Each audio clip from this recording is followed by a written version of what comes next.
Buenos días a todas las... Good morning to all delegations. I hope you enjoyed yesterday evening. And in this regard, I'd like to thank the delegations of Belgium and the Kingdom of the Netherlands for the reception they put on for us. And first of all, I should inform you that the working group on the strategic plan will continue meeting today with its proceedings ongoing. And as for our planning in plenary, I would venture to report the following. We shall begin by trying to respond to the questions which were asked yesterday by the Republic of Korea regarding certain aspects of human resources. And I shall give the floor to the Secretary General to respond to those queries. Then we shall move on to item 6. As you know, that's the item which was left pending from yesterday's order of business, and we shall then move on to the items which were scheduled for today, Tuesday. And thereupon, I would like to give the floor to the Secretary General to deal with the queries from the Republic of Korea from yesterday.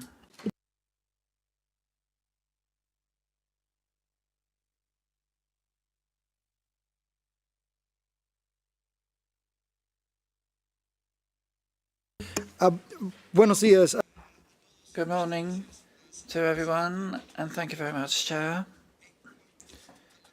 As regards the question asked by the Republic of Korea regarding the management of IMO staff vis-à-vis vacancies, what I can report is that this is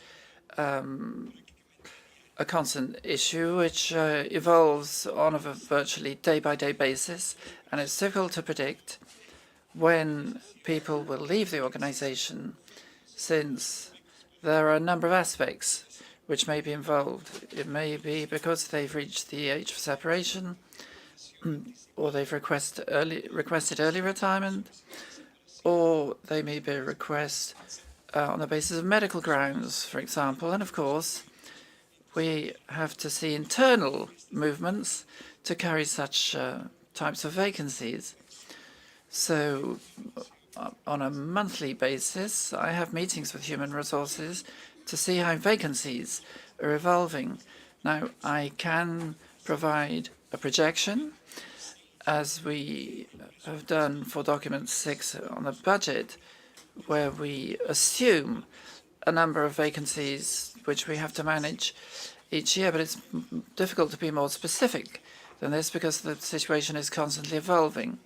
Nonetheless, I will take on board the comments from the Republic of Korea to see what additional information I could provide at future sessions of Council.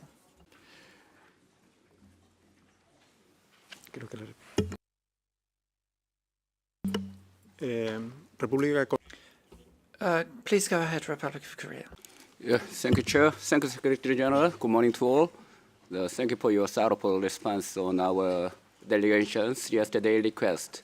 I just want to add one more thing, that we asked yesterday, we delivered yesterday intervention because of that the priority to selection for the vacancy is in Secretary General, you mentioned yesterday that the diversity of a region, diversity of a gender, also with the competence.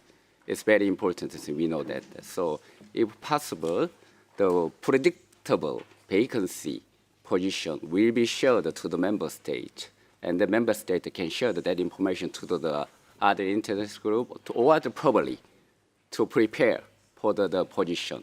As that's the reason we requested the information over that. Thank you, Chair, and thank you, Secretary General.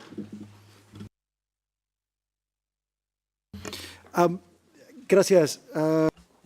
Thank you, Chair. Indeed, I said that we circulate all vacancy notices at the same time as we contact various regional organizations to advertise them in order to improve diversity, including geographical representation, without detriment to the most important aspect in recruitment of staff, which is the necessary skills, the necessary competence to perform the work involved. Thank you.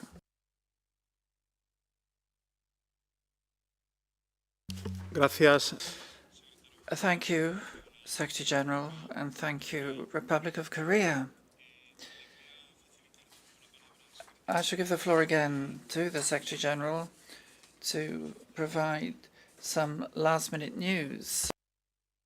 Gracias, señor. Thank you, Chair. I do apologize for breaking up the flow of your proceedings.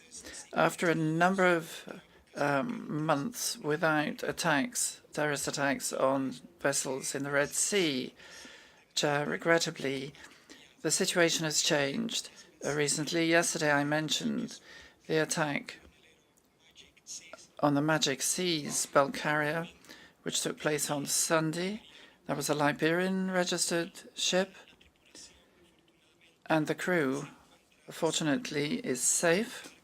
However, the ship is continuing to drift, and of course, there are risks of pollution and safety to shipping. Regrettably, yesterday, Eternity Sea was attacked, another bulk carrier, Liberia registered, and as things stand, although I don't have completely confirmed information, 2 casualties have been reported, 4 injured. There is a lack of communication at present with the ship. We are undertaking constant checks with various bodies to be kept abreast of how this situation is evolving. And it's regrettable that once again seafarers and merchant ships are being used as collateral targets in political situations where the only people genuinely affected are innocent seafarers, and the local populations are also affected by the risks of pollution stemming from these terrorist attacks and incidents. So once again, I appeal to all of you to step up your efforts, because the only way of addressing these geopolitical conflicts which affect the shipping sector is through constructive dialogue. And I shall continue approaching each and every one that may be able to assist in addressing such attacks, which have been claimed. And I'm also in touch with the UN security people and the UN offices to see what assistance they can provide. Now, I do apologize for taking up this time from your work, but I think it's very regrettable that the situation again is in this situation. Muchas gracias. Thank you, Secretary General. From my position in the chair, I can only endorse your words and your appeal for constructive dialogue, and regret that merchant shipping and seafarers continue to be victims of such geopolitical situations. Now, I see some requests on the floor from the member states, and I imagine this is to comment on the information shared by the Secretary General. So I give the floor to the United Arab Emirates. Thank you, Mr. Chair. Good morning, everyone. First of all, the delegation of the UAE wishes to express its sincere thanks and appreciation to Egypt, Belgium, and the Kingdom of the Netherlands for their receptions yesterday. We also thank Nigeria for today's breakfast, which will equip us with lots of energy to embark on today's business. Our delegation wishes to inform the Council that the UAE-operated vessel Safine Prism vessel responded to a distress call from a commercial ship, Magic Seas, after it came under attack in the Red Sea. The attack caused damage to the vessel's structure, forcing its crew to abandon ship under difficult maritime conditions. We would also like to confirm that the UAE's response operation successfully rescued all 22 individuals aboard the vessel, including crew and security personnel. The rescue operation was carried out in close coordination with specialized maritime authorities, including the United Kingdom Maritime Trade Operations and the relevant international organizations in accordance with the highest standards of safety and emergency response. The swift action reflects the UAE's steadfast commitment to the safety and security of international maritime navigation and its humanitarian solidarity with all nations in addressing the increasing challenges in strategic waterways. Thank you, Chair. Gracias a Emiratos Árabes. Thank you, United Arab Emirates. Denmark, to be followed by Greece. Thank you, Chair. And thank you, Secretary General. I don't think there's any need to apologize for taking time on this. This is really sad and regrettable, also very important for this forum. Denmark, on behalf of the member states of the European Union and the European Commission, strongly condemns yet another attack on a commercial vessel off the coast of Yemen, resulting reportedly in 2 crew missing and 2 more injured. Nothing can justify these attacks on innocent seafarers. We urge restraint by the Houthis to avoid further escalation in the Red Sea and beyond, while welcoming the adoption on the 15th January 2025 of the United Nations Security Council Resolution 2768, which reiterates its demand that the Houthis immediately cease all attacks against merchant and commercial vessels. Thank you, Chair. Gracias a Dinamarca. Thank you, Denmark. Greece, to be followed by Japan. Thank you, Mr. Chairman, and good morning to all. Many thanks to the esteemed delegations of Belgium and the Netherlands for yesterday's reception. From the outset, Greece wants to express appreciation to the Secretary General for his immediate reaction on this important and very concerning situation, namely the armed attacks against merchant vessels. Yesterday afternoon, another merchant vessel, Eternity Sea, has been severely attacked in the Red Sea from Houthis by multiple small boats with RPGs and small weapons, according to the reports, southwest of Al Hodeida. Apart from the casualties mentioned already by the Secretary General, which is our first concern and priority, the vessel is seriously damaged in her bridge and other compartments claim to sail adrift, posing a serious threat to the safety of navigation and the environment. Distinguished delegates, yesterday the Secretary General and all delegations, including this one that have intervened, condemned and expressed the serious concerns on another similar armed attack hours before in the same sea region. We very much appreciate this stand by the Council. Greece One strongly and clearly condemns those acts of aggression and calls, as it did yesterday, on all IMO member states to stand united in condemning such acts and to work collectively in accordance with international law in order to enhance maritime security and to protect innocent lives.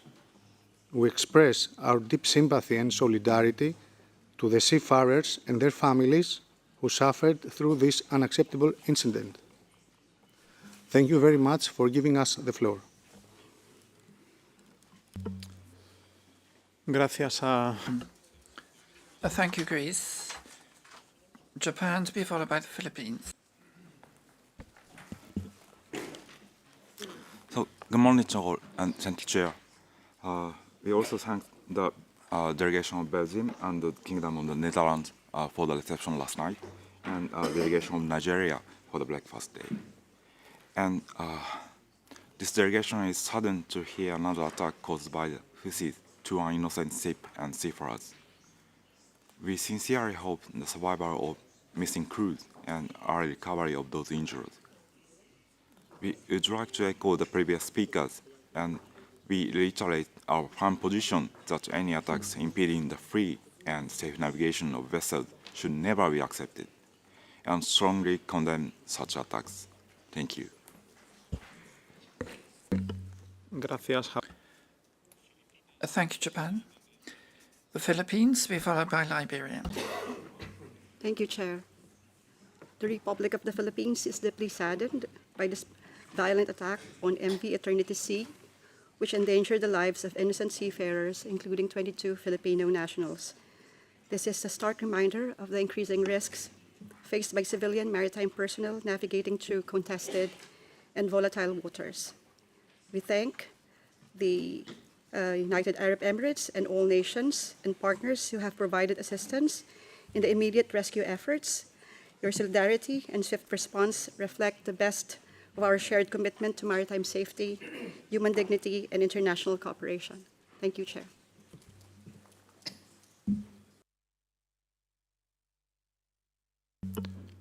Gracias. Thank you, delegation of the Philippines. Liberia, please. Good morning, Chair, and very good morning to fellow delegates.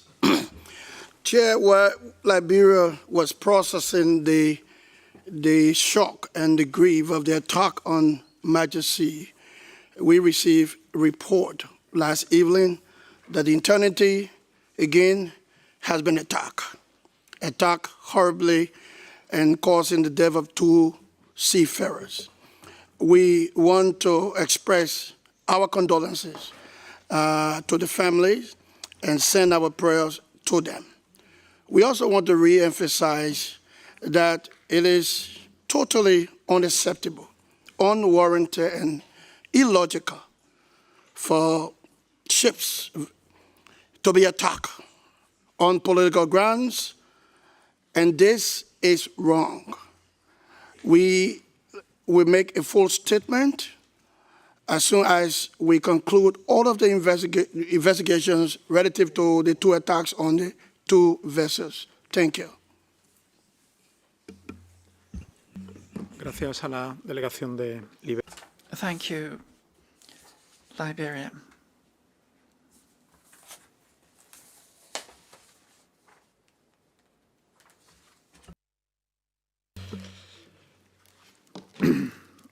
Muchas gracias. Thank you, delegations. I take it that after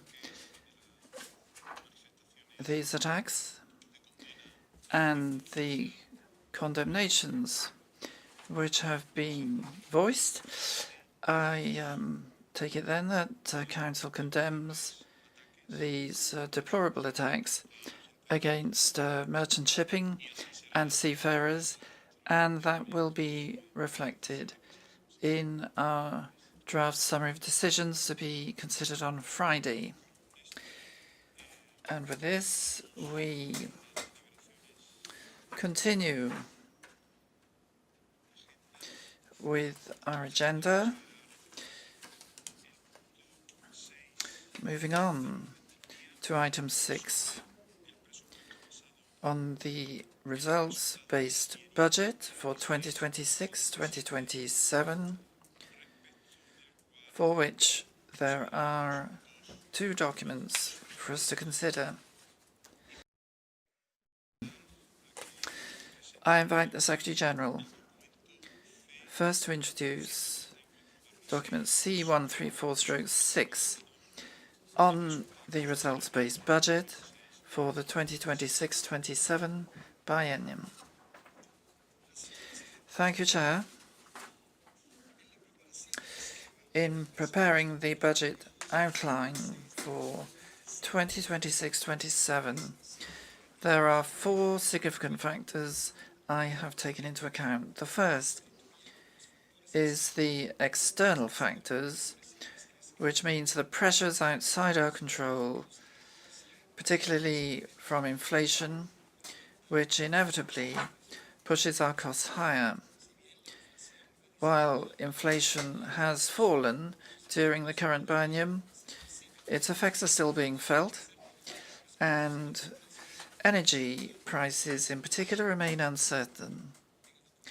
You will see from the document that merely taking these factors into account, the budget proposal would reflect a 2.7% and 2.1% increase for 2026 and 2027 respectively.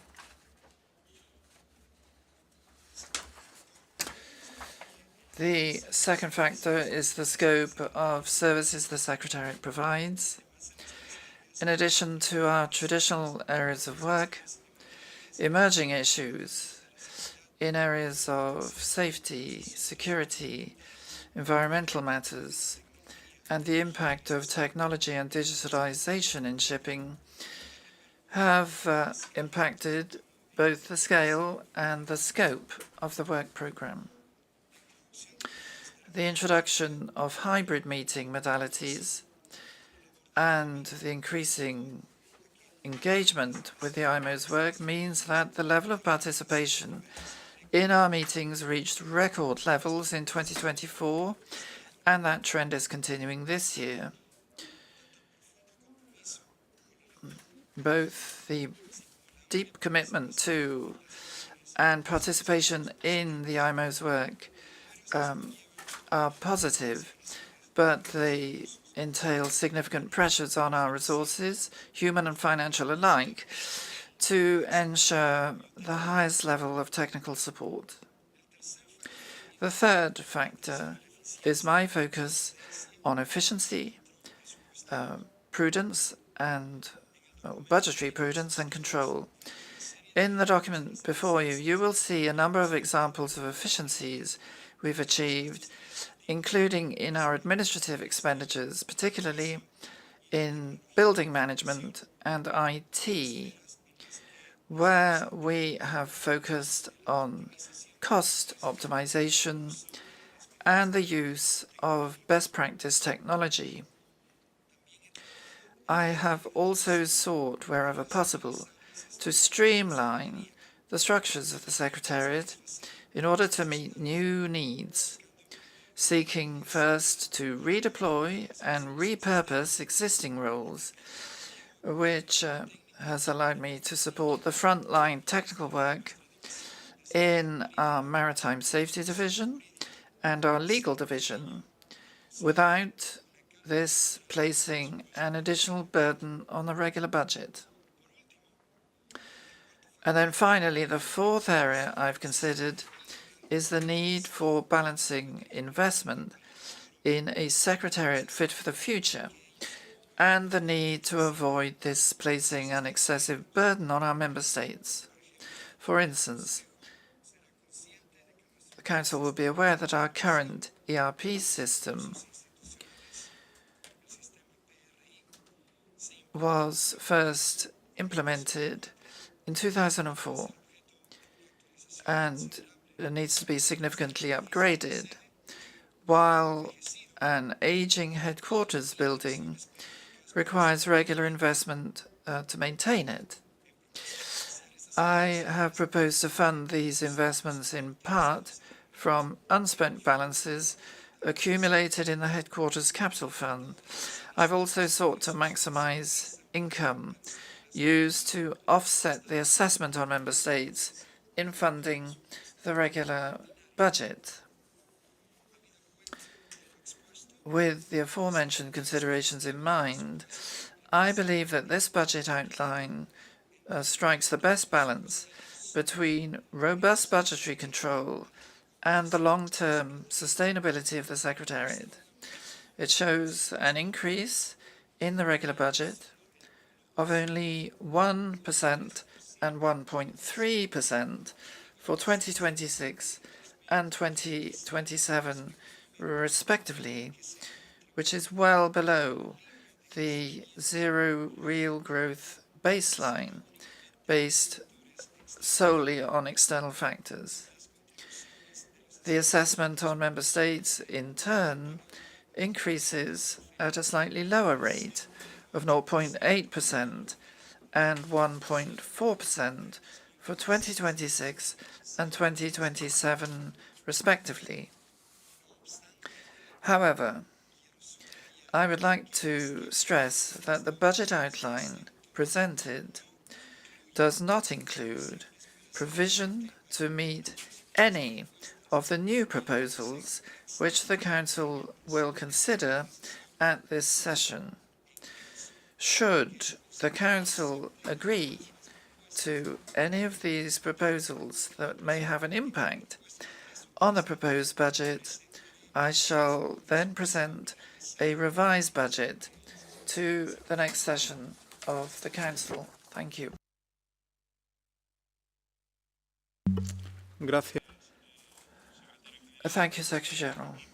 And I now open the floor for comments on the document which the Secretary General has just introduced.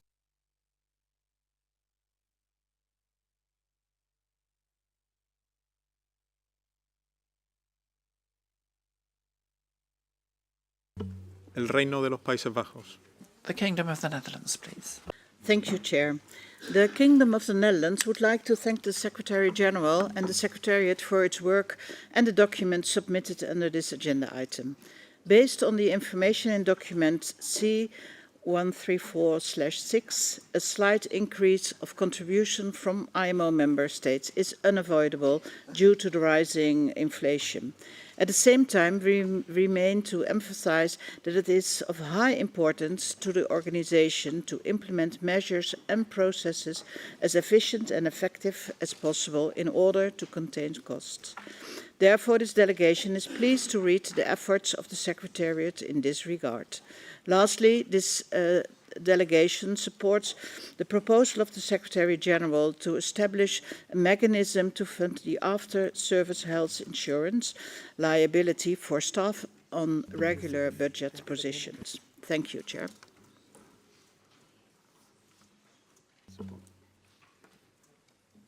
Muchas gracias. Thank you, Netherlands. I'd recall that we are currently considering only document C1346, and that the document 6.1 relating to the proposal from the Secretary-General on funding the liability for health insurance will be considered afterwards. So with that clarification, we will continue with the speakers list, Germany followed by China. Thank you, Chair. First of all, I would like to thank Belgium and the Netherlands for the reception yesterday and Nigeria for the breakfast today. Germany would like to thank the Secretary-General for the first draft and outline of budgetary implications for the next biennium. In noticing the challenges faced by the organization, especially the exchange rate and inflation, but also increasing staff costs, Germany welcomes in general the low increases of the regular budget below a zero real growth basis. IMO's work program, meeting program, as well as the workload are also increasing based on the different important tasks which have to be dealt with in short time with the necessary support by the staff of the Secretariat. It is necessary to find the right balance here and to focus on high priorities. It is also necessary and important to implement measures for an effective run of meeting weeks, including their preparation and follow-up based on the organization's method of work and the rules of procedures of the different IMO organs. with the aim to reduce the potential increases on member states' assessments and, therefore, the financial burden on member states, this state delegation would kindly ask the Secretary General to look further on potential savings within the budget and its reserves. Having said this, Germany can support the organization's regular budget staff complement for the next biennium. We can approve in principle the regular budget outline for the next biennium, subject to further decisions of the Council under other agenda items and other IMO organs in the next months. We can endorse the proposed budget plan for the organization's other funds, and we kindly ask for further reduction of member states' assessments for the next biennium. Thank you. Gracias a Thank you, Germany. España. Thank you, Chair. Good morning. This is our first time speaking at this meeting. First of all, we would like to express our sympathy to all seafarers and vessels that have recently been affected by maritime incidents or other external factors. We support continued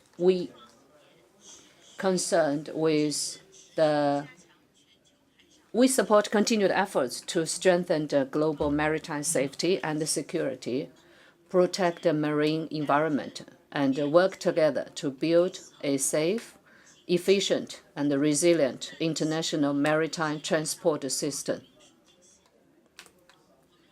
We would also like to express our appreciation to the delegations of Thailand, Bangladesh, and Egypt for sponsoring the coffee break and today's breakfast by Nigeria. With regard to the document C-134/6, we would like to thank Secretary General for preparing this document, and we commend the Secretariat's efforts to reduce the costs and improve the efficiency. We also acknowledge the effectiveness of his team in diversifying the investments and reallocating resources to contain budget growth, particularly in limiting the increase in member states' assessed contributions. We support the focus of the biennial budget on essential areas such as conference services and multilingualism, with a view to improving the meeting experience of member delegations. At the same time, we urge the Secretariat to continue prioritizing efficiency gains and cost control, and to concentrate resources on addressing the serious challenges facing the shipping industry and the pressing issues within the organization's mandate. This delegation supports the document C-134/6 in general and look forward to receiving any updates from the Secretariat to the next session of the Council. Thank you, Chair. Muchas gracias a Thank you, China. Spain, followed by Sweden. Thank you, Chair. Firstly, this delegation deeply regrets the news given by the Secretary General with regard to the attacks in the Red Sea. It's the first time that I've taken the floor since being appointed as Director General of the Merchant Navy and National Maritime Authority. I'd like to take this opportunity to express my personal commitment to the IMO's work. Spain seeks to develop sustainable, agile, resilient maritime transport, which can adopt a green technology and prioritize the energy transition, digitalization, and better international cooperation. My main priority is to strengthen even more, if possible, relations between Spain and all member states, and to continue cooperating with you, Secretary General, and your entire team.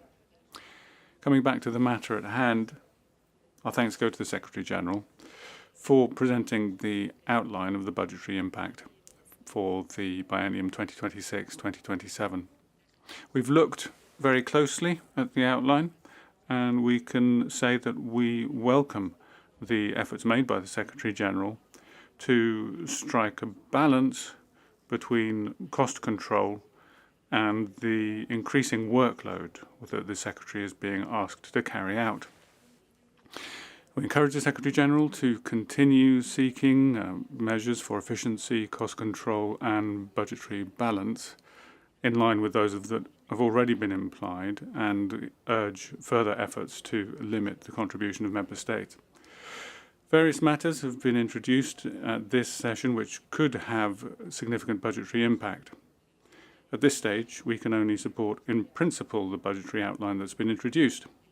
Accordingly, we would ask that at Council 135 a detailed proposal be submitted, one that contains the conclusions and decisions that may be adopted at this session. Thank you very much.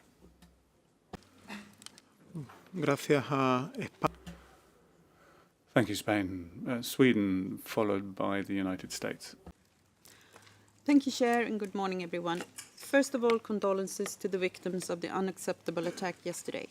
Thanks to Belgium, the Kingdom of Netherlands and Nigeria for the lovely reception yesterday and breakfast this morning. Sweden would like to thank the Secretary-General for the preparation and presentation of the proposed budget for the next biennium. We can, in principle, support the proposal and appreciate the efforts made to present a balanced and well-considered budget. IMO's financial situations appear to be stable, which provides a good foundation for the work ahead. We are mindful that external developments and internal priorities may affect the current budget proposal and wish to emphasize the value of allowing sufficient analysis to inform any future adjustments to the budget. A careful and transparent approach will help ensure that the organization remains both effective and financially sound. Thank you. Gracias a Suecia. Thank you, Sweden. United States, followed by the Philippines. Thank you, Chair. First, we'd like to thank Bangladesh, Egypt, Belgium, the Netherlands, and Nigeria for their generous hospitality yesterday and then this morning.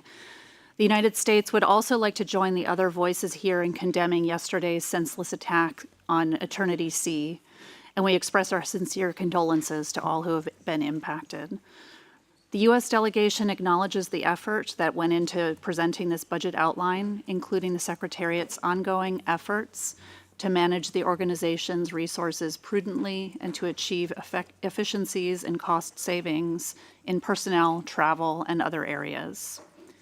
We appreciate that external factors, including inflation and fluctuations in the exchange rate, present pressures on IMO's financial resources.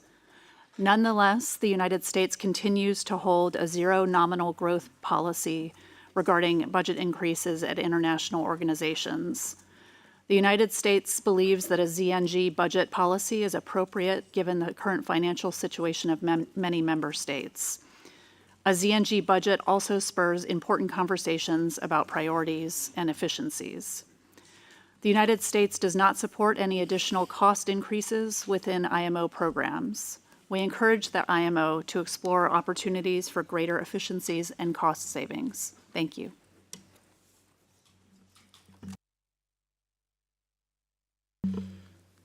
Gracias. Thank you, United States. Philippines, followed by Canada. Thank you, Chair. We would like to thank, of course, the Belgium and the Kingdom of Netherlands for the lovely reception last night, and Nigeria for this morning's breakfast. On the matter at hand, the Philippines wishes to express its appreciation to the Secretary-General for the comprehensive outline of the proposed results-based budget for the 2026-2027 biennium, as presented in document C-134/6. We're grateful for the Secretariat's efforts to develop a forward-looking and transparent budget whilst remaining mindful of the economic pressures on member states. The proposed regular budget increase for 2026 and 2027 demonstrate a strong commitment to efficiency and cost containment, with proactive measures taken to manage staff and non-staff costs and the strategic use of accumulated reserves.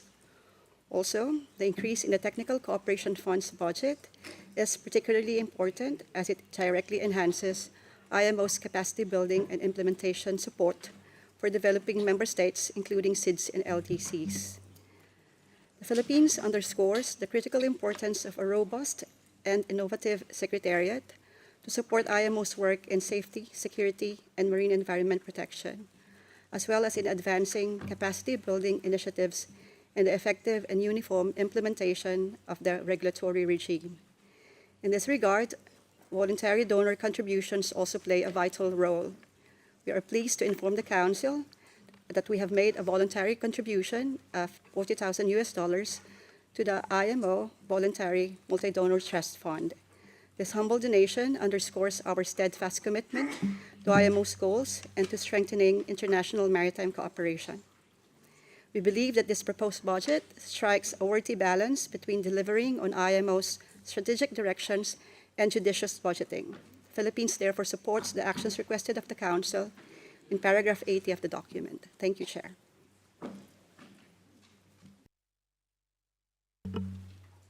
Muchas gracias a Philippe. Thank you, Philippines. Canada, followed by Norway. Thank you, Chair. To begin with, we want to join others in expressing our concern over the latest attack in the Red Sea and reiterate our call to de-escalate the situation to ensure the safety and security of seafarers and maritime navigation. Thank you to the Secretary General for this submission that clearly sets out the various key aspects of the IMO budget, including assessments, underlying assumptions, and mitigating measures in place to manage the budget. Although Canada encourages the IMO to continue to strive for no increase in annual budget, we are mindful of factors like inflation and of decisions made by IMO committees and subcommittees that increase workload and resource requirements. Canada greatly appreciates the efforts that have been made to find efficiencies and minimize increases in assessments, including a review of the relevance of vacant positions and adoption of new technology to reduce costs.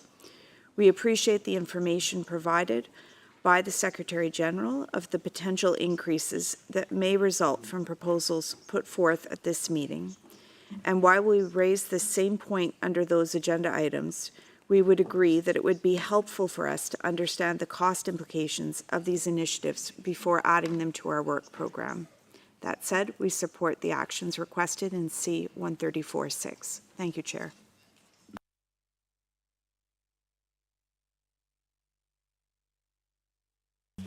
Gracias. Thank you, Canada. Norway to be followed by Brazil. Thank you, Chair, and good morning, everyone.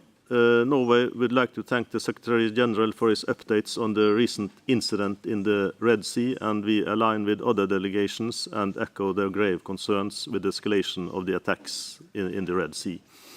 And it is with great sadness we hear of the loss of innocent lives, and we extend our condolences to their families. And I also take the opportunity to thank Belgium and the Netherlands for the receptions yesterday and Nigeria for the breakfast today. On the matter at hand, we thank the Secretary General for his document on the proposed budget for the next biennium. And this delegation appreciates the continuous efforts undertaken by the Secretary General in introducing efficiency measures to contain the costs, as well as to ensure that the Secretariat has the necessary skills and knowledge to meet the strategic priorities of the organization. And given the continued high inflation and its consequences for the budget for the next biennium, we can support the proposal to raise the member states' assessments. And given the existing challenging financial situation, as well as the anticipated future strain on this organization's budgets, it's our view important that the committees and we as member states now carefully consider our prioritization of tasks and demands of the Secretariat in the coming years.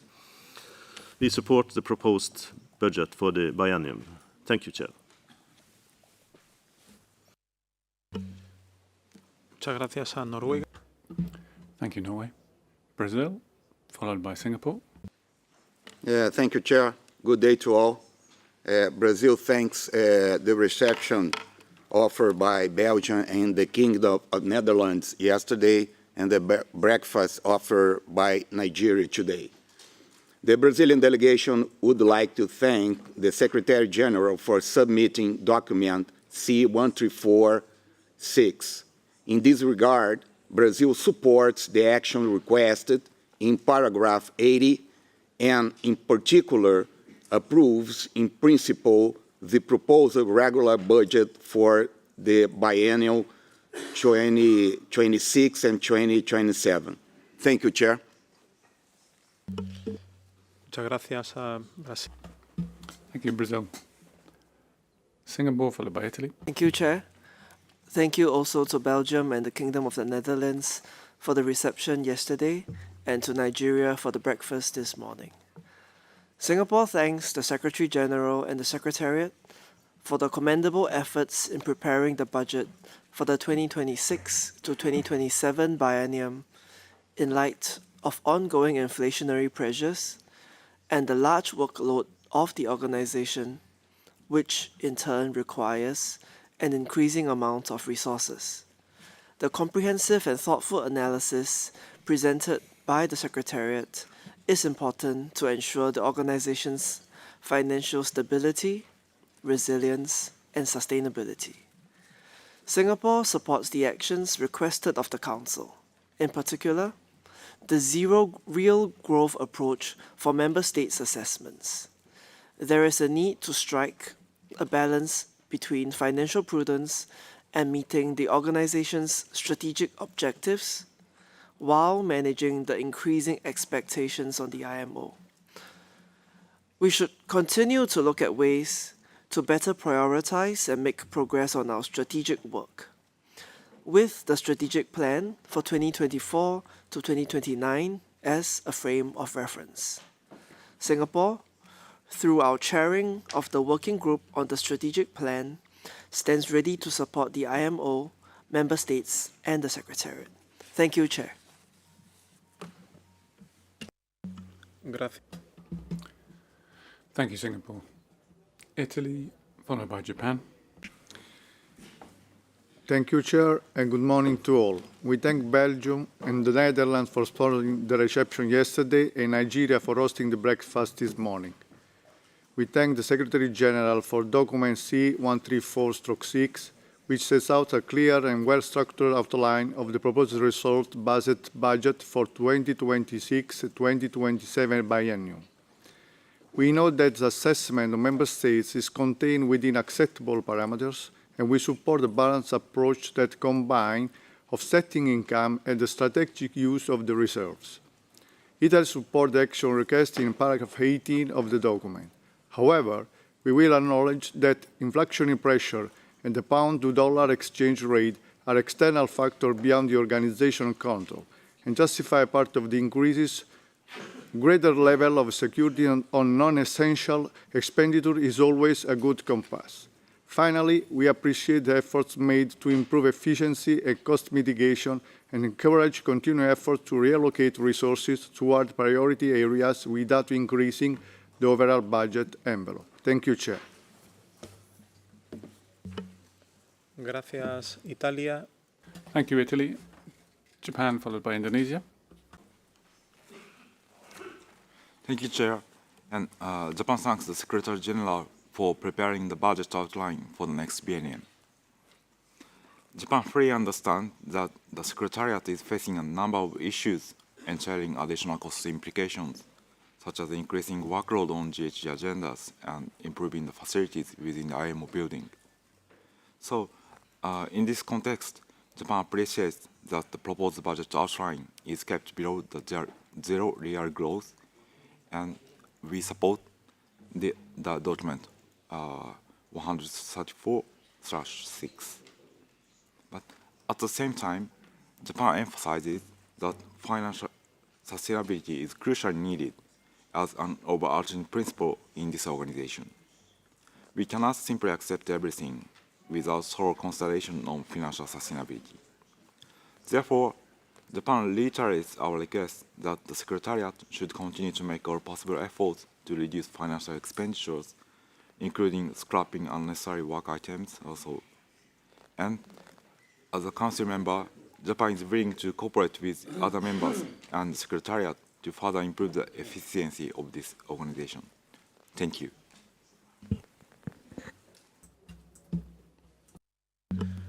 Muchas gracias. Thank you, Japan. Indonesia, followed by Panama. Sorry, Denmark. Thank you, Chair, and good morning, everyone.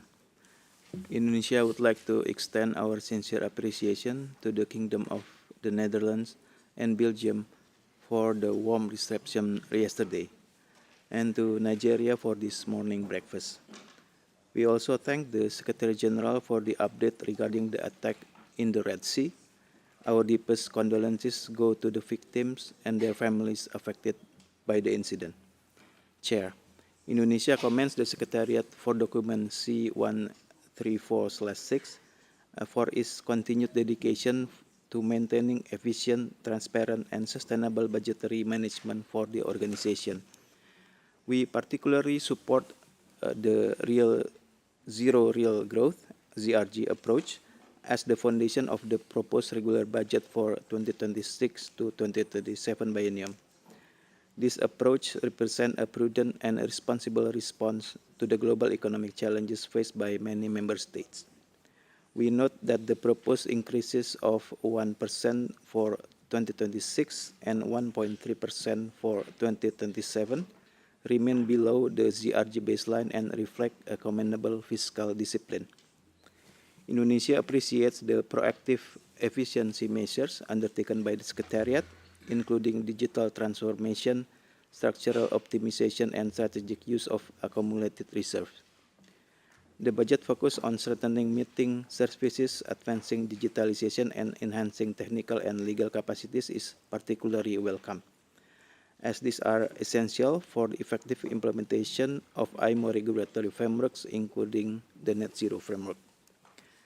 We also welcome the continued prioritization of the Technical Cooperation Fund, which plays a vital role of supporting capacity building and implementation efforts, especially for developing countries. Indonesia values the Secretariat efforts to optimize costs while maintaining high quality and inclusive services, including hybrid meeting formats and multilingual documentation. In this regard, Indonesia supports the Secretary General budget outlined for 2026-2027 as presented, and we commend the Secretariat efforts for its balancing fiscal prudence with the need to deliver IMO regulatory, technical, and capacity building work. We take note and express our general support for the action requested in paragraph 80 of the document, and we look forward to engaging constructively in the upcoming Council and the Assembly session to finalize the results-based budget. Thank you, Chair. Gracias, Indonesia. Dinamarca. Thank you, Indonesia. Denmark, followed by Panama. Yeah. Like my Spanish colleague, I'm also new as a Director General. I should have said that yesterday, but now I say it the third time I take the floor. But being new also gave me the opportunity to have a fresh look on an organization and how this is run by the Secretary General and his fine staff. But rest assured, you give me the impression by your presentation and the papers that you run an organization with clarity and transparency on the budget and try to be as efficient as possible, as you should. We don't like an increase in the budget, but we certainly approve an increase below the zero real growth. So the budget is approved from our side.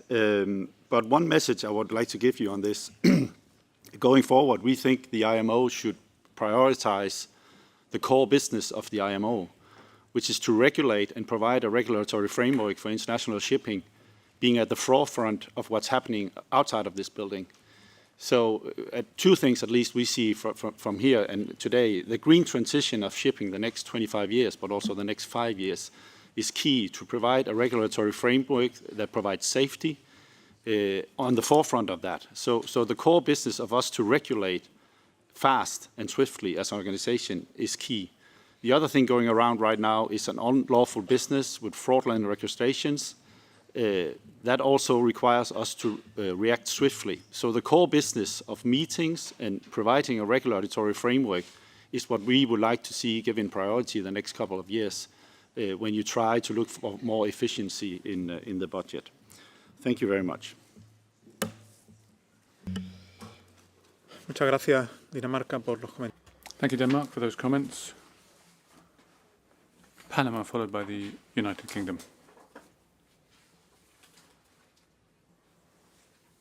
Thank you very much, Chair.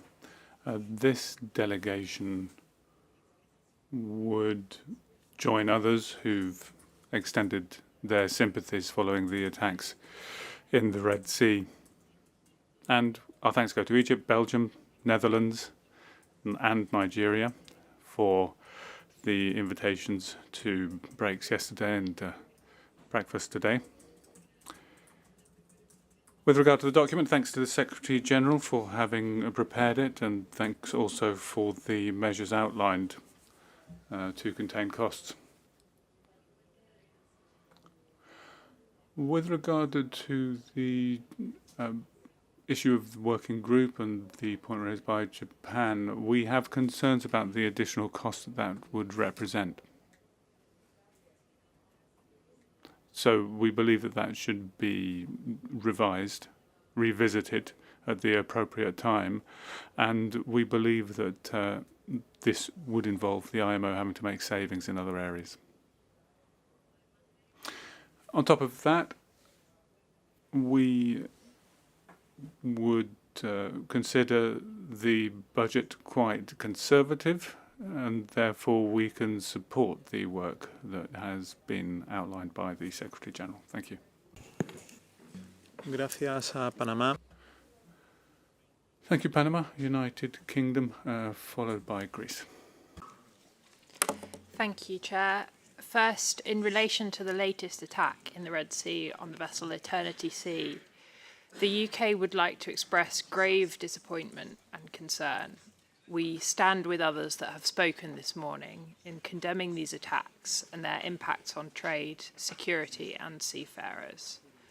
Our thoughts are with those affected and their families. Turning to the matter at hand, I would like to thank the Secretary-General for outlining his proposed budget for the 2026 to 2027 biennium. The emphasis in the proposal on efficiency and cost savings, including the streamlining of organisational structures, investment in technology, and strategic use of reserves, is very welcome. Given the rising operational costs due to inflation and other factors outside the Secretary-General's control, balanced with new work demands, we can accept a modest increase in the budget compared to 2024-25, as outlined in the proposal. The United Kingdom encourages the Secretary-General to continue to have a clear focus on delivering value for money within the organisation, and to coordinate with other UN agencies to see what lessons can be learned and efficiencies achieved across the system in the context of the UN Secretary-General's UN80 reform programme. I can also confirm the United Kingdom is in discussion with the Secretariat regarding improvements to the building. As host government, we remain absolutely committed to providing the best possible experience for those working in and visiting the building, as well as to facilitating efficient working and reduced costs for the organisation. We would like to extend our thanks to the Secretary-General, the Director of the Administrative Division, and the Secretariat for their constructive collaboration and partnership. Thank you.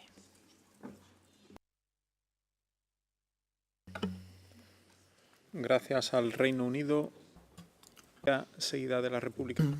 Thank you, UK. Greece, followed by Korea. Thank you, Mr. Chair. We would like to express our sincere appreciation to the Secretary-General for his continued commitment and to the Secretariat for the clear and thorough presentation of the proposed outline of the regular budget for the 2026-2027 biennium, as well as the related proposals for the organisation other funds and the formula for distributing the trading fund surplus. Greece supports, in principle, the proposed budget and acknowledges that the estimated increase of 0.8 and 1.4 for the biennium is strictly necessary to ensure that the IMO has the means to fulfill its expanding mandate and respond effectively to the pressing challenges faced by the global maritime sector. It is evident that these adjustments stem primarily from external factors beyond the organization control, such as inflationary pressures and exchange rate fluctuations, which cannot be absorbed otherwise, without risking the quality and continuity of the organization's essential work. In any case, Greece places full trust in the Secretary General and the IMO Financial Services to ensure prudent and transparent financial management. Greece will continue to stand ready to support the organization in delivering its mission and serving the global maritime community effectively. Thank you very much.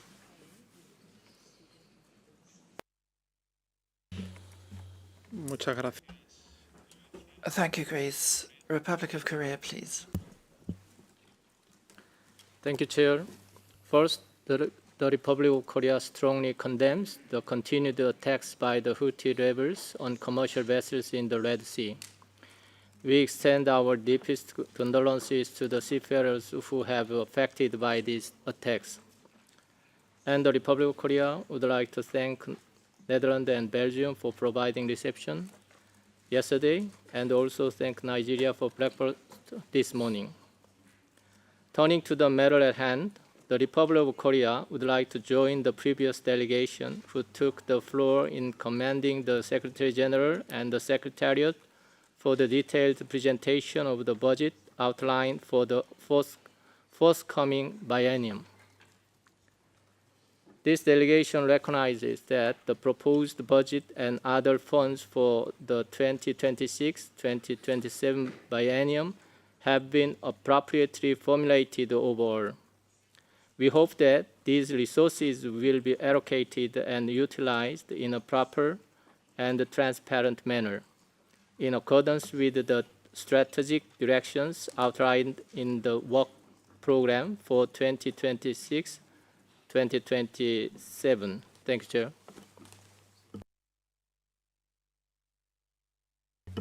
Gracias a la... Thank you, Republic of Korea. As there are no further requests from members of the Council, open the floor to observers, beginning with South Africa, followed by the Marshall Islands. Thank you, Chair, and a very good morning to all delegates.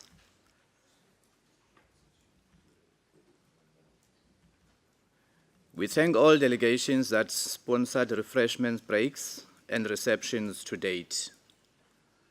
Now on document C134/6 on the results-based budget for the next biennium, South Africa expresses its appreciation to the Secretary General for preparing and proposing the budget for the next biennium, noting slight budgetary increases for both 2026 and 2027, which we think are well motivated for and justified. Having reviewed the document before us, my delegation is satisfied that it has been prepared with the requisite budgetary prudency and as such is fully supported by this delegation. We also note with appreciation that the proposed increase is said to contribute towards ERP systems upgrade, GIS's enhancement and improved GIS's user experience, and for improving the meeting services offering, all to improve efficiency in running the day-to-day business of the Secretariat. Therefore, Chair, South Africa recommends that Council considers supporting the budget as proposed. Thank you, Chair.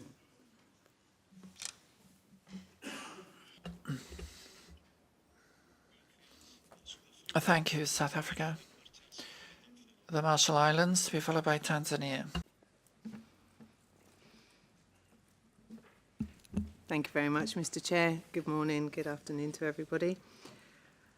Marshall Islands, as an observer to Council, would like to join others, as this is the first time we've spoken, in conveying our deepest sympathies and condolences to all those affected by the recent maritime incidents and the natural disasters that have happened and are happening.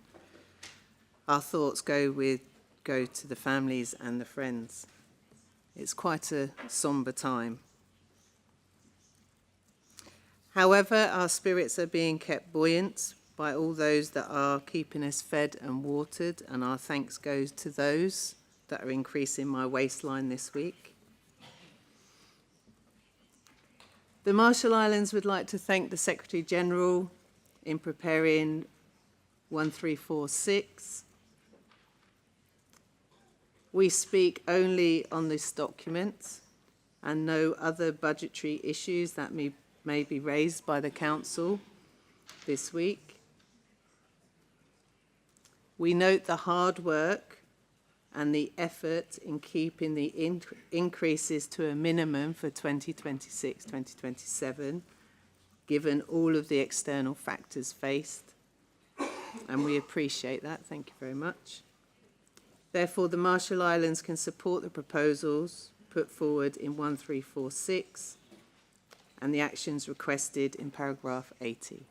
Thank you very much, Mr. Chair. Thank you, Marshall Islands. The United Republic of Tanzania. Thank you, Chair. The United Republic of Tanzania appreciates the opportunity to contribute to the deliberations on the proposed results-based budget for the 2026-2027 biennial as presented in document C 134/6. Tanzania commends the Secretary General for presenting a budget that reflects fiscal responsibility and strategic foresight. We particularly appreciate the emphasis on coastal containment, streamlining of staffing structures, and the continued use of reserves and offsetting income to minimize the assessment burden on member states.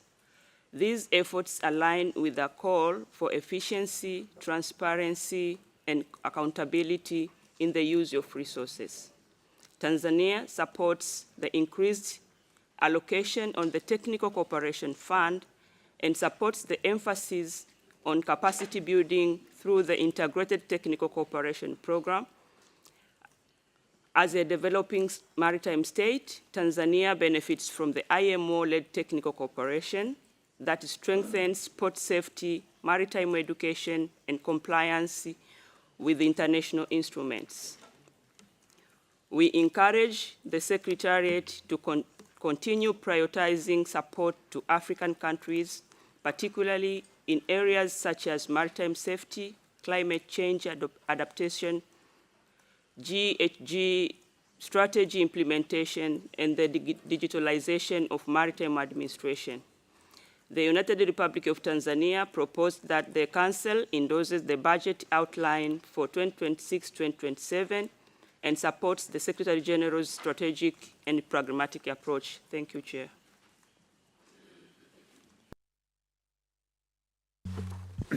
Muchas gracias.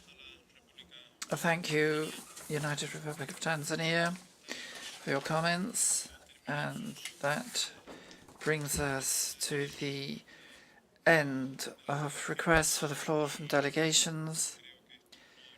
And I think we should now return the floor to the Secretary General for his reactions to the considerations of the members regarding his proposal. Thank you, Chair. And a huge thank you to everyone for your comments.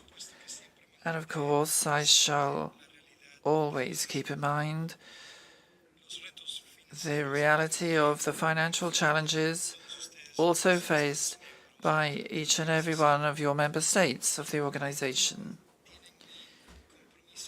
You have my commitment, wholehearted commitment, to continuing to focus on efficiency measures as well as control measures so that we may continue producing results from the core work of the organization, and also so that we meet your concerns regarding keeping any increase to a minimum.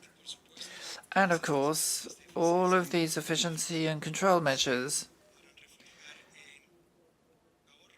may be reflected in additional savings, which may end up offsetting any increase in contributions of member states in accordance with current practice. I'd also like to express gratitude to the United Kingdom delegation for the constructive talks we've had and the support we continue to receive from the host country regarding the improvements which are necessary to the organization's headquarters building. And I also express gratitude in advance to contributions of member states helping us to carry out improvements on IT, for example, and projects, also helping to keep the regular budget of the organization at acceptable levels as requested by the member states. I shall keep this all in mind in presenting the proposed final budget for the next session. And once again, I thank you for the support for the outline of the budget which has been presented at this session. Thank you.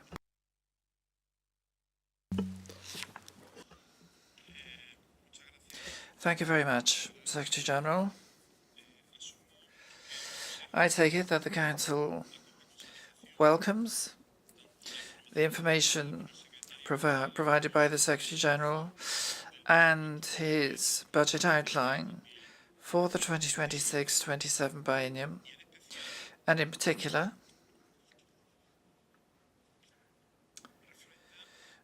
endorses the organization's regular budget staff complement for the 2026-27 biennium at 270 posts, according to the information presented in paragraph 26 of the document.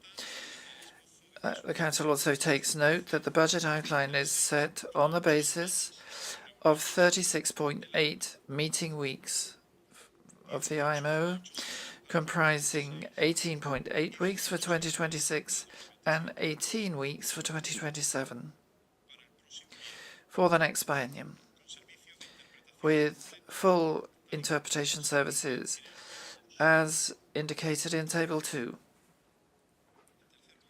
And then thirdly, Council approves in principle the regular budget outline for the 2026-27 biennium of £86,882,000, comprising an appropriation of £43,167,000 for 2026 and an appropriation of £43,715,000 for 2027, as summarized in Table 3.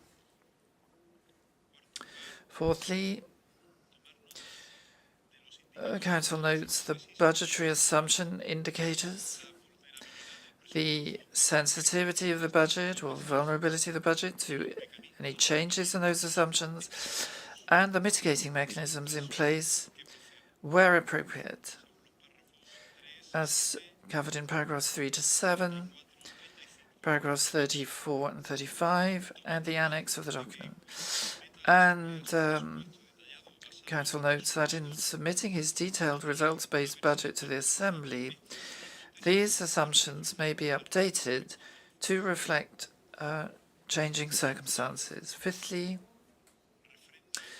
Council endorses the proposed budget plan for the organisation's other funds, Table 4, and paragraphs 46 to 62. Sixth, agrees to the financing of the biennial appropriation by assessments upon Member States of £76,300,000, comprising an assessment of £37,885,000 for 2026 and £38,415,000 for 2027, while endorsing the proposal to use for the reduction of the assessment offsetting income and savings from the current biennium as shown in Table 11. Seventh, Council approves in principle the formula for the distribution of the trading fund surplus and recommends its adoption by the Assembly as indicated in Table 10. And lastly, Council notes that the Secretary-General will provide to the next session of the Council for its consideration his detailed results-based budget reflecting the conclusions and decisions of C134 together with a related draft Assembly resolution as indicated in paragraph 79. If there are no objections, it is so decided. I now invite the Secretary-General to introduce the second document to be considered under this agenda item. That is document C134/6/1 on funding for the organisation's after-service health insurance liability, the ASHI liability. Secretary-General, please. Grazie. Thank you, Chair. Council has previously examined the funding of the organisation's after-service health insurance liability, ASHI, and good progress has been made, including the institution of a funding mechanism for staff other than those on the regular budget. Nevertheless, as regards regular budget staff, no such mechanism is in place, which poses a financial risk to the organisation, as highlighted by our external auditors, who have recommended a more sustainable funding approach. I have sought to find a solution with an appropriate balance between providing a long-term funding mechanism while at the same time avoiding placing undue financial pressure on Member States. In this regard, I propose that a long-term funding target of 80% of the liability is appropriate, in line with that set by other UN system organizations. And thus I then propose a funding mechanism of a 1% charge on staff costs of regular budget staff with a 6-year review cycle to assess the funding situation and consider whether any adjustments may be necessary. If Council is amenable to this proposal, I shall incorporate it into my full budget proposal for the 2026 biennium to be considered at the Council's next session. Thank you. Gracias, Thank you, Secretary-General. So I now open the floor for comments on the document just introduced.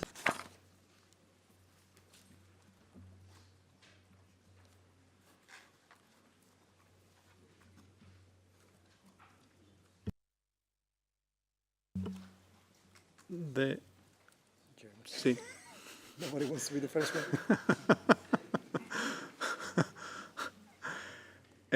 Alemania seguida de España. Germany to be followed by Spain. Thank you, Chair. Germany would like to thank the Secretary General for this document and his proposal how to deal with ESHI in the future. In general, this delegation welcomes the proposal in paragraph 6. However, the proposed 1% ESHI charge on staff costs for all regular budget staff have to be financed without increasing member states' assessment. Thank you.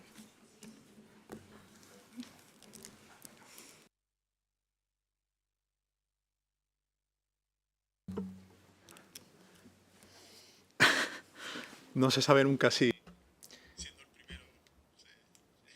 One never knows what happens when you have to speak first. I mean, it's fine, and we're very grateful for Germany for breaking the ice on so important an issue, and one which generates great interest in the organization and, of course, among the member states and in the Secretary General. Spain, to be followed by the United States. Thank you, Chair. Spain thanks the Secretary General for the proposal to fund the after-service health insurance liability for regular budget staff and commends the fact that this is a response to the recommendation of the external auditors in 2023 regarding the need for a long-term funding solution for this issue.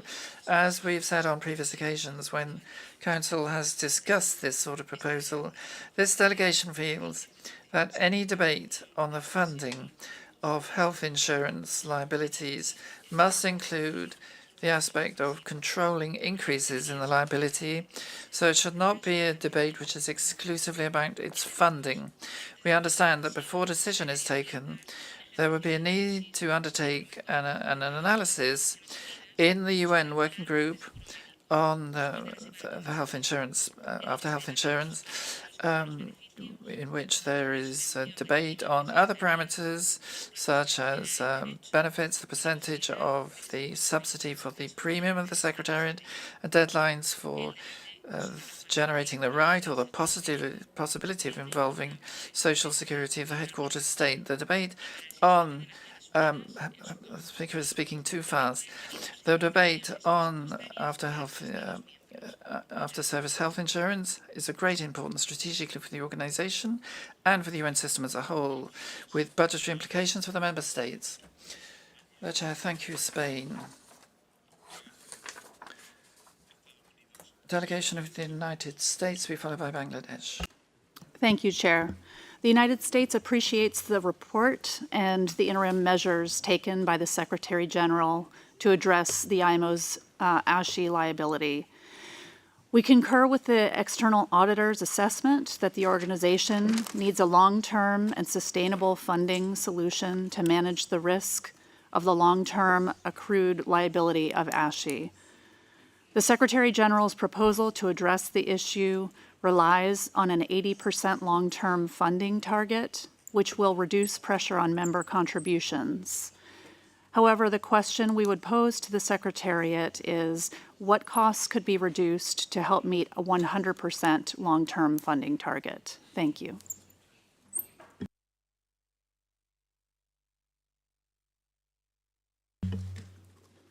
Muchas gracias. Thank you, United States. Bangladesh, please. Thank you, Chair, and greetings to all distinguished delegates. We thank Kingdom of Netherlands and Belgium for the reception last evening and Nigeria for the breakfast this morning. With the matter in hand, Bangladesh delegation thanked the Secretary General for the comprehensive proposal in document Charlie 134/6/1 addressing the long-standing challenges of funding after-service health insurance, ASHI, liabilities for the staff funded through the regular budget. Chair, we recognize that this issue poses a material financial risk to the organization's overall stability. As noted by the external auditor, continued reliance on a pay-as-you-go approach is not sustainable. We therefore welcome the Secretary General's proactive and balanced proposal to introduce a 1% ASHI charge on staff cost for regular budget staff starting in the 2026-27 biennium. We further support the proposal to review the funding mechanism on a 6-year cycle aligned with the strategic plan to ensure the mechanism remain responsive and calibrated by evolving financial realities. Finally, Chair, we agree in principle with the Secretary General approach and support its inclusion in full result-based budget for 2026-27 to be presented at the next session of the Council. Thank you, Chair.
Les agradezco su... So thank you for your patience. And I fear the Secretary General will have to speak again. You have the floor. Thank you, Chair. This is not a new matter for discussion in Council. But thank you for the comments made. To the delegation of Germany, I'd like to say thank you for your support. Regrettably, it's not possible to absorb the 1% in the organization's existing budget. Otherwise, I would have been able to include it in the previous document. But of course, I understand the difficulties regarding the impact this has on contributions. To the delegation of Spain, I'd like to say that the UN Working Group on this issue has just already stopped its meetings and is no longer working on this issue. And it's being left to the various UN agencies to address the situation. As for the comments from the United States delegation, the request for 100% goes beyond the analysis we can do, because it means a complete revision of ASHI in the whole of the UN. But I shall see whether there's something which I can present at a future session. And then to Bangladesh and the Netherlands, I'd like to say thank you for your support for the proposal. What I can do is again revise this in the light of the discussions we've just had and come back to a future session of Council. And if I find a way of addressing this, I shall submit it to you. Otherwise, I'll ask you again to go along with the proposal, and I will report on the outcome to the external auditors. Thank you.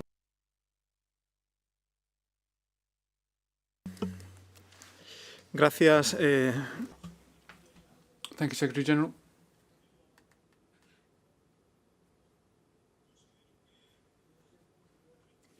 In light of the comments and explanations,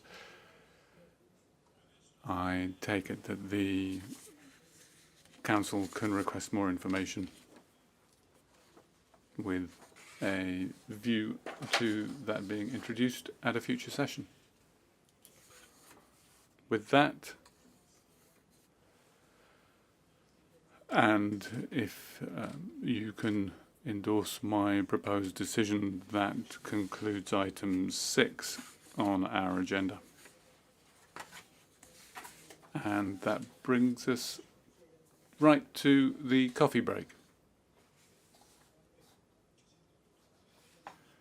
And as is quickly becoming custom this week, we have a country which is going to provide us with information is what's going to be happening for this coffee break, and it's Mexico. Please, Mexico, go ahead. Muchas gracias. Thank you very much, Chair. A good day, one and all. Mexico very much regrets the loss of life of seafarers at sea and extends its condolences to the victims of these attacks. Taking the opportunity, while we have the floor, we would like to thank Belgium and the Kingdom of the Netherlands for the reception yesterday and the distinguished delegation of Nigeria for this morning's breakfast. We also have the honour of warmly inviting you to join us here in the house of this organisation, which we're going to convert for 30 minutes into a small corner of Mexico so that we can enjoy a small coffee and a Mexican delicacy. Thank you. Thank you, Mexico. We very much hope that the next invitation be longer than 30 minutes and in Mexico, not just here in the UK. Thank you very much.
Buenas.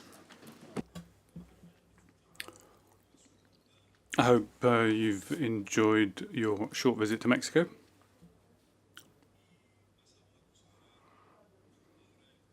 And we now turn to item 10 on our agenda relating to the IMO number scheme. I'd like to invite the Secretary General now to introduce the two documents submitted under this agenda item. Document C13410 on actions taken for the governance of the IMO number schemes, as well as document C13410-1 on the harmonization of the regulatory framework and provide any additional information. You have the floor.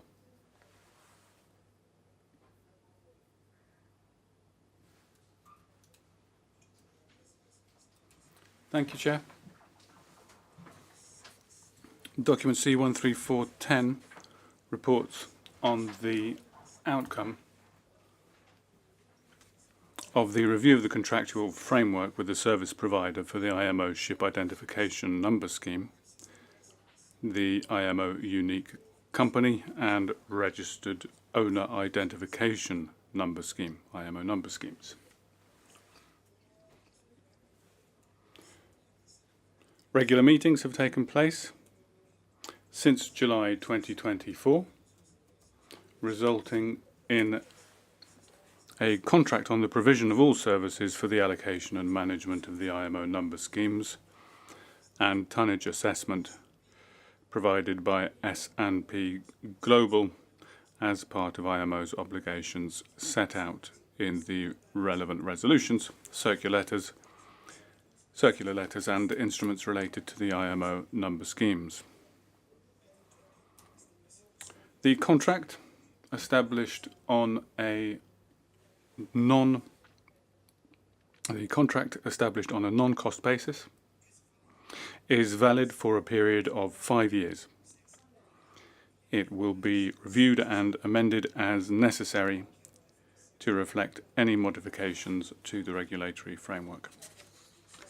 The contract outlines, firstly, a protocol for the weekly transfer of data to the Global Integrated Shipping Information System, GSIS.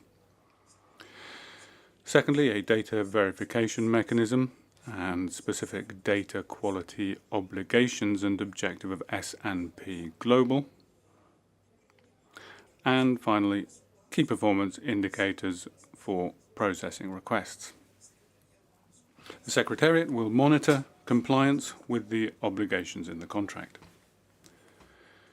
Document C13410-1 proposes enhancements to the regulatory framework for the IMO Ship Identification Number Scheme, IMO Unique Company and Registered Owner Identification Number Schemes, and tonnage assessment,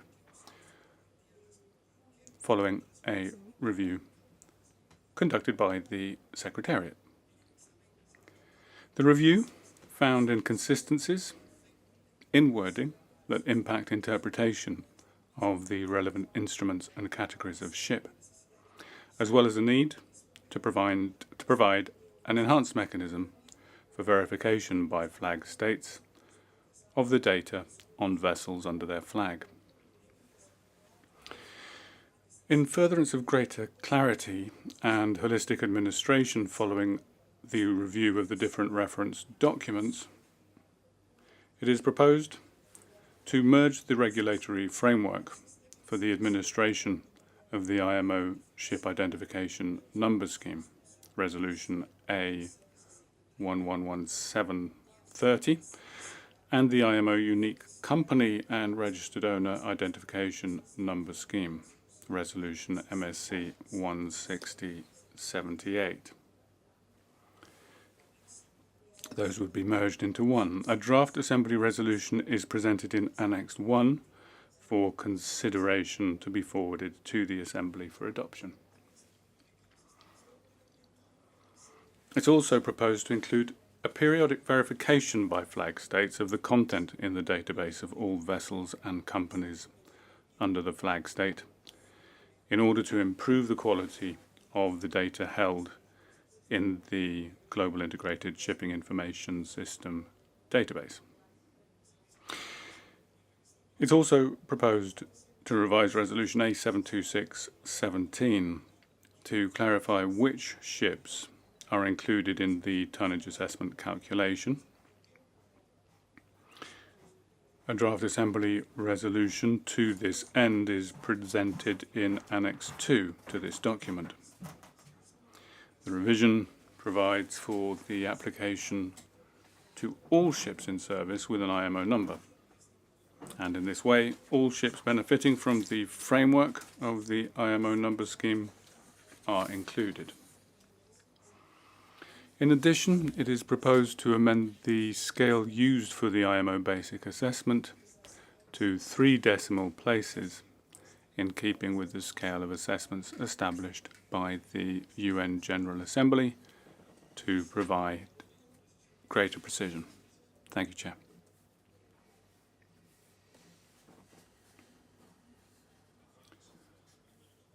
Thank you, Secretary General. I now invite Council to make comments on the documents before us and the information provided by the Secretary General, in particular the specific measure being requested from Council in document C13410-1 on the consideration of the 2 draft resolutions for Assembly. Floor is open.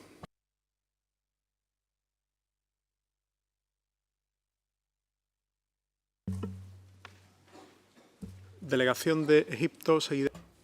Egypt, followed by Denmark. شكرا السيد الرئيس. Thank you. Thank you, Mr. Chair. First of all, we would like to thank Belgium and the Netherlands for the receptions yesterday. We would also like to thank Nigeria for today's breakfast and Mexico for the coffee break. Mr. Chairperson, our delegation commends the efforts made towards the improvement of the IMO number scheme. We welcome the proposals from the Secretariat for a better regulatory framework and for better application and clarity. Egypt believes that the accuracy of data and the linking to the relevant bodies, together with the facilitation of legal references, would enhance the system. Thank you, Chair. Gracias. Thank you, Egypt.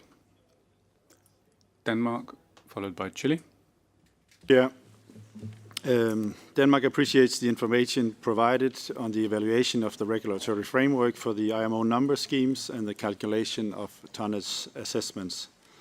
We welcome this initiative to enhance efficiency in the administration of these schemes through further harmonization and improved consistency across the relevant instruments. Moreover, and I alluded to this earlier on in my intervention on the budget, we find that the proposed adjustments contribute meaningfully to address issues that are very topical and are already raised in the legal committee regarding measures to prevent unlawful practices linked to fraudulent ship registration and registries. In our view, what we are seeing right now in this area risk undermining a lot of the work that we do here in the IMO. Denmark supports the formalization of this initiative through Assembly resolutions as proposed, and we look forward to draft resolutions being presented for the adoption of the next Assembly, taking into account the views expressed during our discussions here today in Council. Thank you. Gracias. Thank you, Denmark. Chile, followed by the United States. Thank you, Chair.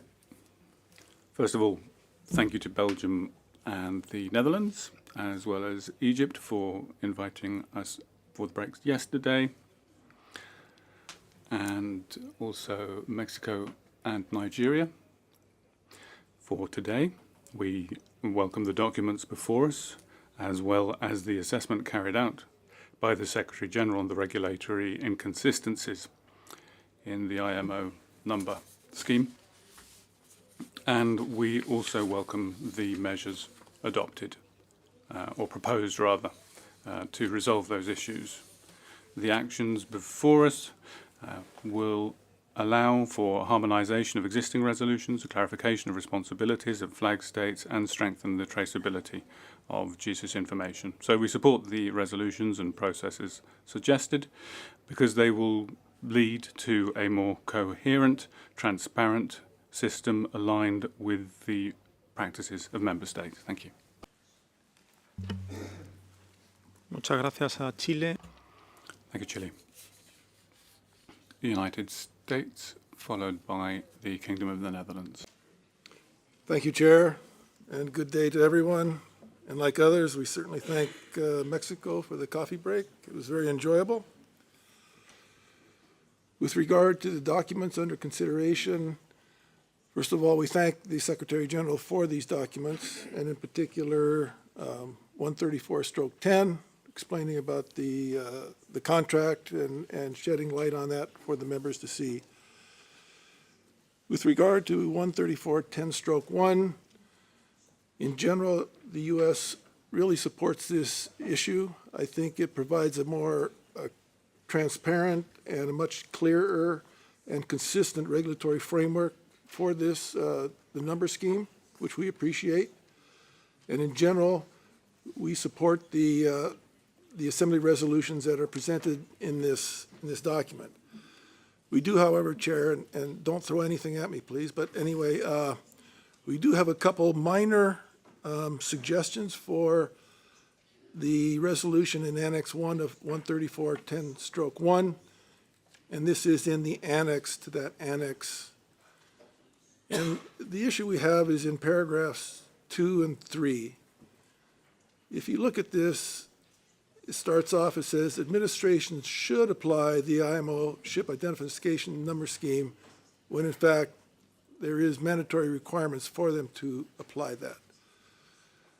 We would suggest for consideration, and maybe this could be taken into account and presented at the following session of the Council, would be to delete the first sentence in paragraph 2, and then take paragraph 3 and make that paragraph 2, and then the remaining from paragraph 2 make that paragraph 3. So paragraph 2 would address the mandatory requirement. Paragraph 3 would address the voluntary requirement. And I think that would make it a much clearer and better understood text. And then lastly, Chair, paragraph 31 of the same document, and I think this has come up about the verification process, and I guess I had a question with regard to the frequency of that verification. Would that be specified in, I think, in the circular letter that's referenced to be developed, or would we include it in here, and if we did, we would suggest an annual verification? But with those suggestions, Chair, again, in general, we support those, what's presented, and we thank the Secretary General for that. Thank you, Chair. Gracias. Thank you very much. To the United States, delegation of China, followed by the Netherlands. 谢谢主席。Thank you, Chair. We would like to express our appreciation to Mexico for the tea break sponsored. First of all, my delegation welcomes and commends the efforts made by the Secretariat to promote the harmonization of the IMO identification number scheme and its related instruments, which will undoubtedly contribute positively to a common understanding and consistent implementation.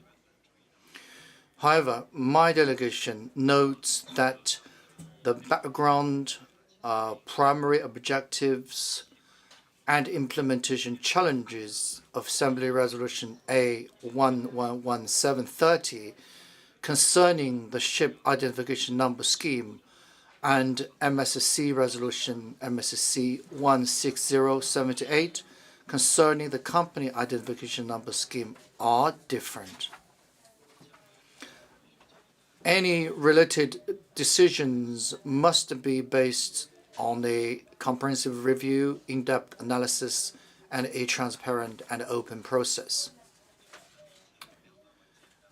As we understand it, both instruments were adopted with the legislative objectives of enhancing the safety of navigation and preventing pollution, and the relevant requirements were formulated around these goals.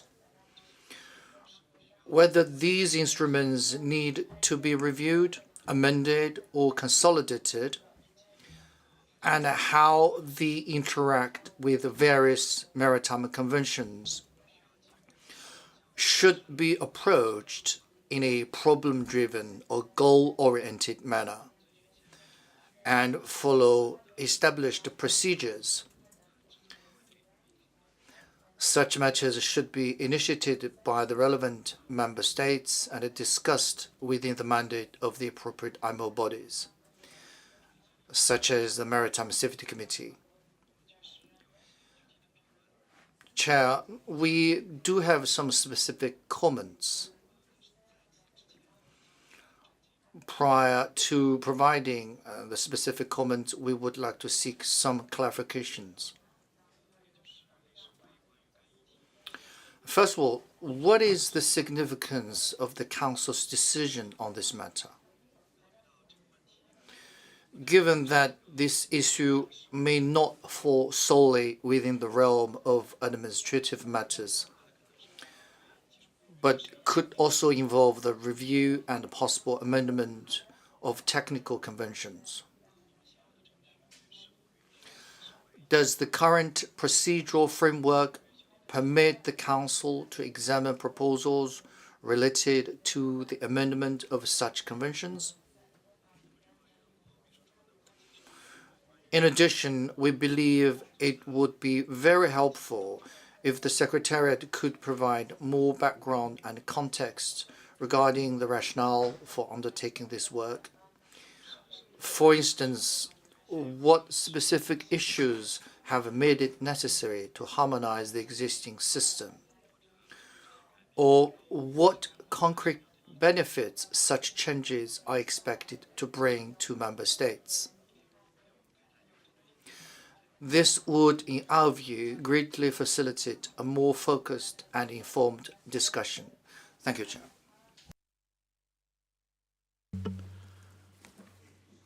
Muchas gracias. Thank you, China. Netherlands, followed by Spain. Thank you, Chair. First of all, the Kingdom of the Netherlands welcomes the proposal in Council Document C-13410/1. This should bring further clarity on the application of the IMO number scheme, and with a more sustainable verification by the member states, this may lead to more data quality and also an extra instrument against the use of fraudulent registers and certifications. The Kingdom of the Netherlands does have some remarks regarding the proposed Assembly resolution and requests the Secretariat to assess these remarks before submitting the document to the Assembly.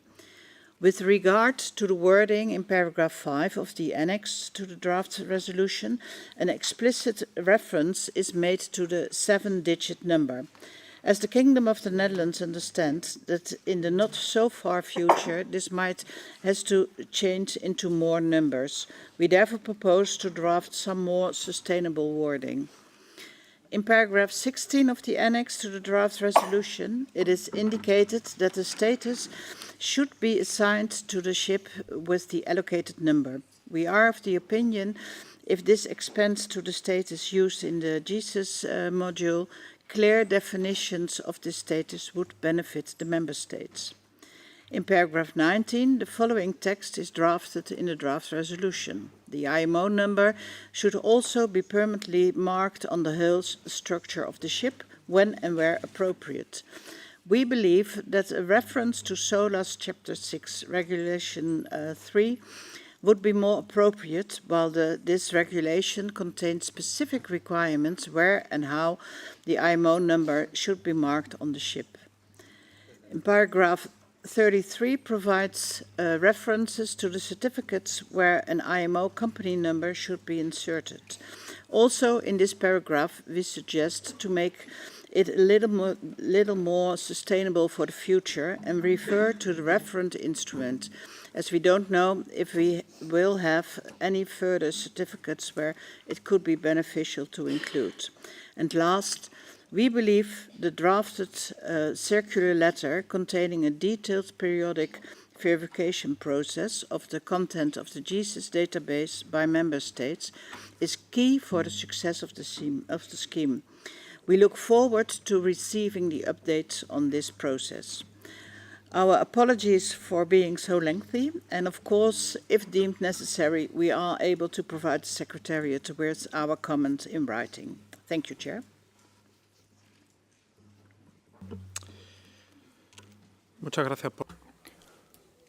Thank you, Netherlands, for those comments. Spain, followed by Italy. Thank you, Chair. We'd like to thank the Secretary-General for the information provided and the proposals contained in the documents that have been introduced. We welcome the consideration of the contractual framework with the service provider on the IMO number scheme. We welcome the review carried out by the Secretariat, and that complements, or rather supplements, the information provided by the external auditors and the follow-up work by the Internal Oversight Office.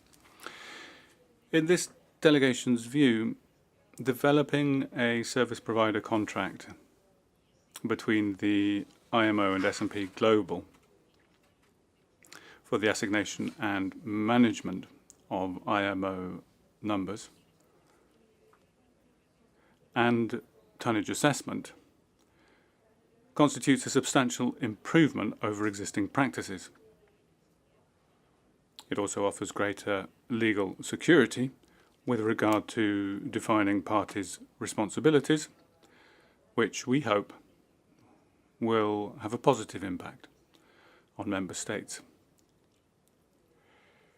We also welcome the improvements brought in the area of the regulatory framework for the IMO ship identification number scheme, the IMO unique company and register owner identification number schemes, as well as the tonnage assessment. So, as Denmark and others have stated, we support the draft resolutions for assembly found in Annexes 1 and 2 of document C-134-10-1. Thank you very much. Muchas gracias a España. Thank you, Spain. Italy, followed by Finland. Sponsoring coffee break this morning. Okay, thank you, Chair. We thank Mexico for sponsoring the coffee break this morning. Italy wishes to express its appreciation for document C-134-10-1, presented by the Secretariat, which provides a comprehensive approach to harmonizing the regulatory framework related to the IMO ship identification number scheme, the unique company and registered owner identification number scheme, and the methodology for calculating tonnage for appointment of contribution. Regard to the draft resolution contained in Annex 1 concerning the integrated IMO identification number scheme, Italy supported its approval during this 134 session of the Council for subsequent adoption by the Assembly. We believe that integrating and harmonizing the existing regulatory reference will bring greater clarity and consistency to the scheme, improving its efficiency and reliability, in line with the recommendation made by the external auditors. Italy supports as well the draft resolution contained in Annex 2. Thank you, Chair. Muchas gracias. Thank you, Italy. Delegation of Finland, to be followed by France. Thank you, Chair. First, we would like to thank the Kingdom of Netherlands and Belgium for the reception and Vowels last night, Nigeria for breakfast invitation this morning, and Mexico for refreshments during this morning coffee break. Finland thanks the Secretary General for the document C134/10/1, proposing enhancements to the regulatory framework for the IMO ship identification number scheme, IMO unique company and registered owner identification number scheme, and tonnage assessment. Regarding the proposals therein, this delegation aligns itself with the statement by Denmark and others. We are of the view that the draft resolution, taking into account the comments given in this session on IMO number, should be adopted at the next Assembly. Thank you, Chair. Muchas gracias. Thank you, Finland. France, to be followed by Turkey. Merci, Monsieur le Président. Thank you, Chair. Good morning to everybody. And our thanks, first of all, to the delegations who've been keeping energy levels up in the last 2 days, and my apologies to the interpreters for merging two statements into one at the last minute. This delegation thanks the Secretariat for the documents under consideration and welcomes the establishment of a contract between S&P Global and the IMO on the allocation and management of IMO numbers and tonnage assessments of member states' fleets. On the first document, the contractual relationship is now secure, as are the respective obligations of both parties regarding production of data, entry thereof into GSIS, as well as monitoring their quality and control. This approach was essential to our mind, given its direct impact on the quality of IMO number registry data, as well as financial contributions of member states. We would very much support member states being involved in one form or another and informed of the results of the periodic meetings of the Secretary with S&P Global, which will make it possible to track the control procedure and suggest any measures which may improve the quality of data. But this step forward is only a first step, in our opinion, which should be supplemented by a procedure governing the upkeep of registries by member states and the relations with S&P Global. We thus hope that the work underway in the Legal Committee on the development of guidelines or best practice for registration of ships may facilitate this future work. As regards document 134.10.1, we unreservedly support the approach of merging into a single regulatory framework the integrated system of IMO numbers for identifying ships and companies. We endorse the proposed method and timetable for the adoption of 2 draft resolutions at the next Assembly and the further establishment of a EU single circular to replace the existing circular letters. We are of the opinion that the periodic verification procedure will be especially useful, but we consider that the issue of the field of application of the regime must be unambiguous and not subject to interpretation regarding what is mandatory and what is voluntary. And on this point, as on other editorial aspects, this delegation will wish to make amendments and clarifications and proposes that states get in touch with the Secretariat to that end before the next Council so that a consolidated text can be submitted for adoption by the Assembly. Thank you.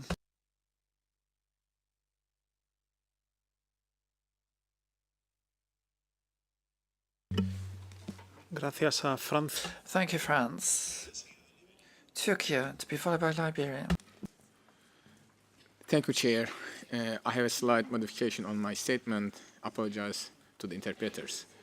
Since we are taking the floor first time, we would like to express our sincere condolences to whom affected by the natural disasters, attacks, and accidents.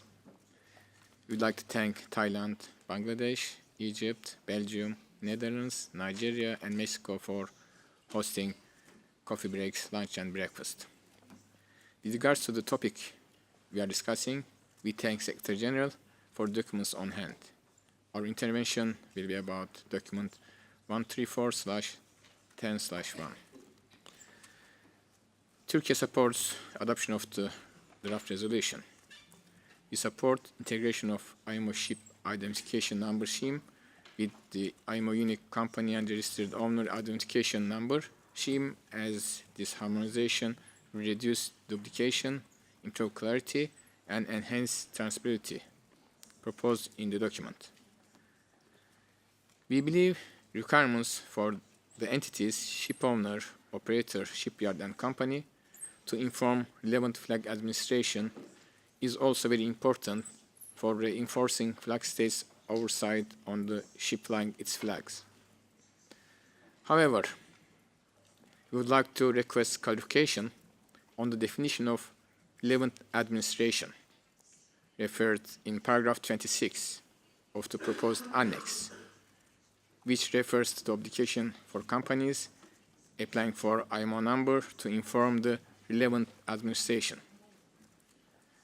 In practice, we observe that many companies are legally domiciled in one country, but are in no meaningful way connected to that country, neither through flag operations nor regulatory oversight.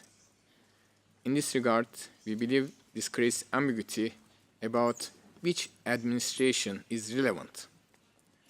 We therefore request clarification on the definition of relevant administration for company IMO number registration process and how it is considered to be verified that such notification actually takes place. We also support the distinguished delegation of Kingdom of Netherlands regarding the use and reference to the 7-digit numbers. Moreover, we believe with existing capacities of the GISIS ship and company particular models, it is not practical for member states to overview their ships through the system. In this regard, new functionalities should be incorporated in the model for monitoring, especially new ships listed under the flag. This will also serve a powerful tool for tackling with fraudulent registry. Thank you.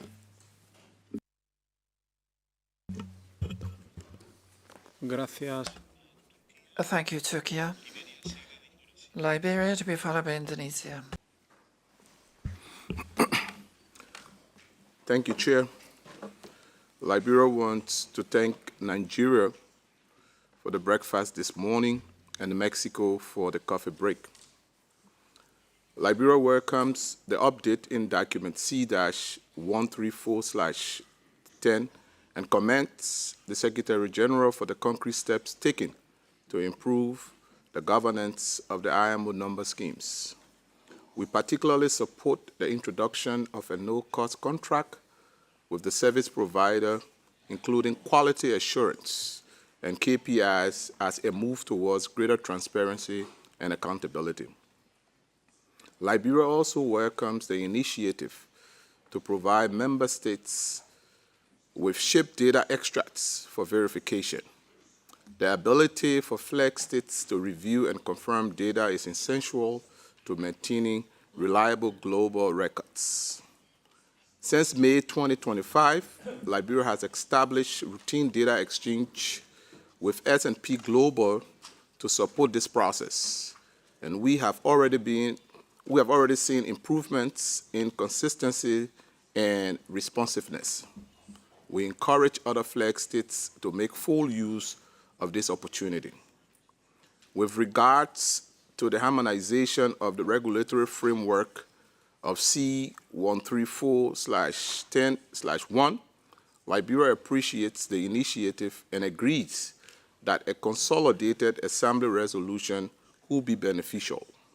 However, we consider that a paragraph-by-paragraph review will be useful, potentially by the subcommittee on the implementation of IMO instruments. Thank you, Chair.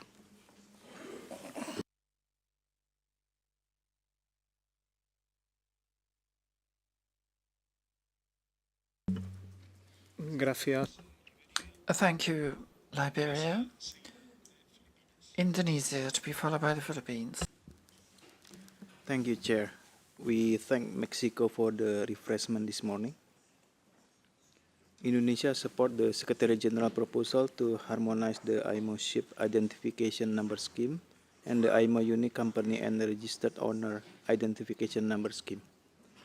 This initiative directly addressed the external auditor recommendation to review governance and working relationship, improving clarity and consistency across related instruments.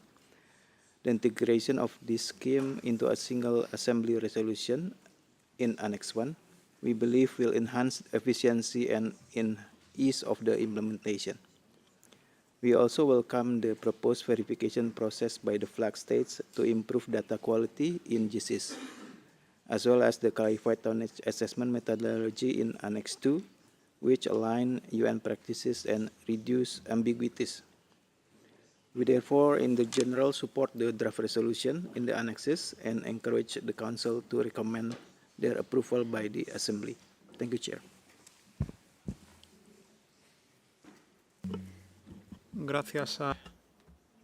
Thank you, Indonesia. Philippines, to be followed by Saudi Arabia. We thank Mexico for this morning's coffee break. The Philippines thanks the Secretary General for document C-13410, providing an update on the governance of the IMO number schemes. We commend the Secretariat for establishing a formal, non-cost contract with S&P Global. These actions significantly enhances the clarity, quality assurance, and efficiency of these vital identification schemes, including the weekly data transfer to GICSIS and the annual tonnage assessment. We particularly appreciate the detailed data verification mechanisms and key performance indicators, which underscore a commitment to data accuracy and timely service.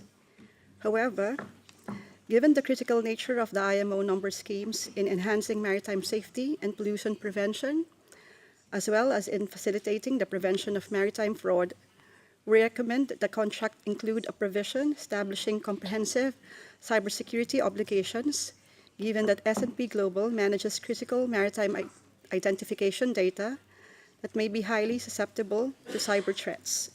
This may be in the form of cybersecurity measures that are compliant with internationally recognized standards and consistent with Resolution MSC 432/98.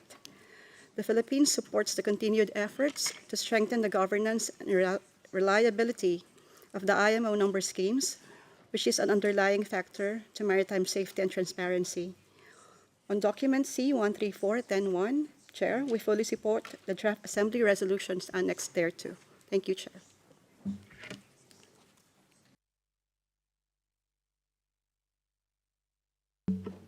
Gracias. Thank you, Philippines. Saudi Arabia, to be followed by the UAE. We thank Belgium and the Netherlands for the reception of yesterday, and we thank Nigeria for today's breakfast, and we thank Mexico, which has given us energy and let us feel the Mexican atmosphere. We take note of the information provided in document C-13410-1, and we appreciate the efforts of the Secretary to improve coherence across the IMO number schemes and related regulatory instruments. We note the proposals to streamline existing resolutions and circulars, clarify terminology, and enhance verification practices within GICSIS. These efforts appear to be aligned with broader goals of regulatory consistency and data reliability. We will follow further developments of this work with interest. Thank you, Chair.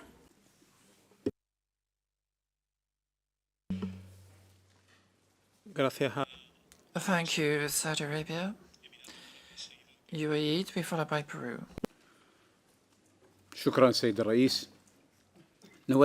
Thank you, Chair. We would like at the beginning to thank Mexico for the coffee break.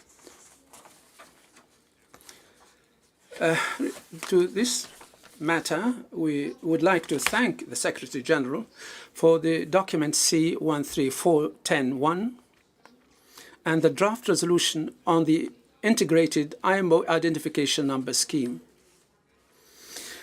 This delegation believes that this issue is linked to a number of IMO technical instruments within the purview of technical committees. Therefore, there is a need to engage and coordinate this work with all relevant IMO bodies, particularly the MSC and the Facilitation Committee. Accordingly, we believe it would be appropriate to work further intersessionally and take into account the comments and proposals made by various delegations.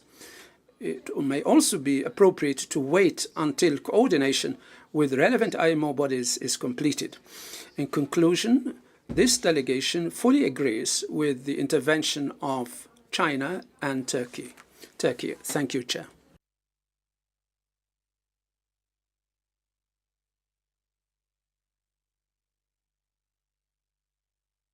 Gracias. Thank you, UAE. Peru, to be followed by Kenya. Thank you, Chair. And thank you to the delegation of Nigeria for the breakfast and Mexico for the coffee break this morning. Peru supports the resolution proposing to integrate the IMO number schemes. That is having a single system.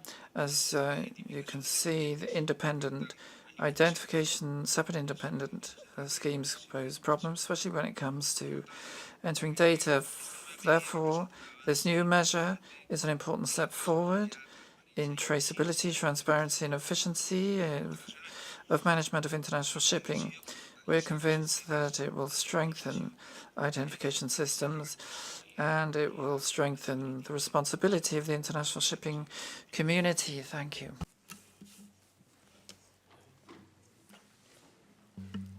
Gracias. Thank you, Peru. Kenya, to be followed by the Republic of Korea.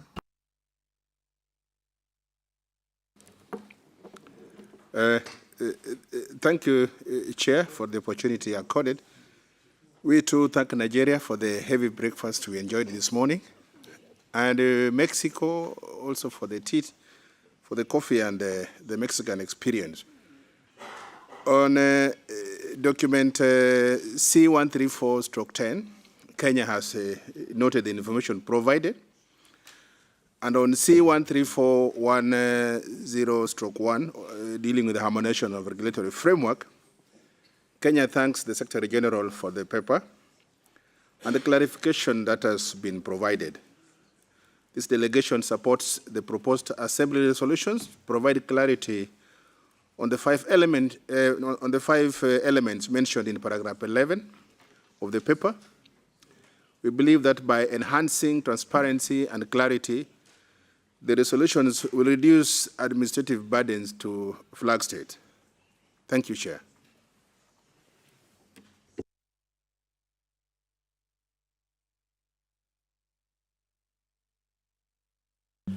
Gracias. Thank you, Kenya. The Republic of Korea, to be followed by Greece. Thank you, Chair. First, the Republic of Korea appreciate. We would like to thank Mexico for generous providing coffee.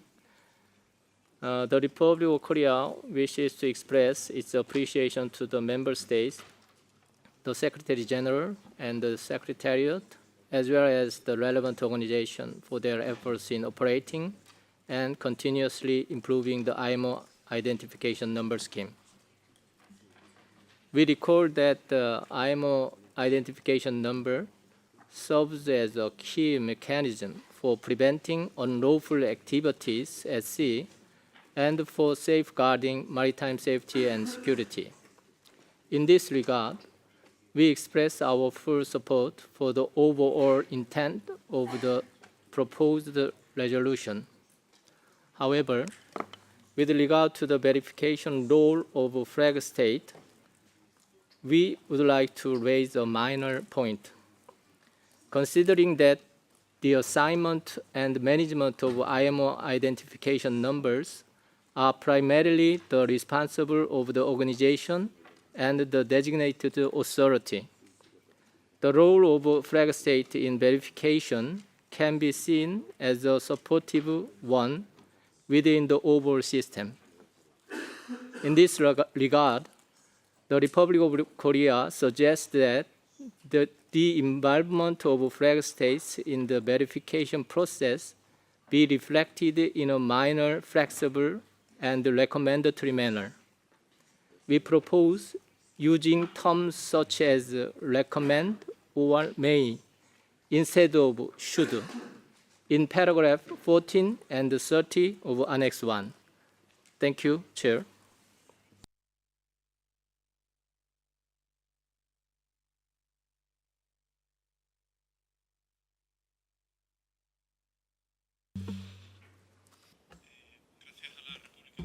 Thank you, Republic of Korea. Greece, please. Thank you, Mr. Chair. We thank Mexico for the coffee break. And on the issue at hand, we would like to thank the Secretariat for preparing the documents at hand. This delegation supports the relevant proposals in document C134/10/1 so that the draft resolution can be presented for adoption in the next Assembly, taking into account the comments expressed in this Council, as already stated by Denmark and others. Thank you very much.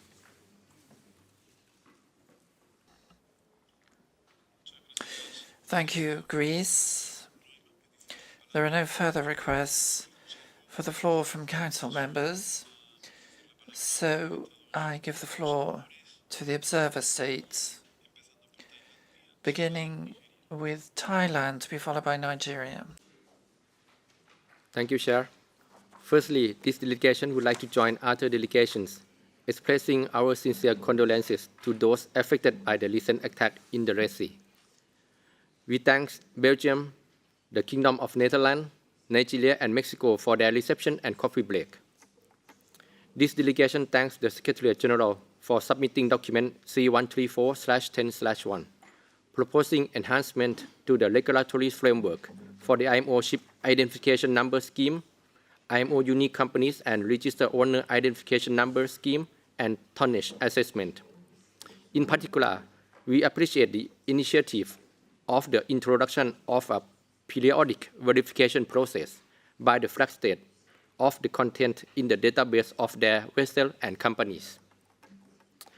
At these occasions, this delegation would like to provide our experience in the past regarding data discrepancies when using ship and company particulars in GSIS. The Marine Department of Thailand and the Flag State Administration of Thailand experienced some cases where the nationality of the ships and the status of the ships were found to be inaccurate in the module ships and company particular within the GSIS system. According to this delegation understanding, S&P Global has received information from various sources, such as insurance companies and classification societies. However, we would like to emphasize that the verification of information from the flag state administrations is also crucial and necessary. In this regard, we would like to encourage S&P Global via the IMO Secretariat to cross-check the information with the relevant flag state before updating any necessary changes in the database. This approach will significantly reduce the administrative burden of the flag state when conducting the periodic verification process as proposed in the Annex 1 of the document C134/10/1. This delegation strongly believes that the accuracy of information in this module will enhance the ship registration process of member states and can prevent fraudulent registration. Thank you, Chair.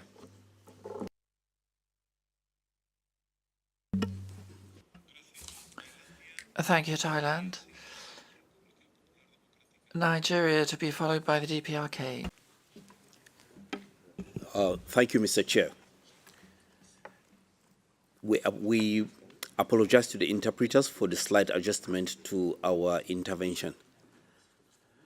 First, as this is our first time of speaking today, we wish to express our deep sympathy for the victims of the attack on the Liberian flag vessel Integrity Sea in the Red Sea and join others to condemn the dastardly act. We also take this opportunity to thank Mexico for the coffee break this morning and all sponsors of receptions yesterday. We further express thanks to delegates for attending our morning breakfast today. We do not take that for granted. Thank you so much. And now to the matter at hand. Nigeria welcomes and strongly supports the Secretary General's initiative to harmonize the regulatory framework for the IMO Ship Identification Number Scheme. The IMO Unique Company and Registered Owners Identification Number Scheme and the tonnage assessment calculations. We commend the proposal to integrate Resolution A 11730 and MSC 16078 into a single coherent assembly resolution. This streamlining will not only enhance clarity and consistency across related instruments, but also strengthen the operational efficiency of the schemes, particularly for flag states managing diverse vessel types under their registry.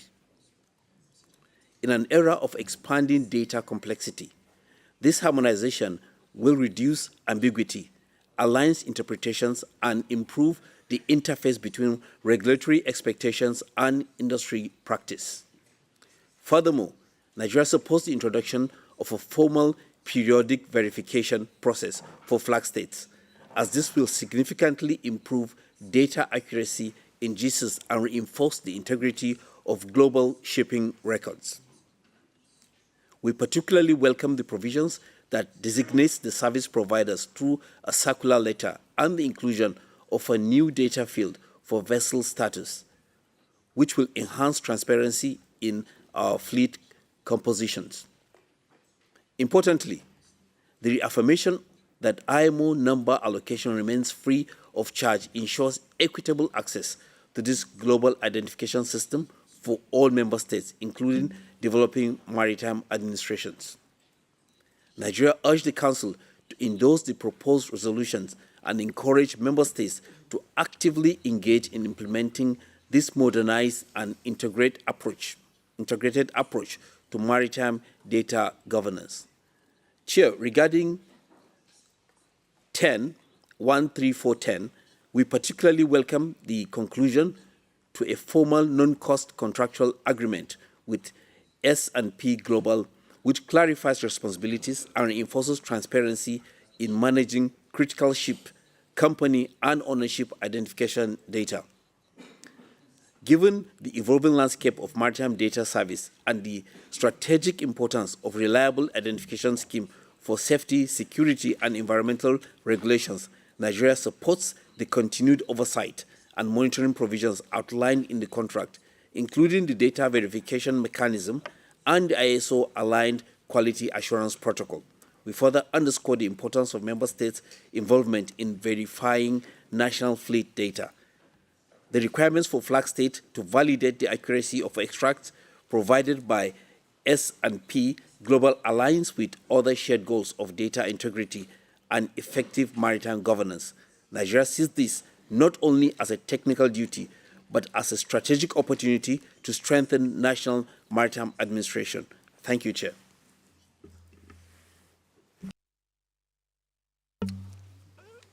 Muchas gracias. Thank you, Nigeria. We are getting close to the lunch break, and we still have further requests for the floor. So I would propose that we take lunch now and resume this item at 2:30.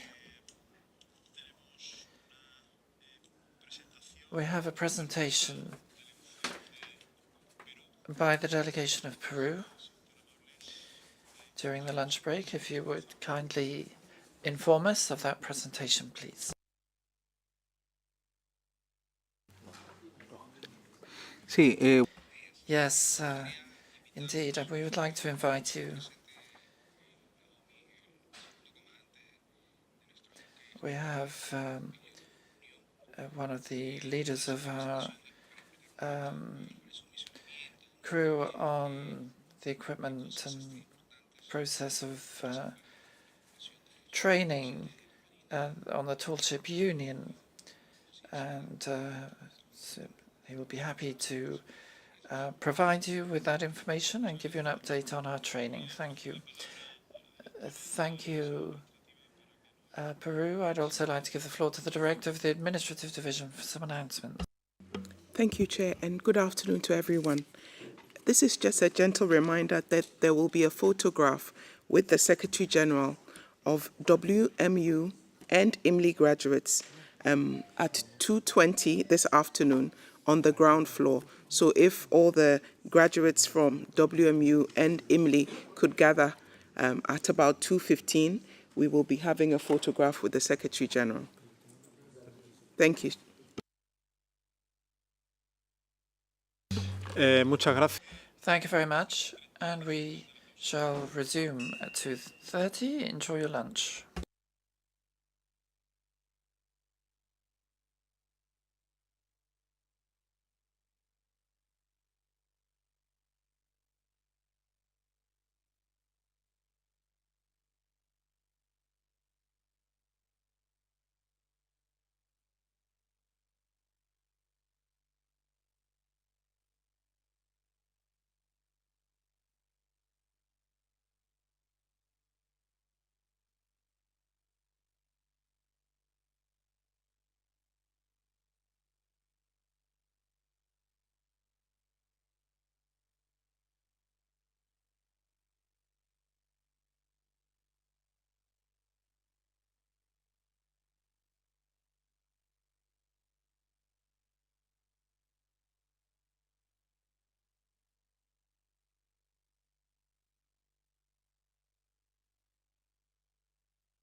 Good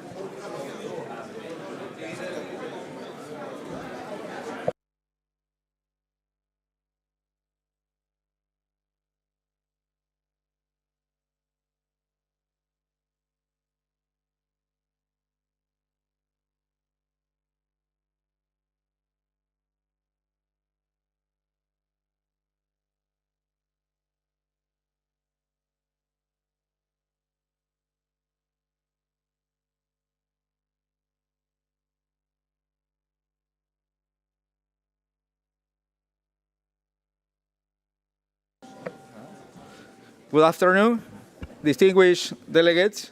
Thank you for staying with us for this brief but minimum presentation. Let me introduce the commander, Jonathan Rivera. Is a second in commander in our Peruvian sail training ship, Union, who will provide an overview of the currently training development as well as the ship role as Peruvian sailing ambassador and its contribution to maritime awareness and diplomacy. When finished, if you have any questions, please feel free to ask. Okay, Commander, the floor is yours. Good evening. Thank you for your time. I'm Commander Jonathan Rivera. I'm the Executive Officer of the Peruvian Navy Coal Ship Union. Now we're in Canary Wharf, West Indian Dock, so if you want to go to visit today, you are very welcome. So I'm going to talk about a little bit about what we do here in London, also what is our work in this kind of tall ships. So a brief about us, our mission, some deployment overview in Union in London. So now, this is the Union. This is a Peruvian Navy sail training ship. It's a 4-mast bark, so with 150 meters length, 13 meters wide, and also we have a 45 meters height. This is a very huge tall ship. The Union is like a particularly because was built entirely in Peru. This is made by Peruvian hands. So also for us it's very important because the Union make a milestone in our naval industry, make a boost for all the construction nowadays in our country. So the construction started between 2012 through 2016 and commissioned for the Peruvian Navy in January the 27th in 2016. So now we are 9 years old only of the ship. It's very young. Yeah. So Union has been conceived not only for training purposes, but also to be sailing as ambassador for its home country. No? That's why in 2021, the Union was declared as an itinerant embassy of Peru and holds Foreign Affairs Ministry flag representing Peru on this diplomatic voyage, as we hear now in London. And what is our mission now? Is complement the training process of the Peruvian personnel. So, on board, our midshipmen and the future leaders of our Navy, of our country, do enhance their skills like a leadership and teamwork, and also some navigation skills that we need when we graduate after, to our Naval Academy. In addition, we promote maritime awareness and contribute to the foreign policy of the Peruvian state. This is another part of our mission, and that's why we are in London now, and that's why we are here in the IMO. Today, we are sailing that our 2025 midshipmen training deployment overview. Now we sail with 227 crew members, including 71 midshipmen that you see now here sit, and also international guests from Argentina, Chile, and Bolivia. Union got underway from home port Callao in Peru on May 9. Today we have been underway for 58 days, so having sailed approximately 8,000 miles now, but our first port of call was Mayport in the United States. From here, we crossed the Atlantic Ocean and covering 4,400 miles on which we sail with sails, 2,000, almost 2,500 miles with only sails. So it's very important for us because we try to use the power of the sails to go under way. This is the general overview. As I said, we depart from Callao, and then we cross to the Panama Canal, and our first port of call was Mayport in the United States. Then we cross the Atlantic Ocean through London. Now, this is our second port of call. But after that, we're going to continue to Aberdeen in Scotland. Then we go to Esbjerg in Denmark, in Bremerhaven, to Germany, Amsterdam in the Netherlands, return to the UK, go to Liverpool, next Dublin, Vigo in Spain. We come back, cross the Panama Canal again, and we return to Callao in November, the first week in November. As I said, London is our second port of call on this training deployment. In addition, we will participate in some activities on some sales festivals and race promotion by the Sail Training International, so including Aberdeen, Esbjerg, Bremerhaven, and Amsterdam. So we are very excited to be participating in because this is our first time in Europe to participate in this kind of sailing festivals. And this is today. We are here in Canary Wharf, Thames Quay. We just arrived 2 days ago, so our principal work or mission here is to strengthen diplomatic relations with the United Kingdom. This is as part of our work like an itinerant embassy.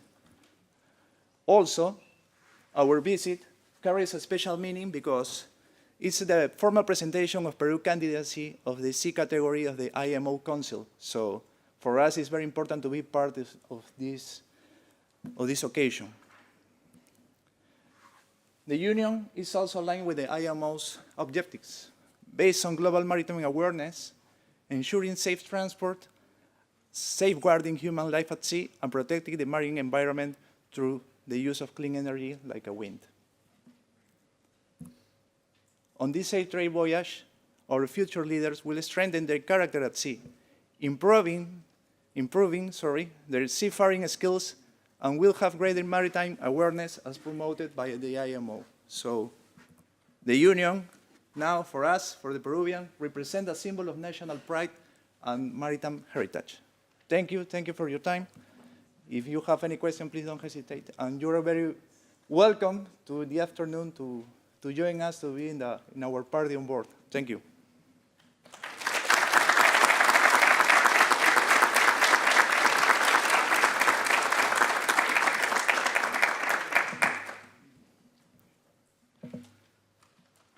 Okay, no questions? See you at night. Thank you.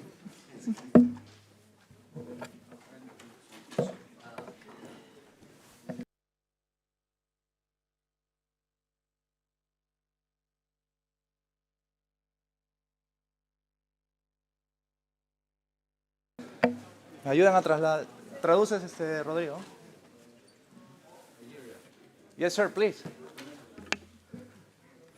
Thank you for your wonderful presentation.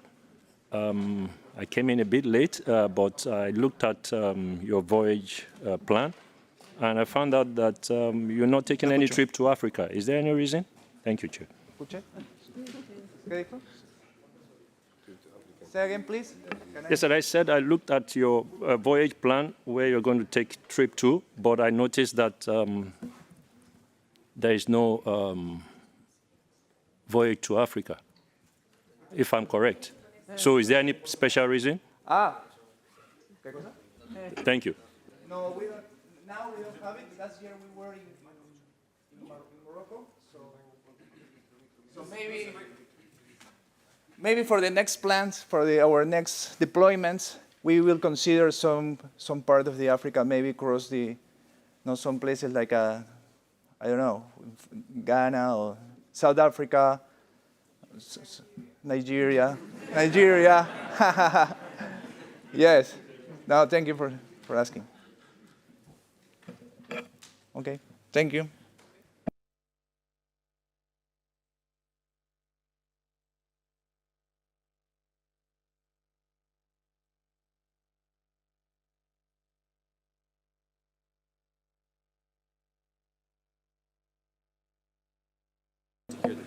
Yes, because it's very too...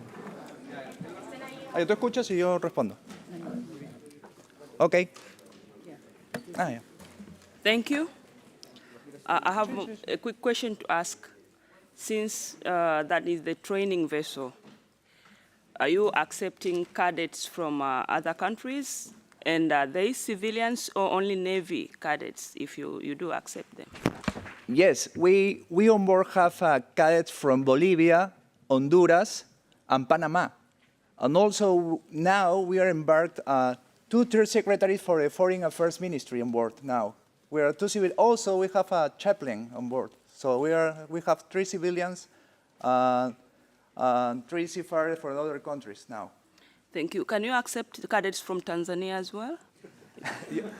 I don't know. You have to send a letter from my Chief of Naval Operations, so maybe he will accept this invitation. Thank you. We will do that. Thank you.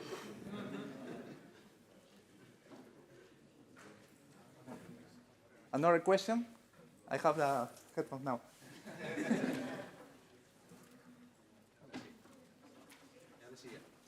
Okay. Thank you.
Okay, only me, only me.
Buenas tardes a todas las delegaciones. Espero. Good afternoon, delegates. I hope you enjoyed your lunch break. And we now return to our list of speakers under item 10 of our agenda. And I now give the floor to the Democratic People's Republic of Korea, followed by the Islamic Republic of Iran.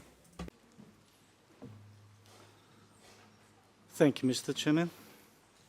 Good afternoon, the distinguished delegates. Taking the floor for the first time, this delegation expresses thanks to those who provided wonderful refreshments, breakfast, lunch, and reception to date. Back to the document C-134/10, the delegation of the Democratic People's Republic of Korea would like to thank the Secretary General for the note and information on the IMO member scheme, IMO number scheme. In the meantime, we would request more clarification on the key performance indicators. According to paragraph 11, the service provider should respond within 8 working days for ship identification number issuance. However, we are of the opinion that it is not clear enough whether the target means the date of number issuance or the continuous communication. Maritime Administration of the Democratic People's Republic of Korea has requested S&P Global a ship's IMO number at the beginning of last May, and it took almost 2 months' time to get the number. They were asking and replying one data after another every 8 working days, ironically, between the provider and my administration. With the current terms on the contracts, we are not sure if we could complain for the long delay. Thank you, Chair. Gracias a la República. Thank you, Democratic People's Republic of Korea. And I now give the floor to the Islamic Republic of Iran, to be followed by the Marshall Islands. Thank you, Mr. Chair. Good afternoon to all. We would like to thank Belgium and Netherlands for the yesterday reception, and thanks Nigeria for the breakfast, and Mexico for sponsoring coffee break. The Islamic Republic of Iran would like to thank Secretary General for the comprehensive report in document C-134/10 and C-134/10/1. We appreciate the efforts towards improving the efficiency, harmonization, and the governance of the IMO number schemes, including the integration of the ship, company, and registered owner identification systems, as well as the enhancements to the tonnage measurement assessment mechanisms. However, we wish to raise the following observations and seek clarification on the certain aspects that remain vague and could potentially affect the consistent implementation of the proposed framework. First, undefined legal responsibilities. While the proposed verification mechanism involves periodic review by the flag states, the extent of legal responsibility for ensuring data accuracy is unclear. For instance, what would be the implications if a member state fails to verify or correct data as requested? Is there a formal accountability mechanism foreseen? Second, oversight of the service provided, S&P Global. Although we welcome the establishment of a contract with the S&P Global, the current documents lack sufficient details on how the organization intends to independently monitor and evaluate the service provider's compliance with the quality standards. We suggest introducing clearer oversight provisions, potentially through a third-party auditing mechanism. Third, tonnage assessment clarity. The calculation of the tonnage-based contributions is proposed to rely on the data from the GISs filtered by the in-service status of vessels. However, the criteria for determining such status and recourse in the event of data discrepancies or omissions require further clarification. This is essential to ensure fairness in the financial assessment of member states. In the view of above, the Islamic Republic of Iran recommends that the further legal and procedural clarification be provided prior to endorsement to ensure uniform application and safeguard the rights and obligations of all member states. Also, in this regard, we support intervention by distinguished delegates of China and Thailand. Thank you, Mr. Chair. Gracias a la Thank you to the Islamic Republic of Iran. Marshall Islands to be followed by Poland. Thank you very much, Mr. Chair, and good afternoon to everybody. Marshall Islands, as an observer to Council, would like to thank the Secretary-General for document 13410 and 10.1. Speaking on 10.1, Marshall Islands is supportive of the consolidated resolution integrating the IMO numbering schemes. This seems reasonable at this stage to have the requirements in one place. However, we would like to seek some clarification regarding the updates to the resolution A72617 on the apportionment of expenses. As noted in the document, the tonnage assessment calculations exclude certain ship types, sizes below 100 gross tons. However, the proposed revision seems to suggest that the assessment would be calculated against all ships which utilise the IMO numbering service, Annex 2, Paragraph 1C. This could be quite a significant in the case of some non-propelled vessels and yachts. We also look forward to seeing what is proposed by a detailed periodic verification process. Marshall Islands considers that the accuracy of the data in GESIS will be a high priority. We have heard several comments that may need to be addressed, and in this regard, the Marshall Islands can support the distinguished council members, Liberia, UAE, and China, in suggesting a technical review, whether this be at III prior to Assembly or other relevant committees prior to this resolution being sent to Assembly. Thank you very much, Mr. Chair.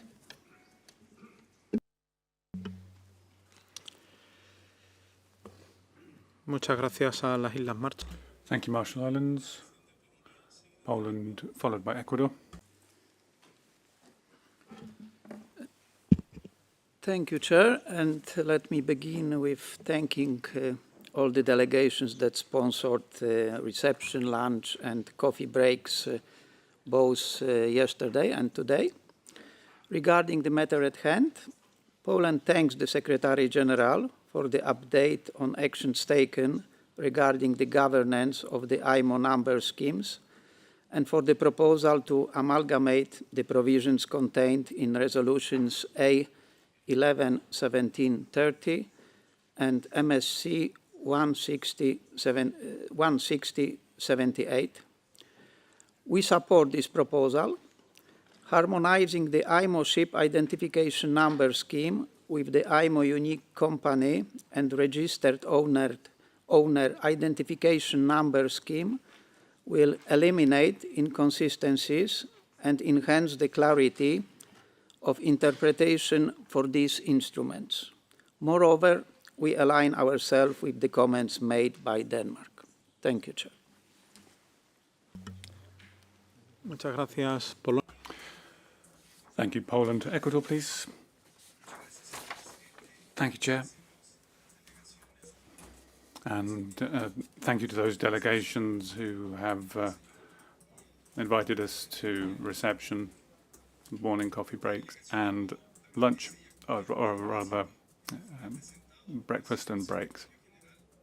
Thank you for the report in document C13410, which represents genuine progress in strengthening the IMO number scheme. We greatly welcome the formalization in the form of a contract with the provider S&P Global, particularly as regards quality, transparency, and cooperation with member states. It's a measure that responds to advice from the external auditors and will increase the robust character of the system. We believe particularly less developed member states should have support to effectively verify the information of their fleet. So the Secretariat should look into cooperation and capacity development at the regional level. We also believe that the contract should be assessed and that the effective mechanisms and possible correction methods should be put in place to deal with any shortcomings. In that way, we can have a modern, transparent, and efficient system applying to this very crucial element for the regulation and safety of international maritime transport. We welcome the proposal put forward by the Secretary-General in document C13410-1. We recognise the effort that has been made to harmonise and strengthen the regulatory framework of the IMO number scheme. It's an initiative which we believe would constitute significant progress towards greater transparency, efficiency, and safety in the management of global maritime data. We are very much committed to good maritime governance, and we therefore support the proposal before us and the creation of an integrated system. We also welcome the establishment of a national verification mechanism that will allow member states to enhance quality of control on ships sailing under their flag and improve GSIS. This is a technical support program for developing countries, and that would be necessary to ensure that differences in technical capacities lead to regulatory gaps. Thank you very much indeed.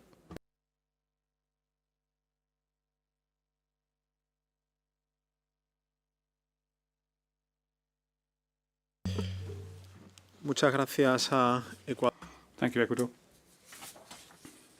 And with your statement, we come to the end of our speakers list.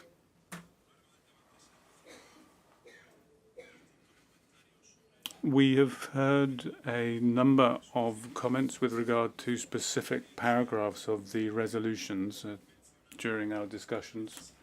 There has also been mention made of clarification on certain aspects of the contents of the resolution. So I would now like to give the Secretary-General the opportunity to respond. I can see that he is finishing a long list of notes, and so we look forward to hearing what he has to say. Thank you, Chair.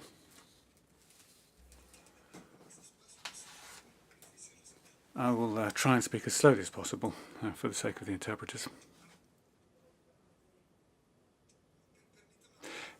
First of all, let me pick up on the comments of the distinguished delegation of China and others with regards to the process ahead. Now, I don't intend to go counter to the operational processes of the organization when talking about proposals that should be coming from member states. This document and the analysis, which I informed the Council about at our previous session, responds to the recommendation of the external auditor. And that is reflected in the first paragraph of document 13410. where it states that in 2022, this received the endorsement of Council. And that's why we carried out an internal audit on the necessary improvements.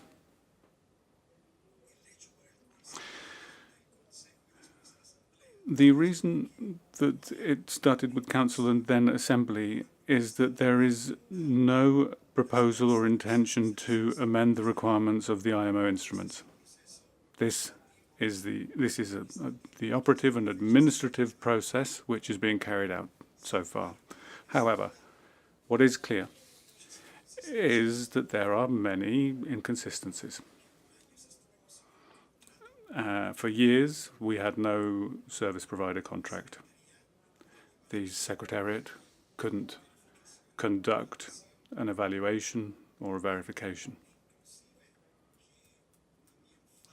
Indeed, there were errors in how the information was entered into GSIS. That's something we experienced last year, with ships there that shouldn't have been in the GSIS. So this is part of the verification and oversight, which we have responsibility for carrying out according to the requirements set by Assembly and all of you. That is what we have outlined in this document, and that's why it wasn't considered that any technical assessment of the committees was required, because, in fact, there is no change or amendment being proposed. These are simply improvements that we need in order to effectively implement them. It's also true that we are still receiving from a number of member states questions, and here I'd refer you to Annex 2 on assessments and which vessels come under consideration and which don't. And it is here that there's a recommendation that's been made, which is that it be applied to every IMO number that is allocated. And that is because each one benefits from the IMO number and should therefore contribute accordingly. There were a number of direct comments in regard to the text, and that is indeed why we are looking at the proposal today, to improve it and to ensure that it meets your expectations in the United States. There's no problem in carrying out the reordering of the paragraphs for that clarification. Periodicity will be included in the circular because it's linked to the S&P Global contract. The references to what we will have to do with regard to the GSIS Module 4 access to information it is right to say that that is part of the improvements that we are making to GSIS. The verification of information by member states, mentioned by the Republic of Korea and others, does already exist and remains a recommendation. But it's the proactive part for flag states which also need to complete that verification to guarantee that the information is kept up to date. Netherlands raised the 7 digits. That is something that we're in dialogue with S&P Global about and will be able to report on at the next session of Council.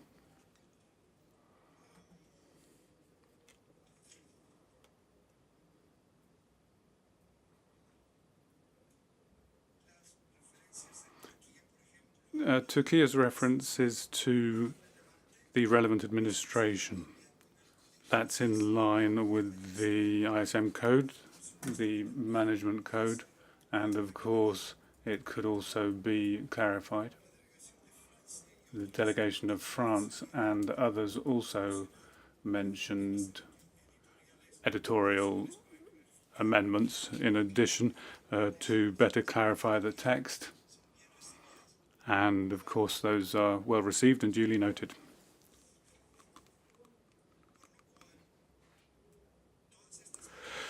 So all of these improvements can be integrated. The document can be updated and resubmitted to the next session of the Council if you consider that the process, being administrative and operative rather than technical, can remain within Council and overcome the shortcomings which we're well aware of, which have been identified by 2 audits, one external, one internal. And it's a process that will, in the end, improve the application of the IMO number scheme. Thank you very much, Chair.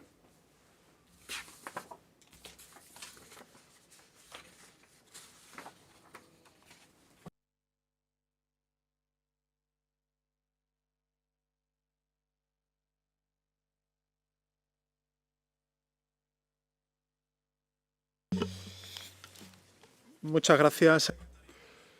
Thank you, Secretary General, for that comprehensive response to each of the comments that were put forward by Member States.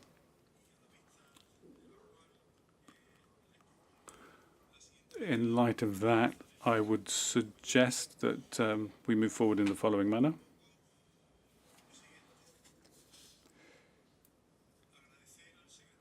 Firstly, we express our appreciation to the Secretary General for the proposed draft Assembly resolution, which can be found in the Annexes 1 and 2 of document C-13410-1. And invite the Secretary General to submit to the next Council session the revised versions of the draft resolutions for Assembly in light of comments made in plenary, with a view to their approval and subsequent referral to Assembly 34 for adoption.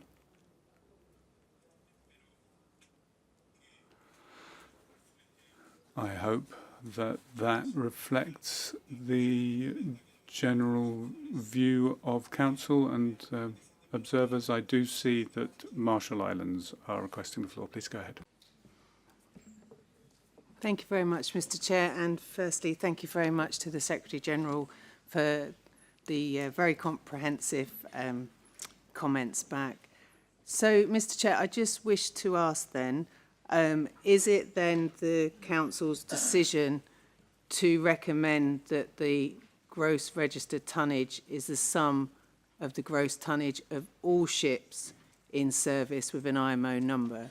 Because I feel that that was a recommendation that a decision may not have been agreed on, or will that go to the next Council for a decision? Thank you very much, Mr. Chair.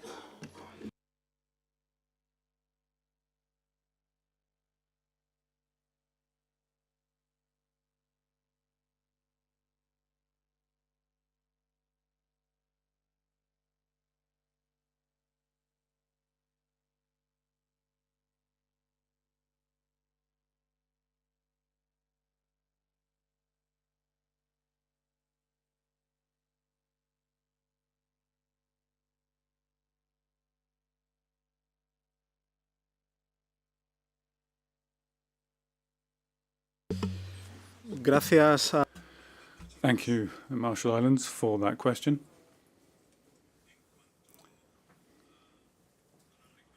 With regard to the recommendation that the Council may make with regard to the tonnage assessment, which or rather of those ships that the resolution is referred to. What I would say at the moment is that here in this session, we're not making this recommendation because we're not actually approving the resolutions.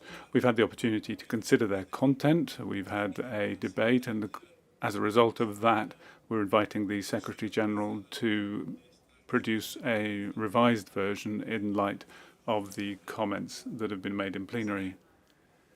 It will be at the next Council session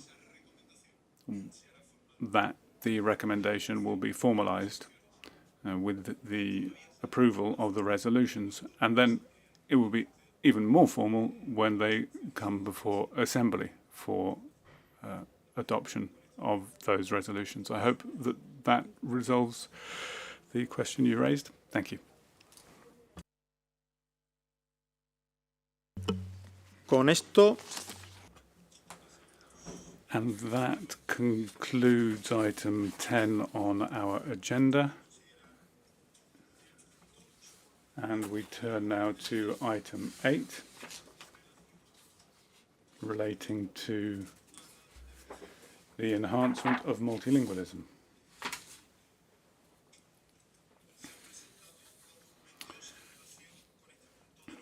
Two documents have been submitted under this agenda item. And first, I would invite the Secretary General to introduce document C1348, which contains updates on multilingualism at the IMO. Gracias, señor. Thank you, Chair. Document C134/8 presents the administrative and operational guidelines for the multilingualism approach. These guidelines were developed by the Secretariat pursuant to Assembly Resolution A1180/33 and are based on a comprehensive analysis of existing IMO processes and comments made during the previous session of the Council. The guidelines are organized into 5 key sections, each one addressing a specific area for implementing multilingualism across the organization. These areas are as follows. Firstly, the language services section, which outlines procedures for the translation of documents, instruments, and communications, as well as interpretation services. Publications section details procedures related to the availability of multilingual publications in digital format and highlights measures to enhance accessibility and sustainability. Thirdly, technical cooperation section emphasizes the integration of interpretation and translation requirements during the planning stages of the technical cooperation activity. Feedback mechanisms, including post-activity forms and existing participant evaluation questionnaires, now incorporating questions on interpretation quality, will support the ongoing refinement of these activities. The fourth one, external communications section, highlights the increasing integration of multilingualism in the organization's external communications, including the IMO website, social media channels, and video content. In particular, the IMO website has recently been launched in all 6 official languages as part of a pilot project using machine translation. Since the issuance of the Council document, this section has already been updated to reflect the specific feedback mechanism and review process for the machine translation used to translate the IMO website to ensure there is continuous enhancement of translation quality. The automatic translation of the website represents 6,000 pages in English. So translation into the 6 languages represents a total of 30,000 pages to be translated.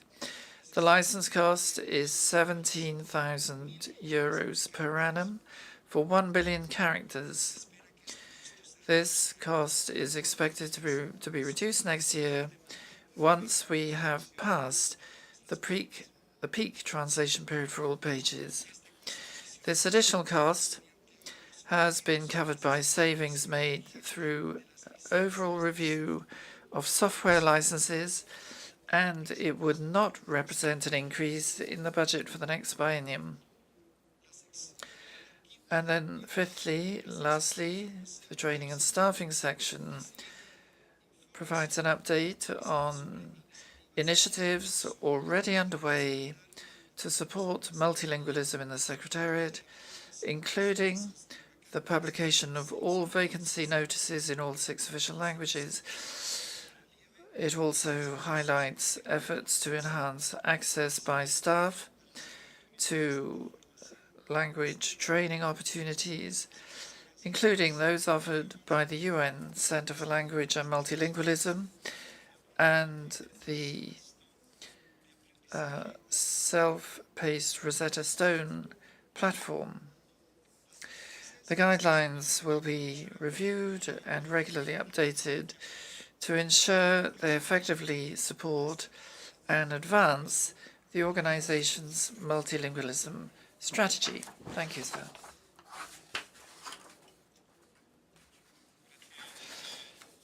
Thank you, Secretary General. I now open the floor for comments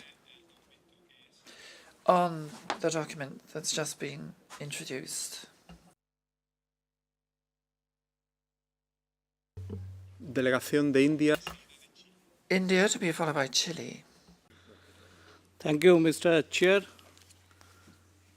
This delegation expresses its appreciation to the Secretary General for the comprehensive update on the enhancement of multilingualism and welcomes the development of the guidelines for the multilingualism approach pursuant to Assembly Resolution A 1180-33. India reaffirms the vital importance of multilingualism in promoting inclusive and effective participation in the work of the organization. At the same time, we recognize the inherent challenges posed by the technical complexity of maritime language in ensuring precision and consistency across all official languages. In this context, it would be prudent as one of the options to explore the artificial intelligence assisted translation technologies as a supplementary tool to enhance efficiency. However, such tools should be employed with appropriate human oversight to ensure the accuracy and integrity of technical content. This delegation is of the view that it is essential that the implementation of enhanced multilingualism be pursued in a financially equitable manner, avoiding any disproportionate impact on developing countries.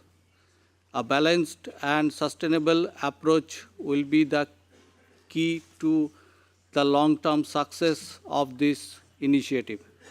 Thank you, Chair. Gracias. Thank you, India. Chile to be followed by Germany. Gracias. Thank you, Chair.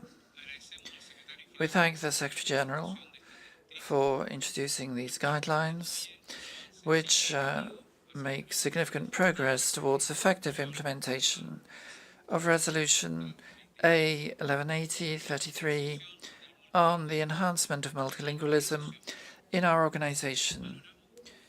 We especially commend the structured approach which has been adopted which comprehensively spans the various areas of action, thus allowing for a coherent and cross-cutting response to the challenge of promoting truly inclusive participation. We positively underscore the early and detailed planning of language services for meetings, the improvement in the internal evaluation and quality control mechanisms, and the launch of the new e-publications platform, which expands access to publications in all official languages. We feel that these guidelines are an important step in ensuring more inclusive and equitable participation in the organization's processes. Like India, we would encourage continued strengthening of operational capacity and the use of technological tools in support of this endeavor. Thank you. Gracias, Chile. Thank you, Chile. Germany, to be followed by Peru. Thank you, Chair. First of all, we would like to thank Mexico for the coffee break this morning. Germany would like to thank the Secretary General for the development of the guidelines for the multilingualism approach based on Assembly Resolution A 1180/33. From this delegation's point of view, these guidelines form a good basis and a first step for the implementation of the Assembly Resolution regarding the enhancement of multilingualism. Nevertheless, the implementation of the resolution, even with these guidelines, is still ambiguous, especially regarding the workload and the mental health of staff within the conference division.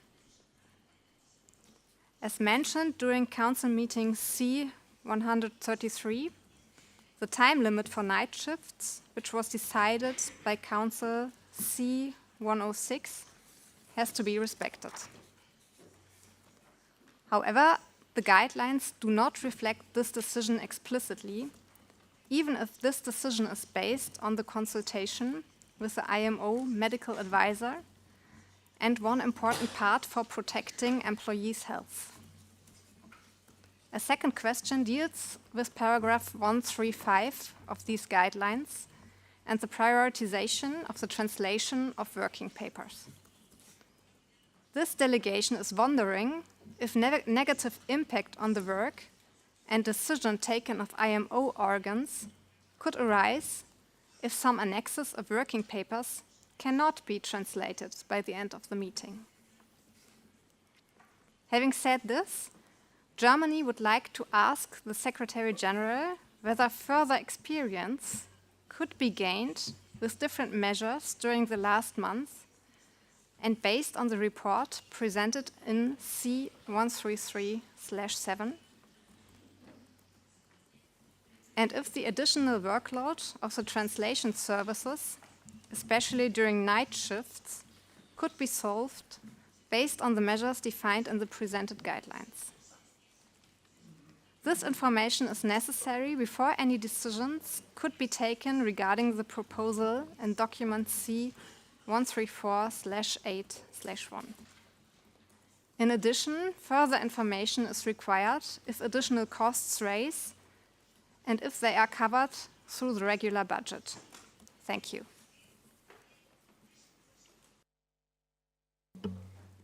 Gracias por lo. Thank you, Germany, for those comments. Peru, to be followed by Brazil. Thank you, Chair, for giving us the floor on this agenda item. Peru wishes to thank the Secretary General for the information contained in document 134/8. Peru takes note of the updated information on multilingualism following the adoption of Resolution A1180 of the Assembly.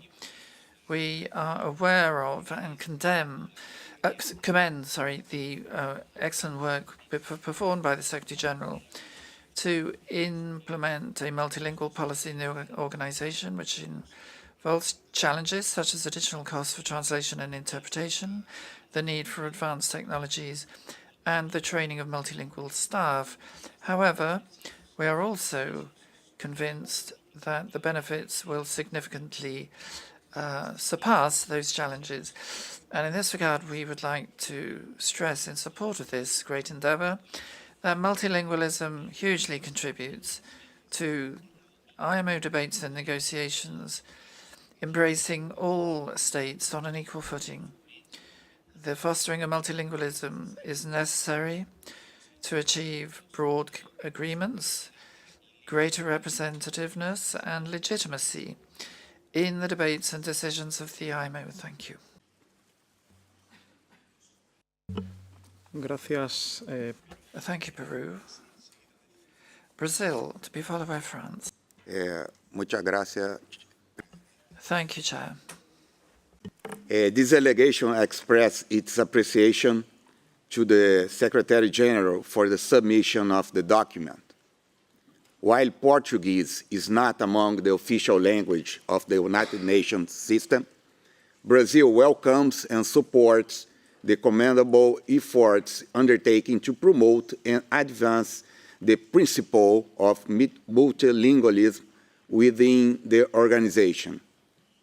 Considering this delegation concurs with the implementation of the guidelines set forth in the annex to the document and further endorse the approach of maintaining it as a living document to be revisited and refined as necessary.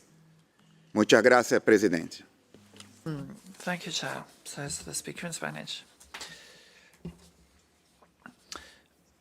Thank you, distinguished delegate of Brazil.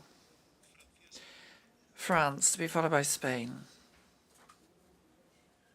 Thank you, Chair, says the delegation in Spanish, and my Spanish proficiency ends there, says the Speaker. France thanks the Secretary General and the Secretariat for document 134/8, which is an excellent presentation of the guidelines in support of multilingualism in the IMO and which illustrates the organization's commitment to implementing this key principle in the better dissemination and knowledge of the work done here. Multilingualism indeed is not a luxury but a necessity to fulfill the IMO's global vocation and to ensure, very simply, that its decisions and results are understandable and applied by all countries. We commend the important and major work which has gone into reflection following the adoption of Resolution 1180, as well as the measures already implemented, for example, recruitment for vacancies in the translation service, which we're grateful for. Also we are grateful to the interpreters for the quality of their work, notwithstanding the quantity and constraints we impose on them.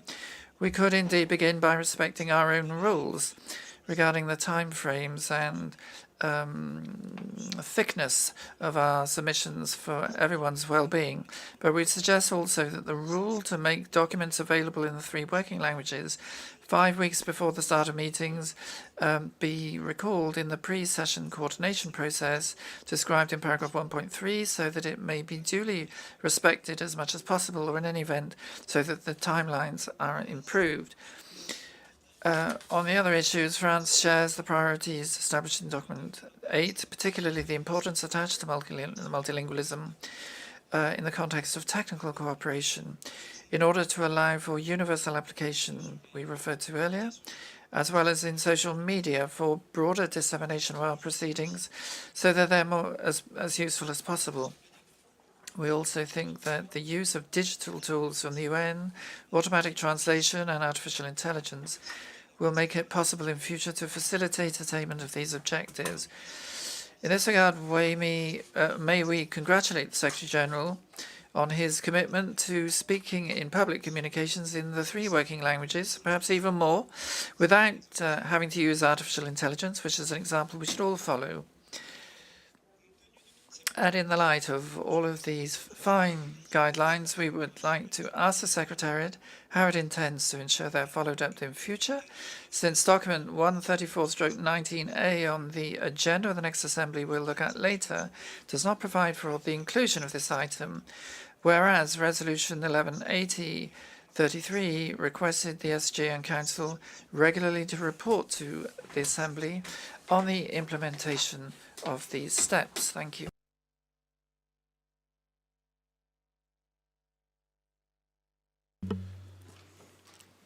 Merci beaucoup, la France. Thank you very much, Francis, the chair in French.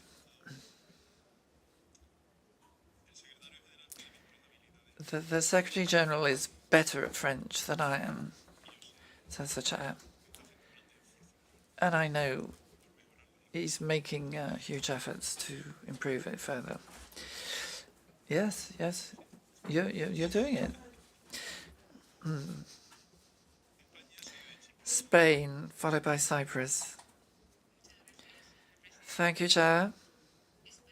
Spain thanks the Secretary General for presenting the guidelines for the multilingual approach and welcomes the comprehensive information which is contained in each of the 5 sections, according to which the guidelines are structured. We also welcome the fact that the IMO website has been launched in the 6 official languages, and this tool continues to be bolstered as the main means of external communication on the work of the organization. In this regard, we would like to propose to the Secretary General that, in keeping with his resolute commitment to policies of transparency and dissemination of information on the IMO's work, and given the importance of the content of the guidelines, as I was saying, we would propose that he consider the possibility of making them public on the relevant IMO website section on multilingualism. Lastly, we would like to congratulate the whole of the Secretariat staff, which has been involved in the preparation of the guidelines. Thank you. Gracias a España. Thank you, Spain. Cyprus to be followed by Indonesia. Thank you, Chair. The new strategic framework for multilingualism, which was introduced by IMO last year, and the Assembly resolution for development of guidelines for the multilingualism approach are proof that the member states of the IMO attach paramount importance to multilingualism. Cyprus is a strong supporter of multilingualism, which we believe is the cornerstone of effective international cooperation, ensuring that no voice is left unheard and no regulation is misunderstood. We believe that linguistic diversity strengthens dialogue, enhances participation, and ultimately contributes to safer, cleaner, and more efficient shipping worldwide. We would like to thank the Secretary General of our organization for paying special attention to this matter and commend the Secretariat for the extensive and thorough work for the preparation of the guidelines. The guidelines prepared are very well structured and include various helpful and feasible suggestions which will promote linguistic inclusivity and will strengthen the overall framework. Thank you, Chair.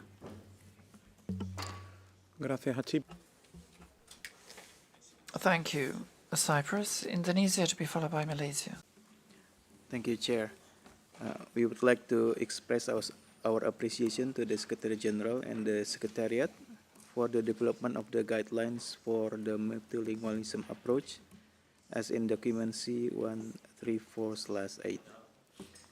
We commend the Secretariat's structure and inclusive approach in enhancing multilingualism across the organization, particularly through improvement in language services, translation workflows, and document dissemination mechanism. These efforts not only promote linguistic equity, but also strengthen effective participation by all member states. We also appreciate the emphasis on a regular evaluation, data-driven planning, and feedback mechanism, including those from interpreters and training participants. Indonesia reaffirmed its strong support for the full implementation of the multilingualism and remain committed to advancing initiatives that promote equal access to IMO resources and inclusive participation regardless of language. Thank you, Chair.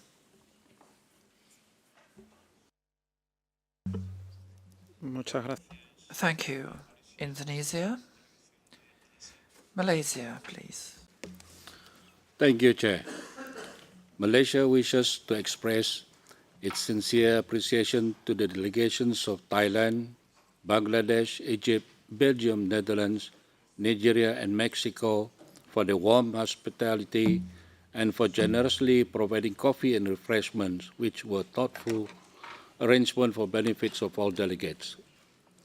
Malaysia reaffirms its support for developing a strategic framework for multilingualism within the IMO, first expressed during the Council 132nd. Malaysia views language as a bridge for inclusivity and effective global engagement. Emphasizing the IMO roles in maritime safety and sustainability, Malaysia highlights the need for accessibility through the use of multiple working languages, including Arabic. Multilingualism, it argues, enhances participations, improves understanding of regulatory obligations, and promotes more effective implementations of IMO instruments. Malaysia, therefore, urged the committees to give full consideration to the proposal, recognizing multilingualism as a strategic enabler for the organization's legitimacy and global relevance. Thank you, Chair.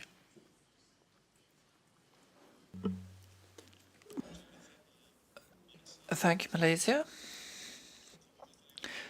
Distinguished delegates, it's my intention to try to conclude item 8 of the agenda before the coffee break this afternoon, bearing in mind that the guidelines presented by the Secretary-General simply call for taking note by the Council, and given that we have to deal with another proposal on strengthening the use of the Arabic language in the IMO to complete this agenda item, I would propose the following. I'm going to give the floor to the Secretary-General for him to provide information and greater clarity on some of the questions asked so far regarding the guidelines.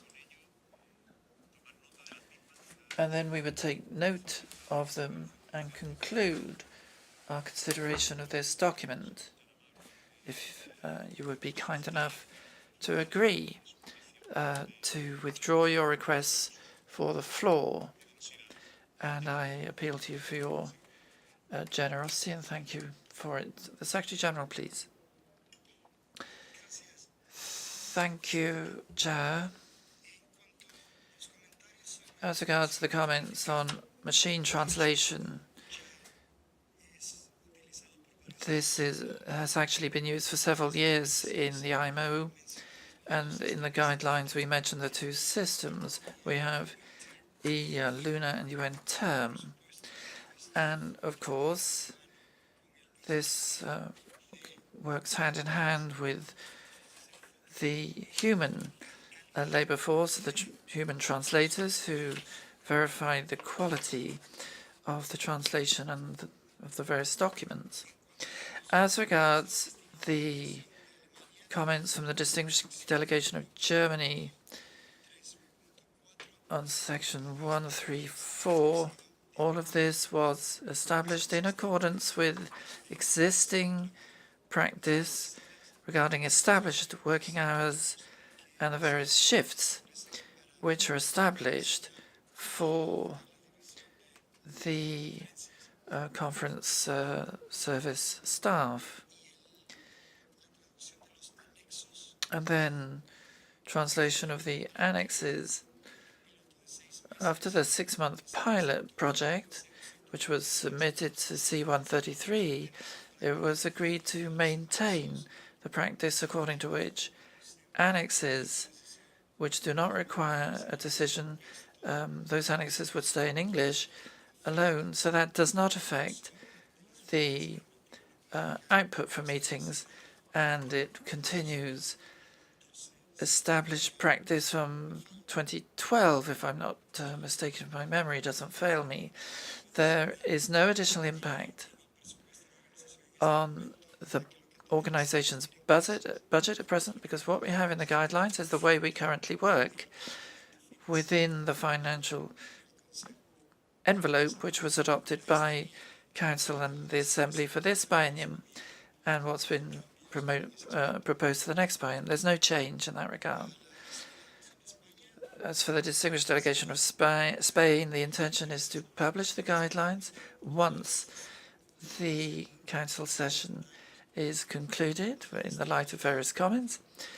And to France, thank you very much for highlighting the role of the member states in all the meetings in order to avoid overly thick documents or ones that come in at the very last minute. We shall keep this under review. It's been a very good exercise because it's helped us to improve our internal multilingualism processes. But I do have to say that this depends on maintaining the status quo, and any change, including requests for additional production of documents and translation, etc., that would then have to be addressed not only within the guidelines, but also in the context of any impact this may have in various areas of the organization, not just in the meetings division, but also in other divisions as well. Thank you, Chair. Thank you, Secretary General. And I am grateful to all the member states for the comments and agreeing to how we proceed, and also thank the Secretary General for the additional information provided, which I think has been very enlightening. And so I propose that Council take note of the information provided in document C-134/8, as well as the information provided orally by the Secretary General. And if there's no objection, it is so decided. And we now move on, therefore, to the second part of this agenda item regarding a proposal on the strengthening of the use of the Arabic language in the IMO. And I would now like to invite one of the co-sponsors. I see the United Arab Emirates requesting the floor to introduce document C-134/8/1. You have the floor. شكرا سيد الرئيس. Thank you, Chair. On behalf of the co-sponsors of this document, the UAE delegation is very pleased to introduce it. The United Nations recognized the Arabic language, including several of its specialized agencies, that adopted language policies authorizing the use of Arabic as an official and a working language.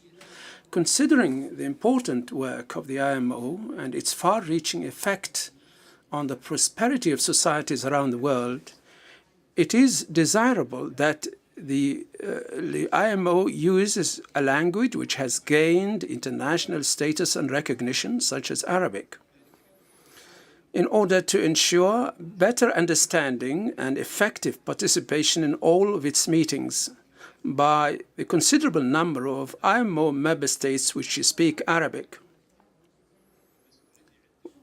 and which are responsible for the provision of such enormous area of facilities of vital importance to the international maritime transport. Strengthening the use of Arabic in the IMO would promote the objective of parity between the 6 official and working languages, which is the rule in the IMO, in the United Nations system.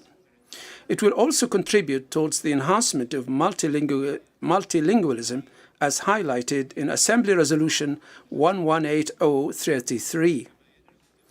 It would support the effective implementation of IMO instruments and overcome the lack of understanding and interpretation of the mandatory instruments into national and subsidiary legislation as one of the root causes of major areas identified in the IMO member state audit scheme. The co-sponsors fully understand that the inclusion of Arabic as a working language for all IMO organs would be a challenge in terms of the member states' contributions, as well as the workload on the Secretariat. This would require allocation of adequate resources for implementation.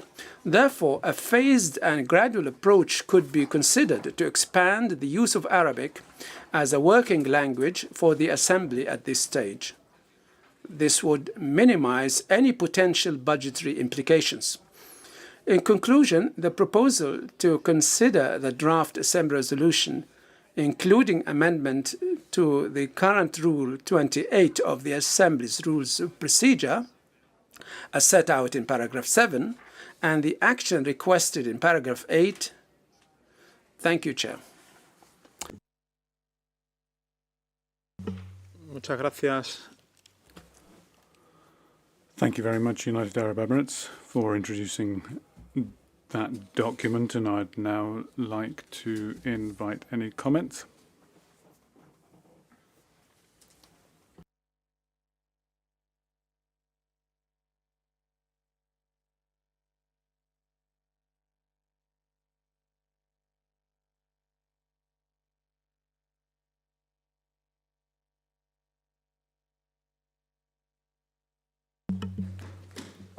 Arabia Saudí, seguida de Saudi Arabia, to be followed by Qatar. Thank you, Chair. Before I proceed, I just want to have a friendly comment to our beloved SG. We always care about the seafarers and the safety. Just want to tell you, goodwill soul for your right hand. Is it because you're tennis, or is it too many handshakes? I don't know. So, please. Thank you. And now I switch to Arabic. Shukran laka, Sayyid. Thank you, Chair. The Kingdom of Saudi Arabia is one of the co-sponsors of this document, which proposes the progressive inclusion of Arabic as a working language of the IMO. Arabic is already one of the official languages of the IMO and is spoken by over 430 million people globally. It is the primary language of more than 20 IMO member states across Asia and Africa, and is already a working language in several UN specialized agencies, including ICAO, FAO, and WHO. We believe that the inclusion of Arabic as a working language would represent a concrete step towards enhancing multilingualism and inclusivity in the organization, in line with the principles of Assembly Resolution A1180-33 and the ongoing reform efforts to strengthen equitable participation in IMO processes. This proposal would also improve the implementation of IMO instruments by facilitating better comprehension, legal integration, and access to technical documentation for Arabic-speaking member states. We support the phased approach outlined in the document, beginning with the Assembly and expanding progressively to other IMO organs in a manner that is both financially and administratively responsible.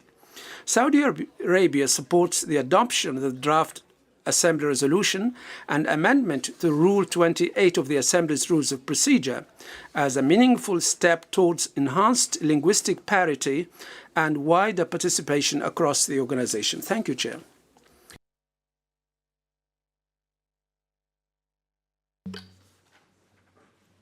Gracias. Thank you, Saudi Arabia. Qatar, to be followed by Morocco. شكرا سيد الرئيس. أولا. Thank you, Chair. At the beginning, we would like to thank all countries which hosted us yesterday and today. Mr. Chair, the delegation of the State of Qatar as one of the co-sponsors of document C13481 is pleased to confirm its full support for the proposal to adopt Arabic as a working language in the IMO. This proposal is an important step towards promoting multilingualism and parity among the 6 official languages of the UN. This would enhance participation of all member states on an equal basis in the work of the organization and in the formulation of its resolutions. The adoption of Arabic as a working language also would contribute to raising the efficiency of the implementation of legal instruments issued by the organization and expanding their understanding of these instruments, especially in view of the increase in participation of Arab states in the work of the IMO. We hope that the draft resolution will receive the Council's support so that it can be implemented gradually and effectively. Thank you, Chair.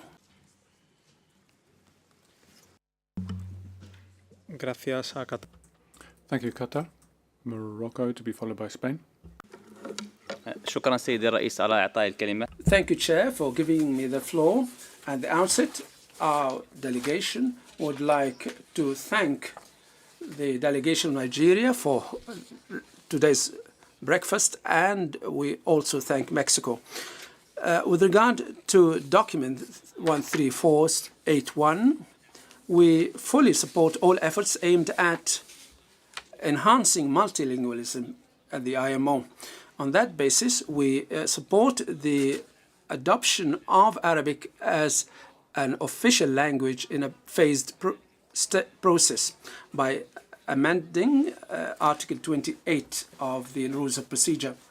We believe that the implementation should be in stages, taking into account the financial implications of such a proposal. Thank you, Chair. Gracias, Marruecos. Thank you, Morocco. Spain to be followed by the US. Thank you very much, Chair. We would like to thank the UAE for introducing the proposal to strengthen the use of Arabic in the IMO. Distinguished delegates, our country's commitment to empowering multilingualism is unequivocal. For Spain, multilingualism constitutes a value and an advantage for the UN system and multilateralism.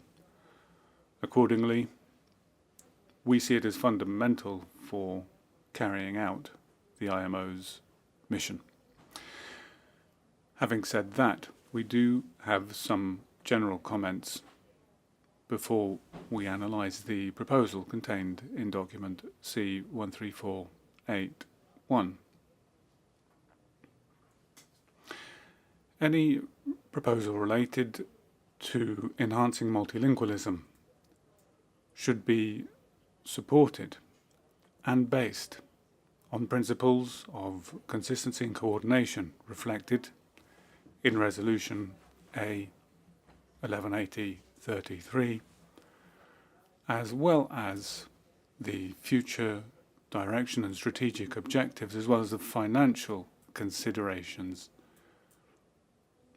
and resources available in the strategic framework for multilingualism. In Spain's view, the direction of multilingualism in the IMO should be supported by a holistic approach when it comes to implementing policies that promote equality between languages and accessibility to IMO services. And resources should be assigned proportionate to the ambitions. New multilingualism policies should guarantee the same prominence and accessibility for these 6 official languages through all IMO services on the basis of an exhaustive assessment of the financial impact, on the impact on resources and associated operative issues related to improving our current multilingual services, as well as with regard to new multilingual policies. We're all aware that such changes would have a significant impact on our organisation structure and workflows, which is why we believe that it is necessary to carry out a consideration in detail to guarantee that such changes are aligned entirely with our objectives.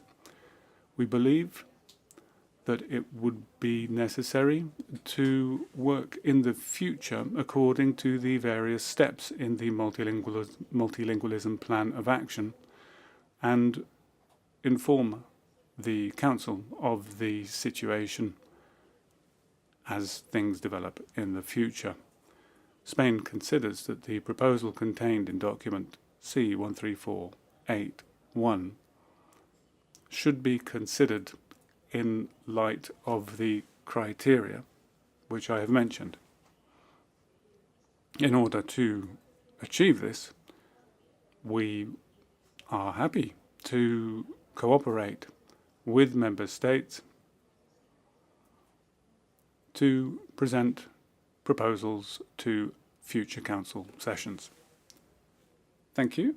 Thank you very much to the delegation of Spain, United States, followed by Japan. Thank you, Mr. Chair.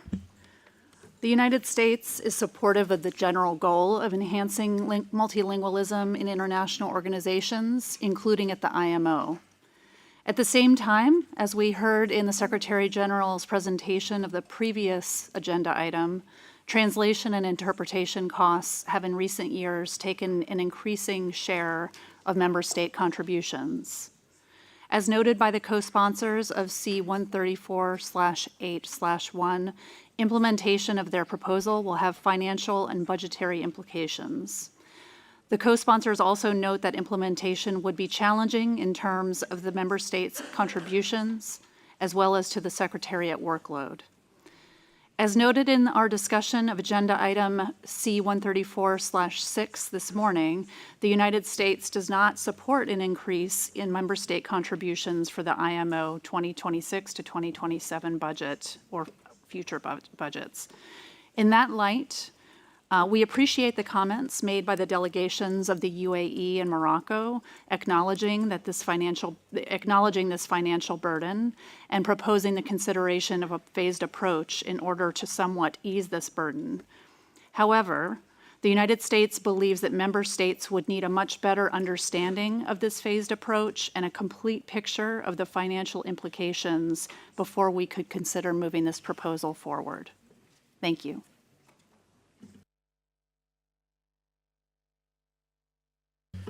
Gracias, Estados Unidos. Thank you, US. Delegation of Japan. Gracias, Presidente. La delegación de Japón es... Thank you. The delegation of Japan. Oh, sorry, I'll switch to English. Thank you, interpreters. Sorry. The delegation of Japan thanks the co-sponsors for the submission. And using this opportunity, we also wish to express our sincere appreciation to all the interpreters for their continuous work to support our multilingualism every day. Now, as a council member, we must be responsible for sustainable operation of this body in order to address our important work in an efficient and effective manner. We have indeed gone through the discussion this week under Agenda 5 and 6 in this manner. So, in parallel with the ongoing effort to enhance multilingualism, we believe it quite important that the Council is kept informed of any updates related to cost allocation and workload associated with translation and interpretation, as we have just noted from the Secretary General's report. So, although we appreciate the proposal, at this moment, we are not informed of any additional workload or associated human and financial resource to implement that, and how our budget plan that we just agreed this morning would need to be revised. Therefore, while Japan expresses our respect to the importance of multilingualism, we see it premature to agree on such an assembly resolution, which will impact our IMO's resource. And thank you, Chair, and thank you again for interpreters.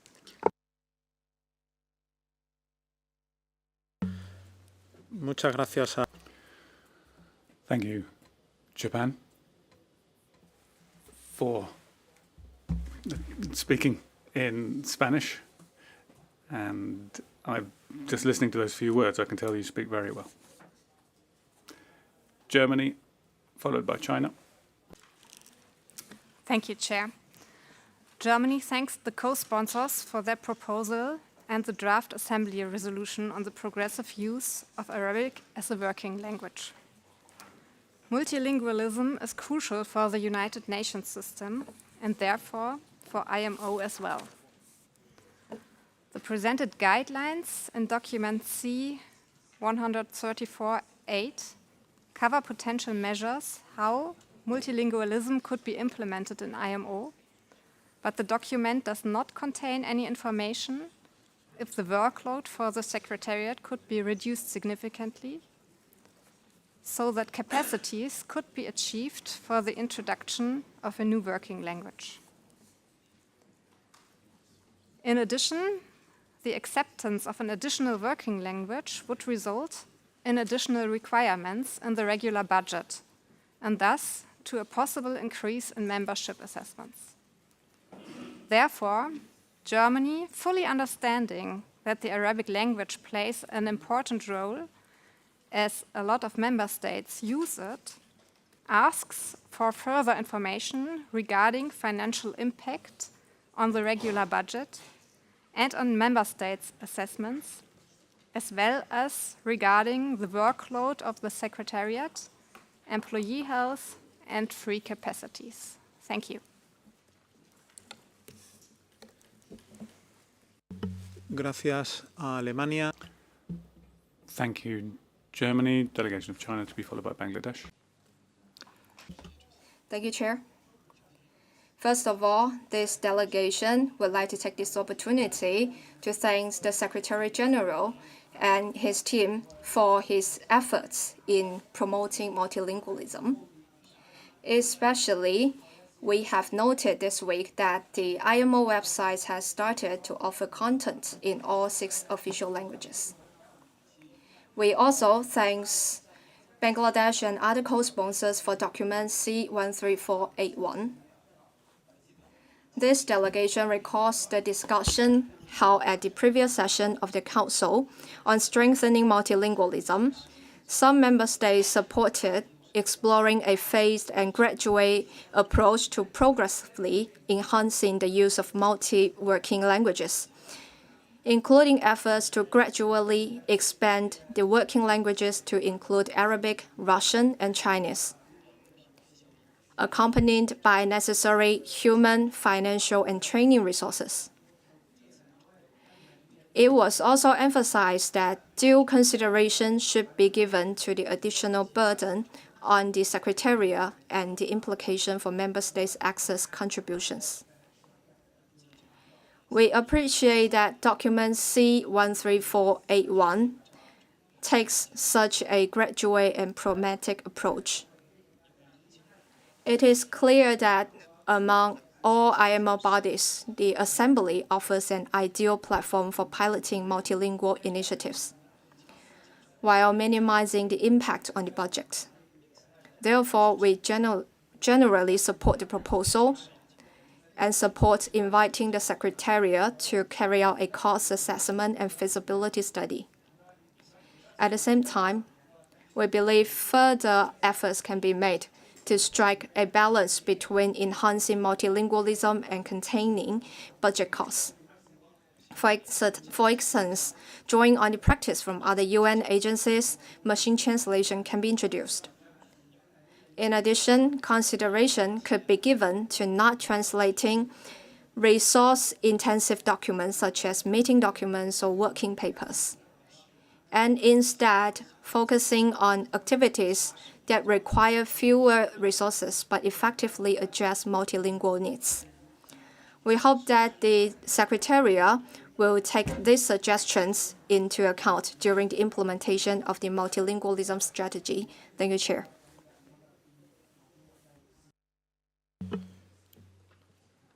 Muchas gracias.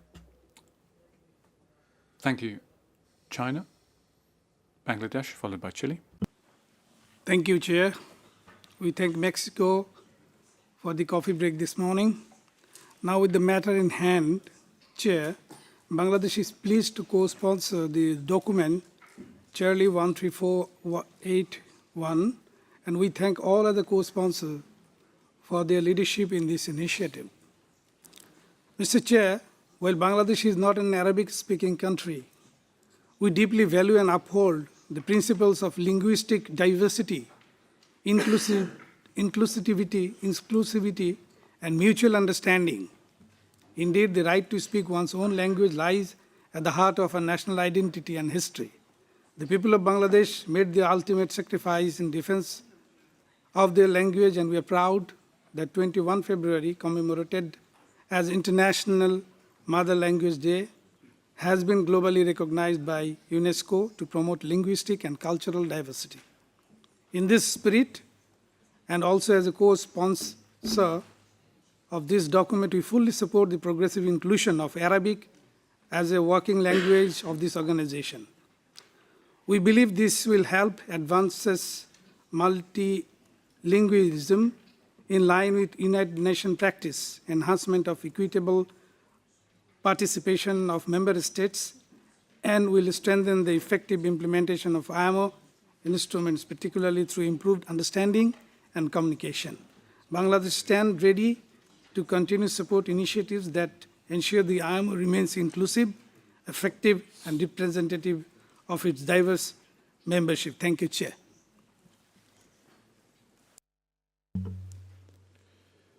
Muchas gracias. Thank you, Bangladesh. Delegation of Chile, to be followed by Mexico. Thank you, Chair. We'd like to thank those countries who've sponsored document C13481, and we believe that moving towards greater equality between languages in the organisation is a worthy objective. We particularly value the phased and realistic approach recommended by the co-sponsors, who also consider the operative and financial and budgetary impact, allowing for structured, phased implementation. We believe that such enhanced use of Arabic will lead to more effective participation of those countries which do have Arabic as a language. At the same time, it will enhance the implementation of IMO instruments and improve understanding of regulation at the regional and national levels. In light of this, Chile supports the draft resolution and the proposed amendment to Article 28 of the Rules of Procedure as set forth in the document with a view to adoption at Assembly. Thank you very much indeed, Chair. Gracias a Chile. Thank you, Chile. Delegation of Mexico.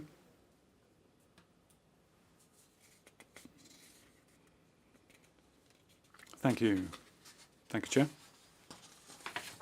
Mexico supports the proposal of document C13481, and in particular, Mexico supports all of the efforts in multilateral fora to promote multilingualism, in particular, and in this instance, Arabic. Arabic is a highly relevant language, and with a view to enhancing the diversity and effectiveness of the organization, in line with the efforts that have been taking place throughout the UN system, we would support the draft resolution for Assembly on the use of Arabic within the IMO as proposed by the co-sponsors of the document. Thank you, Chair. Gracias a México. Thank you. Mexico, Canada, please. Merci, Monsieur le Président. Thank you, Chair. And thank you to the co-sponsors for their proposal, which is compelling as it proposes broadening the working languages of the IMO and enhancing multilingualism, which certainly strengthens the capacity for all to participate in discussions and decision-making at the IMO. Canada is supportive of the idea of making Arabic a working language of the IMO Assembly.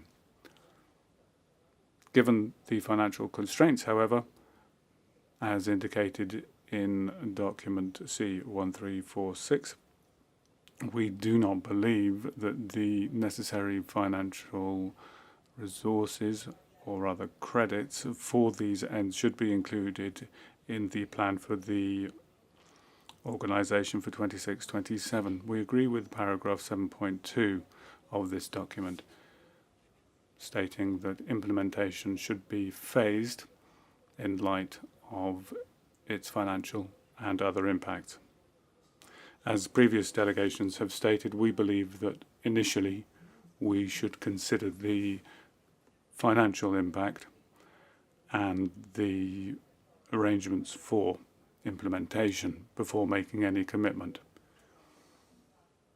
Given that we have just approved the 26-27 budget and that the Secretariat has made savings to ensure the transparency and visibility of existing work, we recommend that discussions on the inclusion of this new item in the IMO budget be carried out with regards to the next biennial plan. That will give the Secretariat the time to look at detail at the financial impact of this new initiative and make the necessary adjustments.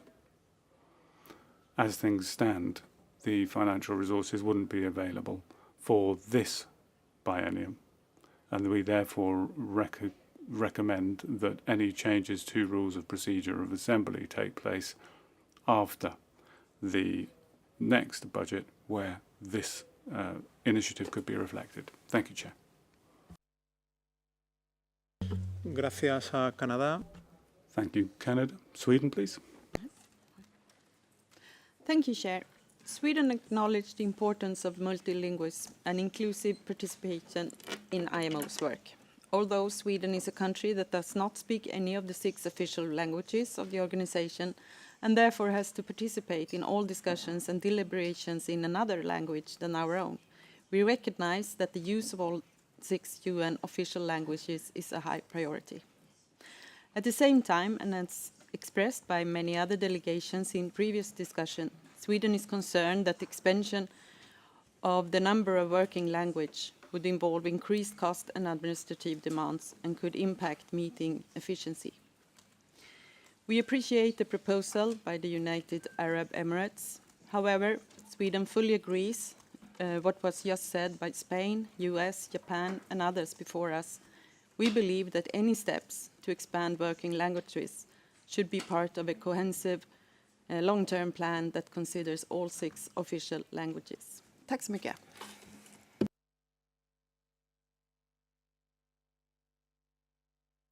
Muchas gracias a Suecia. Thank you, Sweden. It's 4 p.m. precisely, so it's time for us to take a well-deserved break for tea.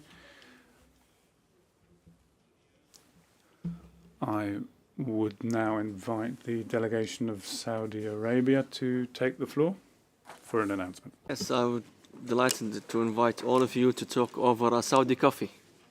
Thank you. Muchas gracias. Thank you, and we'll be back at 4:30.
Buenas tardes. So, good afternoon again. And thank you to Saudi Arabia for the coffee break. I give the floor to Norway to be followed by Panama. Thank you, Chair. I would like to thank Mexico and Saudi Arabia for the coffees and snacks today. On the matter at hand, we thank the co-sponsors for their document. And, Chair, this delegation fully stands by the UN core principle of multilingualism and is supportive of enhancing multilingualism in the IMO. Having said that, it is important that we ensure that the IMO Secretariat has sufficient resources to embark upon new and existing tasks. And given the strained budgetary position the organization is in, and at the same time considering the major tasks and challenges for the organization we are most likely facing also for the next biennium, the Council has a responsibility to carefully prioritize the tasks and initiatives in all its areas of work and responsibilities. And we note with appreciation the proposal for a gradual approach given the organization's budgetary situation.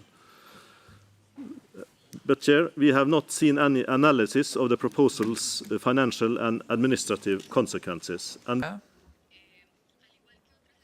like other delegations, we wish to express gratitude for the submission of the document, and we acknowledge the importance of multilingualism in the organization. But similarly, we need to ascertain the financial implications this would have on the budget for us to be able to assess it properly. Thank you. Muchas gracias a Panamá. Thank you, Panama. The Bahamas, please. Thank you, Chair. Chair, if you really want to know what someone thinks, let them tell you in their own language.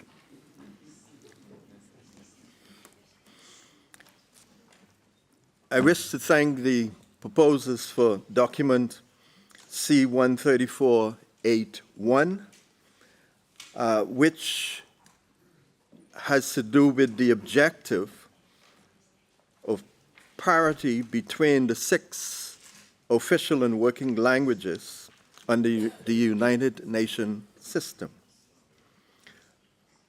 And of course, this is in keeping in line with Resolution A118033. In other words, this is something that we have already agreed to. There was an elderly gentleman in my community when I was growing up who at a certain time of year would go around with a wheelbarrow, or some people might say a buggy, filled with mangoes.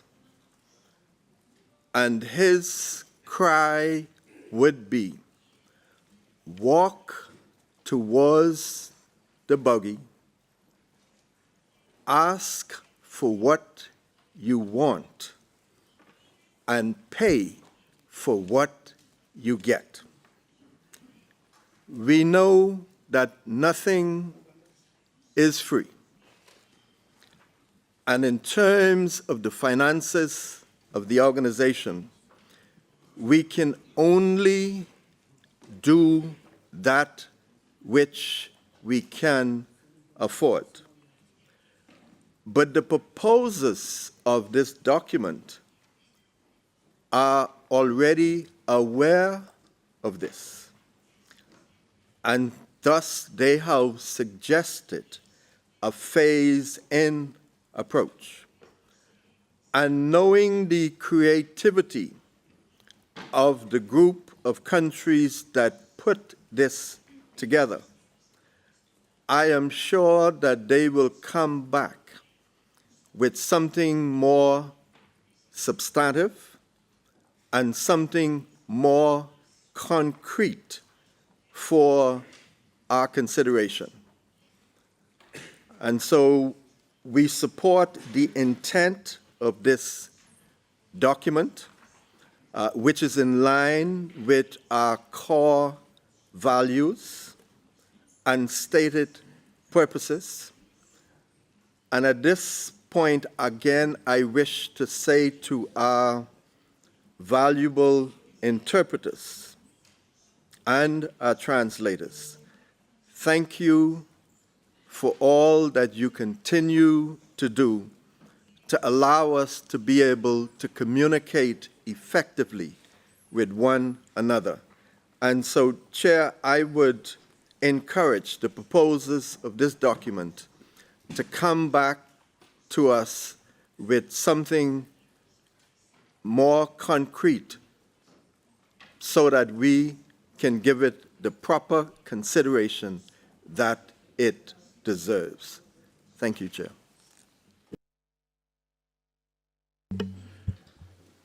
Muchas gracias. Thank you, the Bahamas.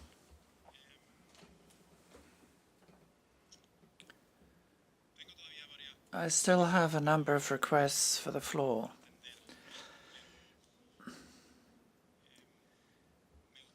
But I would like to endeavor personally to contribute something of value to the discussion and try to find a way forward, not just on this issue, but on the rest of the agenda we're supposed to deal with this week. We have considered the proposal from the UAE. It's received support, not only from the co-sponsors, but importantly other member states. And there's also been a series of comments and requests for more detail and granularity regarding the financial, budgetary implications and workload implications, and the question of how Council should prioritize its work from the budgetary standpoint, bearing in mind the budgetary policy which we adopted this morning by way of an outline for the budget for the next biennium.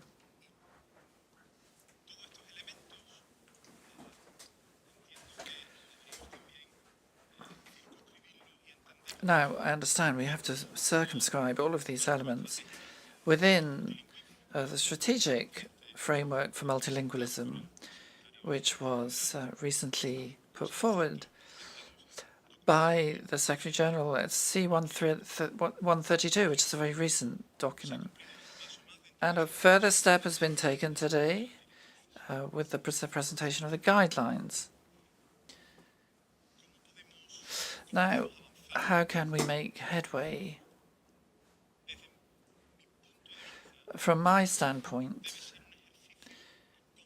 this needs to be a joint and coordinated exercise between the member states and the Secretariat.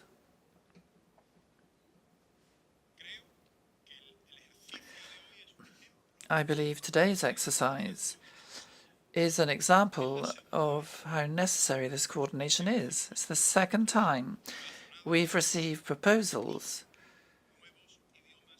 related to new working languages in the organization. At the previous session, we received the proposal for it to be Arabic, Chinese, and Russian, and now we have a proposal limited to Arabic with a phased step-by-step approach.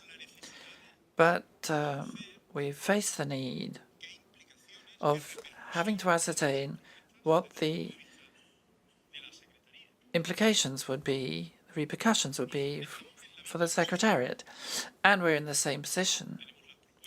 We have the proposals before us, But we need to be able to understand in a combined, comprehensive manner what this proposal means internally for the Secretariat in budgetary terms and in terms of how the Secretariat is to operate internally. Now, that's a joint exercise which has to be done. So we need to establish a mechanism to find some common ground. And I think we could all agree on this.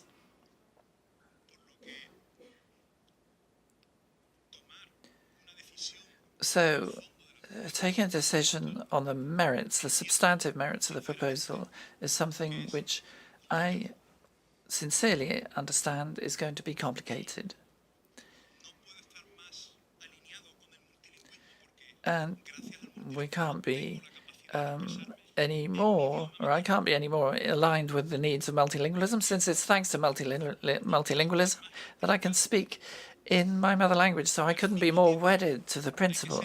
But at the same time, we need to be aware of the need for an understanding between the member states and the Secretariat regarding its capacity. It's not a question of the willingness of the Secretariat.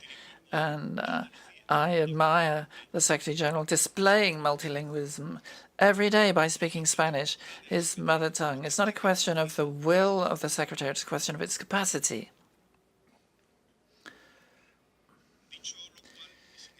And then, having said this, without speaking at further length, and but thanking the interpreters for their sterling assistance and worth, I'd like to propose the following. Firstly, we would take note of document C134/8/1, the information provided therein. We would express our gratitude, our appreciation to the co-sponsors of the proposal to enhance multilingualism at the IMO. Secondly, we would request the Secretariat submit a document to a future session of Council assessing the budget implications, as well as the workload, the impact in terms of workload on the internal processes of the Secretariat, particularly the conferences, meetings division, and the internal documentation process. And then furthermore, we would invite interested member states to continue submitting proposals in order to develop a multilingualism policy which is tailored to the capacities of the organization. That's my proposal. And I open the floor for views in the hope that you may be receptive and empathize with the chair and with the need for us to continue making progress through our agenda. Thank you.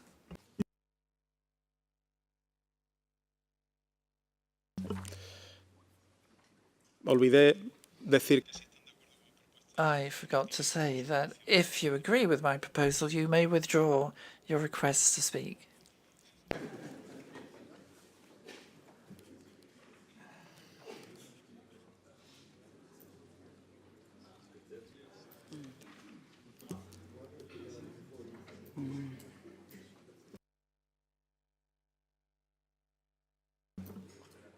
¿Puedo esperar un poco más? I can wait a little more. Can wait a little longer.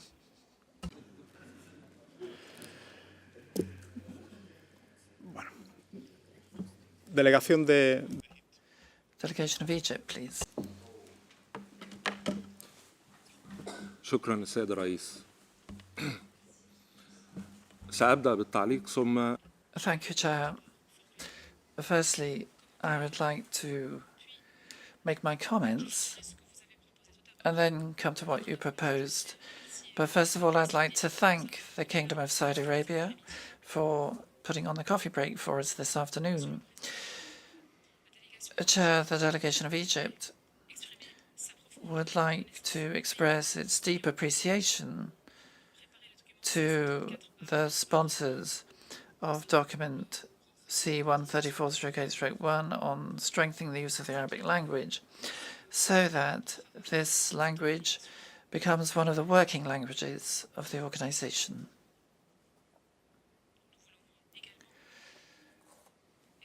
We also wish to express our support for this document.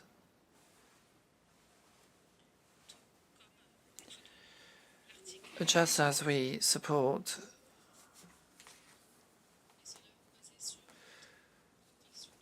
the conviction of the need for multilingualism in the organization, the Arabic language is one of the 6 official languages of the United Nations, and it is a language spoken by a large number of member states of this organization. Egypt is a strong believer in the importance of multilingualism and in order to ensure effective participation by most of the member states. And it is for this reason that we consider making Arabic a working language of the organization would be an opportunity to confirm our conviction of the importance of multilingualism as a principle which will strengthen diversity and multilingualism itself, especially as it is a tangible stage in promoting mutual understanding and ensuring better implementation of the organization's conventions among the Arabic-speaking countries.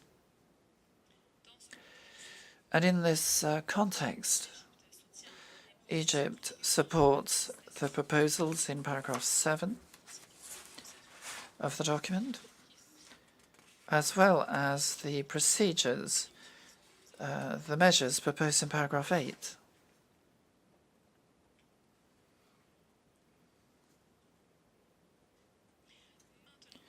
Now, as regards the summary of the chair,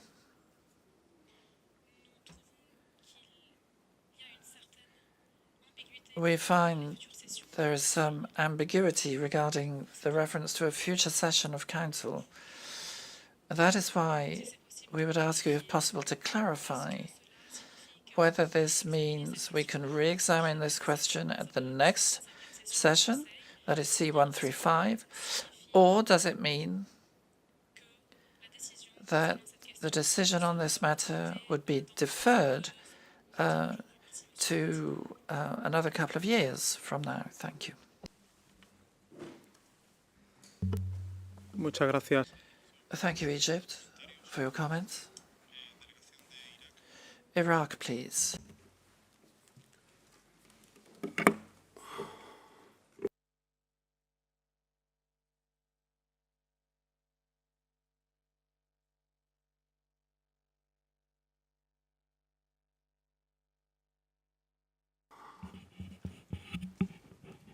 عذرا سيد الرئيس شكرا جزيلا على إتاحة الفرصة My apologies, Chair. Thank you for giving me this chance to make my statement. And as I'm taking the floor for the first time at this council, this august council, on behalf of my country's delegation, I would like to convey our condolences to the victims of recent shipping incidents and natural disasters.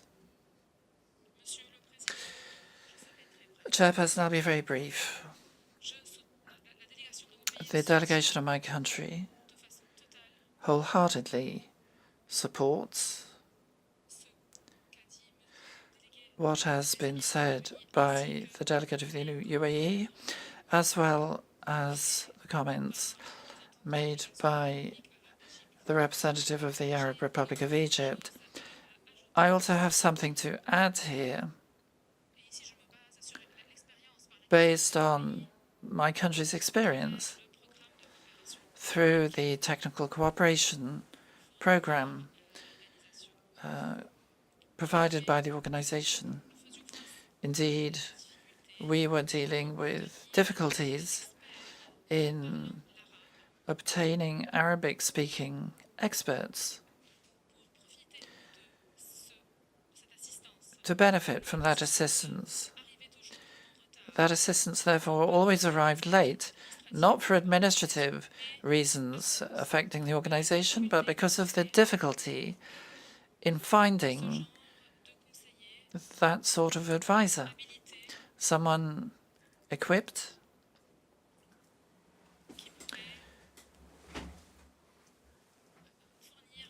to provide the training in Arabic in the technical cooperation section. And I'd like to say, for example, that Iraq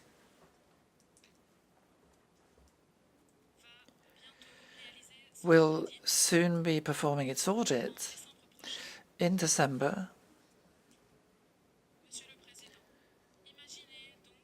Chair, just imagine,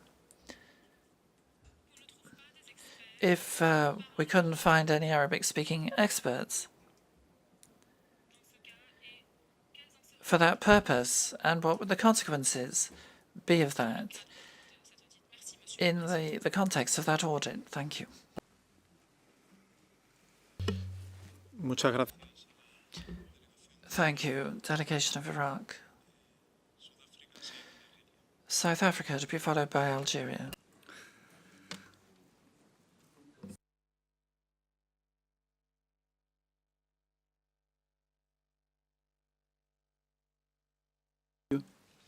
Can you hear me, Chair? Oh, thank you. Shukran, Dear Rais. We thank the UAE and co-sponsors for the comprehensive proposal to include Arabic as a working language of the Assembly as reflected in paragraph 7 and the associated annexes. South Africa fully supports the spirit and intent of this initiative. The inclusion of Arabic as a working language aligns with the principles of inclusivity, equality, and broad representation that underpin the work of the IMO.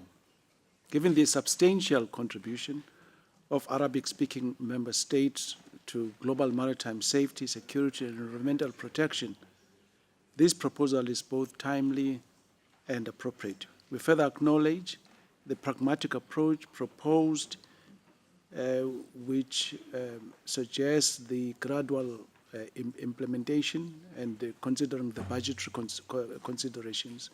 This demonstrates both sensitivity to the organization's financial realities and a commitment to incremental progress by these co-sponsors.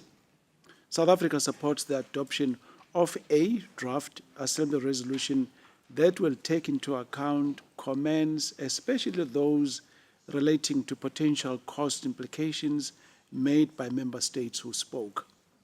We are of the opinion that co-sponsors came with a proposal, and in the old IMO spirit of consensus, would equally consider some modification in the text that they had proposed. We consider this matter not as a matter that belongs to a group of states, but it's an issue that belongs to all of us.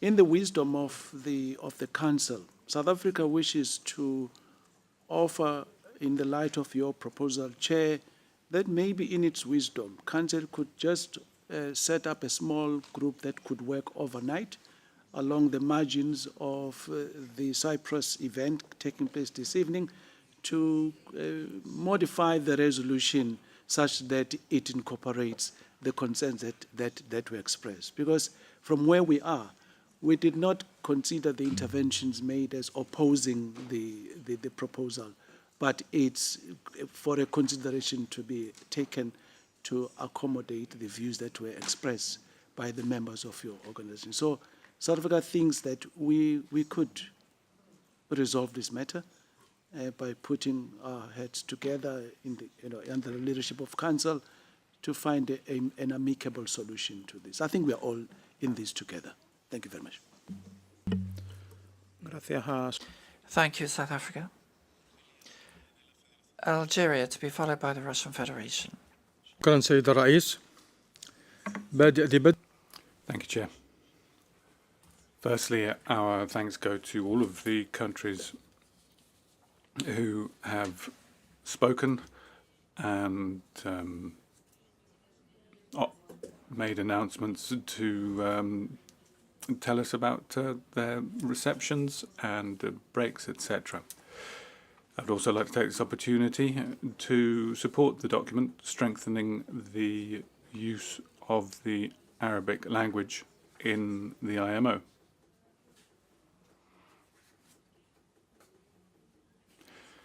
In this instance, my country would like to express its full support as well as its thanks to the co-sponsors of this document.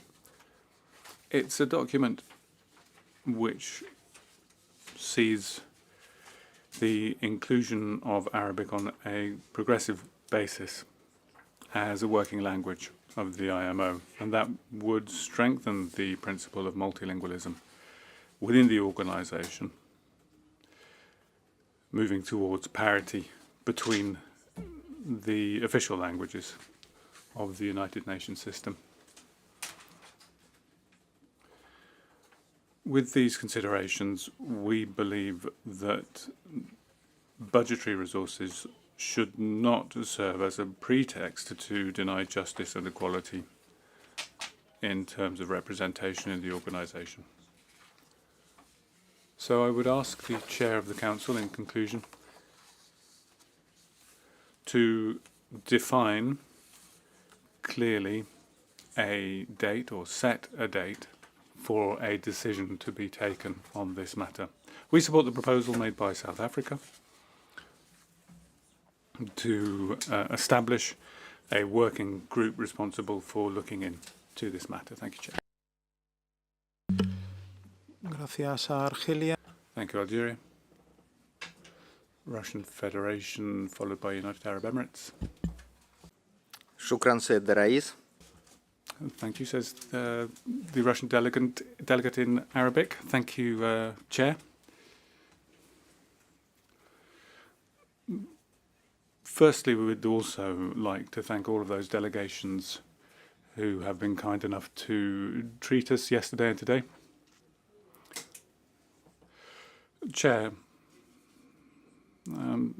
abiding by the principle of multilingualism in this organisation, we fully support the full role of all 6 official languages, including Arabic, Chinese, Russian, as our colleague from China has said. Accordingly, we're grateful to the co-sponsors for introducing document 8.1. We support this document.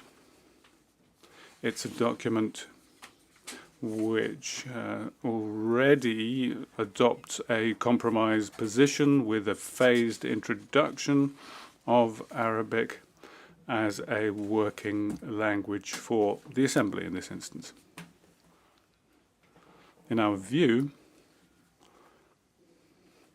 this would involve not insignificant amounts from our budget to achieve this. So we are somewhat surprised at the statements by some delegations with regard to the large impact of this proposal, which is only limited to the Assembly on the budget of the organisation. So once again, we would express support to the document before us. We believe that the Council at this stage already can endorse this proposal for the use of Arabic as a working language in the Assembly. And in light of the fact that the document has already been circulated for some time, is it possible for the Secretariat and the Secretary General to provide some budgetary figures on the impact of this proposal? It would be good to hear whether that is possible. And we also support the statement from the delegation of Egypt made a few moments ago. And like our chair, we would welcome an answer to the question put by the delegation of Egypt. Thank you. Spasibo. Shukran. Emiratos Árabes Unidos seguido de United Arab Emirates.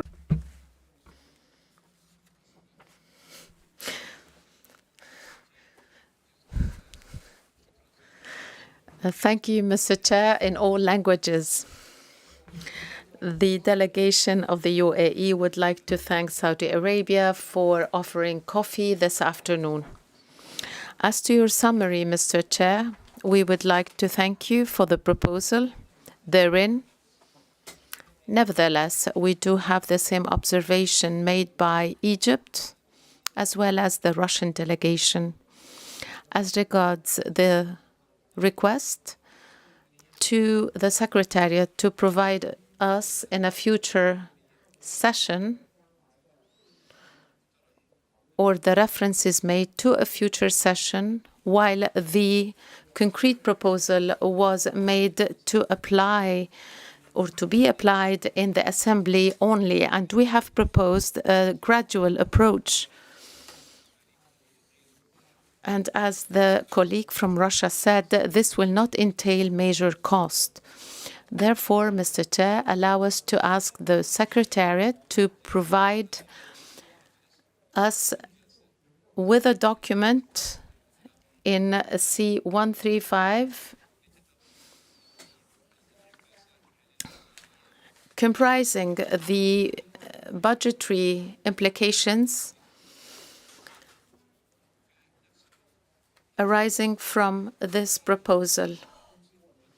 And we would like to call your attention to the proposal made in C134/8/1.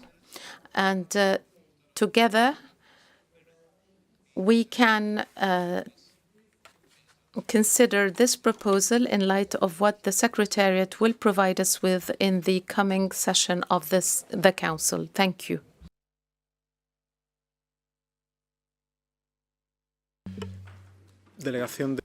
Thank you, Delegation of Denmark. Thank you, Chair. We would like to come in just briefly here to say that we will not go into details on our views have already been expressed by others. We would like to say that we support your summation just made, which we find was reasonable, taking into account the views expressed by this Council. Thank you. Gracias a, Thank you, Denmark. Greece. Thank you, Mr. Chair. Like Denmark before, we also agree with the synopsis of the subject by the Chair and the proposal to move forward. Thank you very much.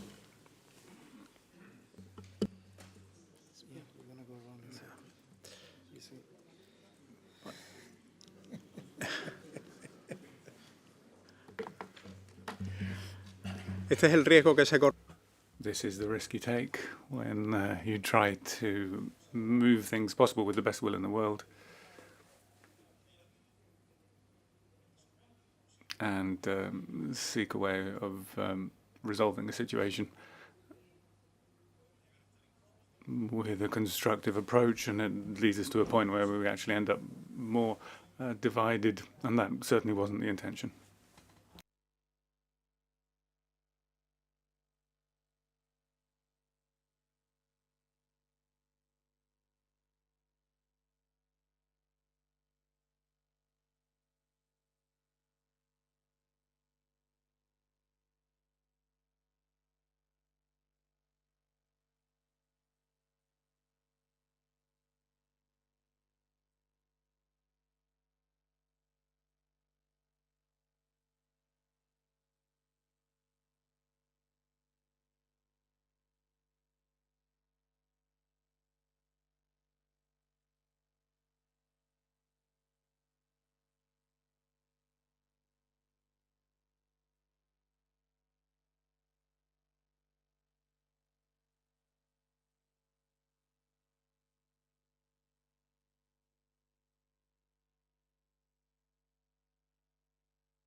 Como siempre contamos con la Well, we can always rely on the inestimable support and assistance of the Secretary General, so I will give him the floor and seek his help in resolving this issue. Secretary General. Gracias. Thank you, Chair. I'm going to try. Multilingualism, as we all recognise, is extremely important, and we're all doing our utmost to enhance it within the organisation. We're also very much aware of budgetary constraints, and those were clearly illustrated in this morning's proposal for the next biennium's budget. You made requests that the budget be kept as low as possible, and I'm bound by those, as well as requests to seek efficiency.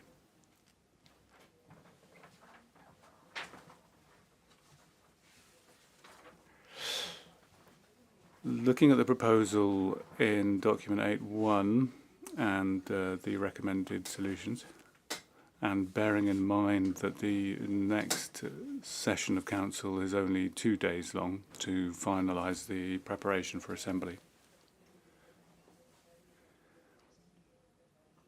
I can present an outline of the cost of introducing multilingualism in Arabic only, as being requested here at the 2027 Assembly. I know that the distinguished delegation of the Russian Federation asked if we had numbers. I can give you one number now. However, that number does not take into account the specific volume of documents and the impact on other areas of the organization. For example, the initial analysis using translation technology, using temporary contracts for the Assembly session to carry out the necessary checks, would be approximately around £200,000 sterling. That doesn't take into account the element we're not aware of, which is the number of documents, when they will be submitted, the dates we will have to work with, which could lead to increased costs. This only reflects elements that we know. So you'll understand that I cannot be conservative if I'm giving you the minimum number.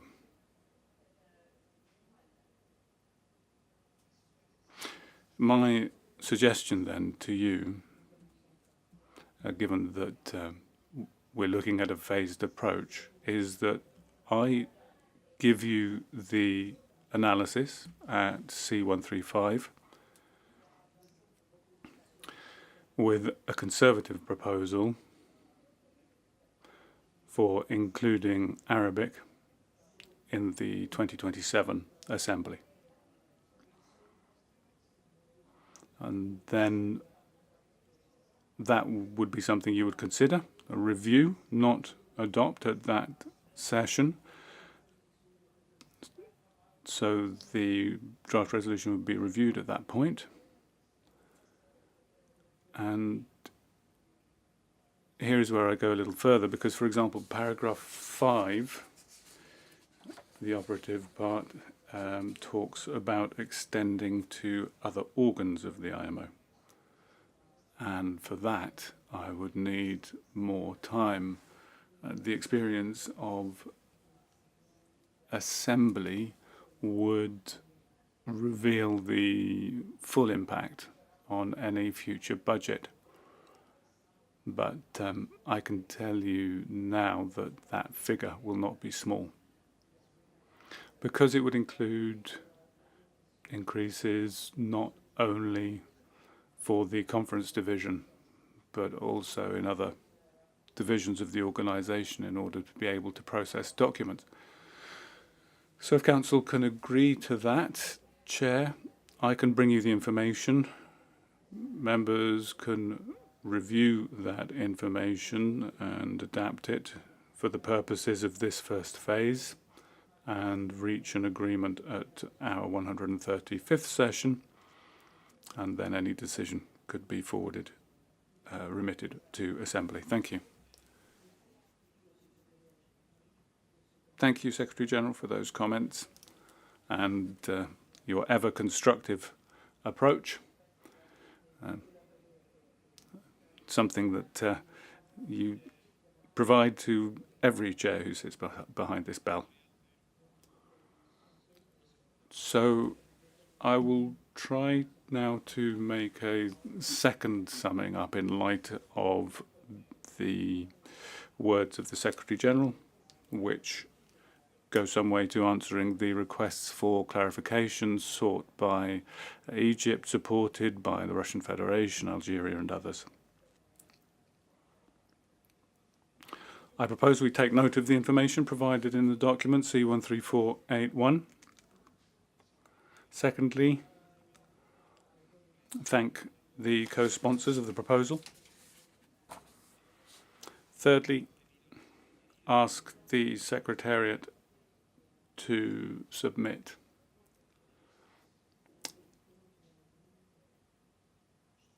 an analysis of the budgetary impact of including Arabic as a working language for Assembly in 2027 at the next session. So that would be Council 135.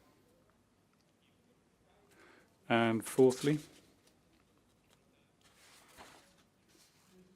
invite those member states who so wish to submit a proposal for a resolution for Assembly,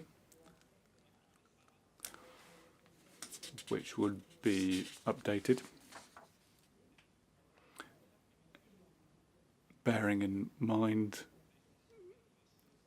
the implementation of this first phase of the introduction of Arabic as a working language at Assembly 2027, as well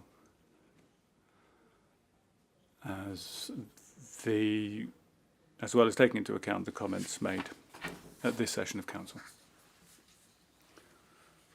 So I'll just repeat the two core parts. The Secretariat is requested to carry out an analysis of the budgetary impact of the introduction of Arabic as a working language for the Assembly in 2027, and that this analysis is then presented at Council 135,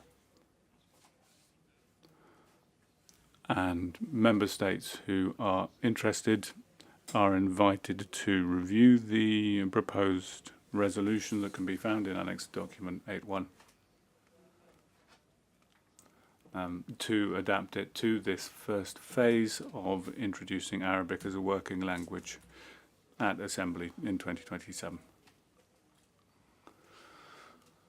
I hope that you can agree with the draft summing up.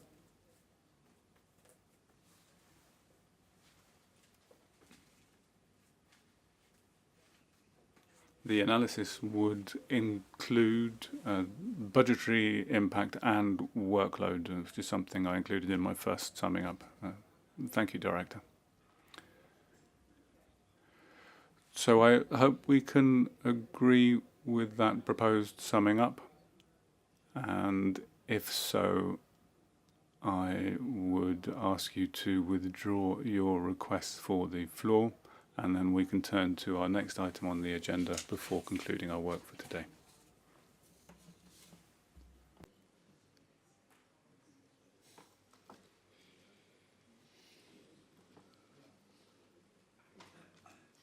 Estamos casi cerca, vamos. We're very close. Come on.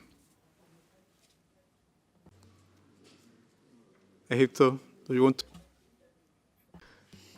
Really? Clarification, actually. So we are okay with the way forward. However, we would like to, we are seeking a clarification on the last part regarding future submissions on the issue. I believe, we do have now enough submissions, and the assessment will be provided by the Secretariat. So on this point regarding the future submissions, if we can have clarification. Se refiere al proyecto. Are you referring to the draft Assembly resolution? You mean for the coming Assembly or Assembly 2027? Because I'm a bit mixed now. La idea. Well, the idea is that the Secretariat presents an analysis, a study of the budgetary impact and workload arising from this proposal. This proposal that Arabic be considered a working language for the 2027 Assembly, not this Assembly. And then, together with that, those countries who are interested should ensure that the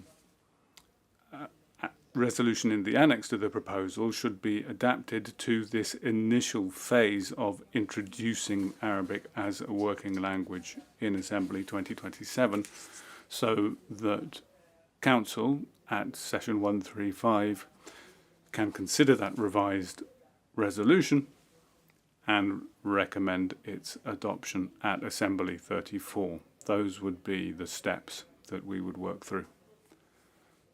I hope that's clarified your question. Thank you. United Arab Emirates. Tiene usted el placer de cerrar el tour. You have the honor of closing the speakers list. إيجاز نحن In short, Mr. Chair, I will try my best. Mr. Chair, we agree with your summary. We have one comment on the last point. regarding inviting the interested countries to provide an updated draft assembly, draft resolution. We have already presented a draft in this document. Do you mean that we resubmit this resolution again in C-135? In my opinion, the draft resolution is updated already. It has called for a gradual approach. Therefore, we think that we should refer this text, this draft resolution, to C-135 while we study the implications, the budgetary implications, the workload, and the internal procedures to be applied. As such, this will be considered in the coming council session in order to make the decision in that respect. I hope to receive your clarification. However, in all cases, we can submit the same document again to the Council in the future in C-135 if this is required. Thank you.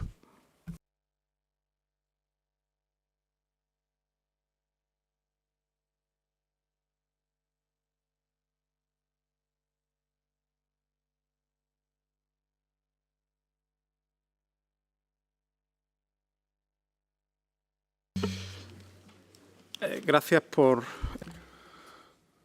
Thank you for your comments and requests for clarification with regard to the draft Assembly resolution annexed to your proposal, and which we have suggested reviewing in advance of the next session of Council, because the analysis that the Secretary General will be presenting to the next session of Council will, as has been explained, be limited to the inclusion of Arabic as a working language at Assembly 2027 solely in that context. And as the Secretary General has explained, it's important to acquire experience at Assembly 2027 to then be able to carry out forecasts further into the future relating to the introduction of Arabic beyond that single Assembly session. So what the resolution needs is a little bit of tweaking to make sure that it can align or be aligned with the decision at the next Council session. A number of member states have also made comments about elements that might well be included in a reviewed resolution. So let me give you a clear example of a similar situation we're going through at the moment. Remember that at Assembly 33, the Council had previously considered the resolution on multilingualism. I don't remember the number, 1180, I believe. That Assembly resolution, when it was put forward to Council, Council couldn't endorse it initially because there were a number of different concerns raised by members about how it would be configured. Here we are in a similar situation in 2025 as we were in 2023. And in that instance as well, the Council, just prior to Assembly, was also used for the small changes that need to be made to the draft resolution, which was changed in light of the comments that had been made at the previous Council session. What I suggest is that we follow the same practice so that when we get to Council 135, we have a resolution or a draft resolution which reflects the debate that has taken place in this session of Council. I hope that clarifies the matter for you, United Arab Emirates. In that hope, I believe that concludes this item under the agenda, but UAE, you've asked for the floor. شكرا سيد الرئيس. Thank you, Mr. Chair. In this case, we would like to call upon the interested countries to get in touch with our delegation in order to present any required amendments to be made to this resolution to be presented to C135. Thank you. Muchas gracias por su comprensión. Thank you for your understanding and the invitation extended to any interested delegations to contact your delegation. That concludes this item on our agenda and also today's work for Tuesday. We are somewhat behind. We've fallen a bit further behind today, and we still have agenda items 11, 3, and 19 that were put down for today's business. Tomorrow will be a tough day, I believe. So I would seek the highest possible level of cooperation to facilitate our work insofar as is possible, and that it be as fruitful as possible. And the effect of multilingualism is that I only can find the word in English and not in Spanish. And I'll give the floor to the United Arab Emirates.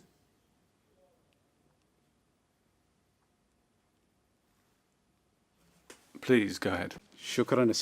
Thank you, Chair. Speaking of tomorrow, the UAE extends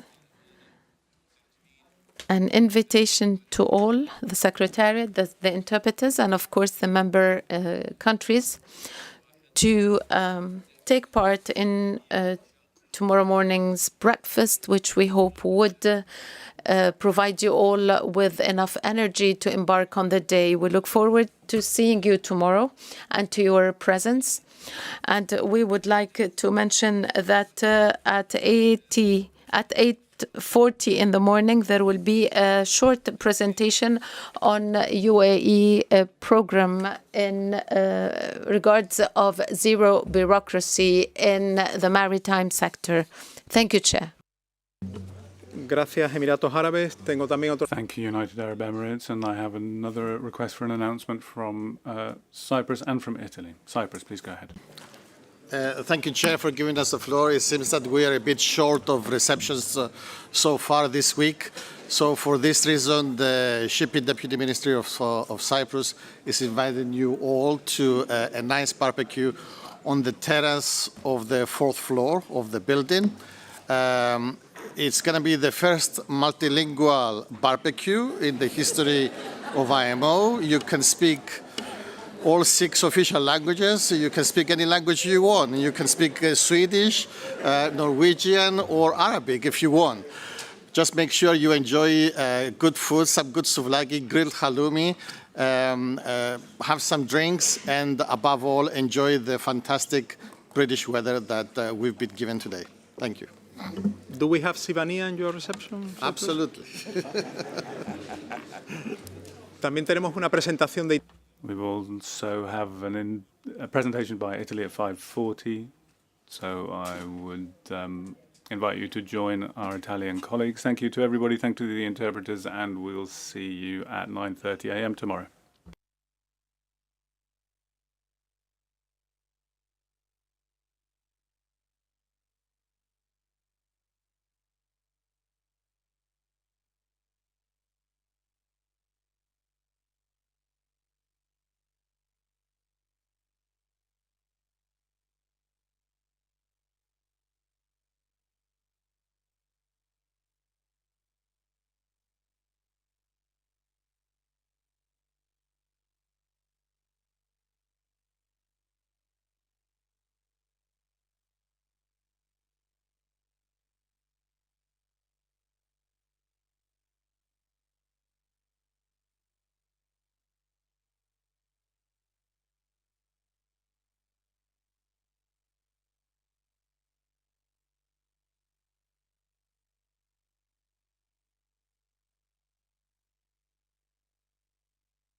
Diamo tempo a chi sparisce. Ecco. Distinguished delegates, dear colleagues and friends, thank you very much for being with us this evening. We are honored to be joined by a delegation from the Italian Coast Guard, who will present an overview of a series of important international events that will soon take place in Rome. These events focus on Coast Guard function, will bring together maritime administration from around the world that carry out such responsibilities. For this first time, all three of these major gatherings will be held consecutively in the same city, a unique occasion that highlights both the relevance of this topic and the role of the international cooperation in maritime safety and security. Without further ado, it's my pleasure to give the floor to Commander Claudio Palusci of the Italian Coast Guard. Commander Palusci serves in the Office of International Affairs of the Italian Coast Guard General Headquarters in Rome. Claudio, the floor is yours.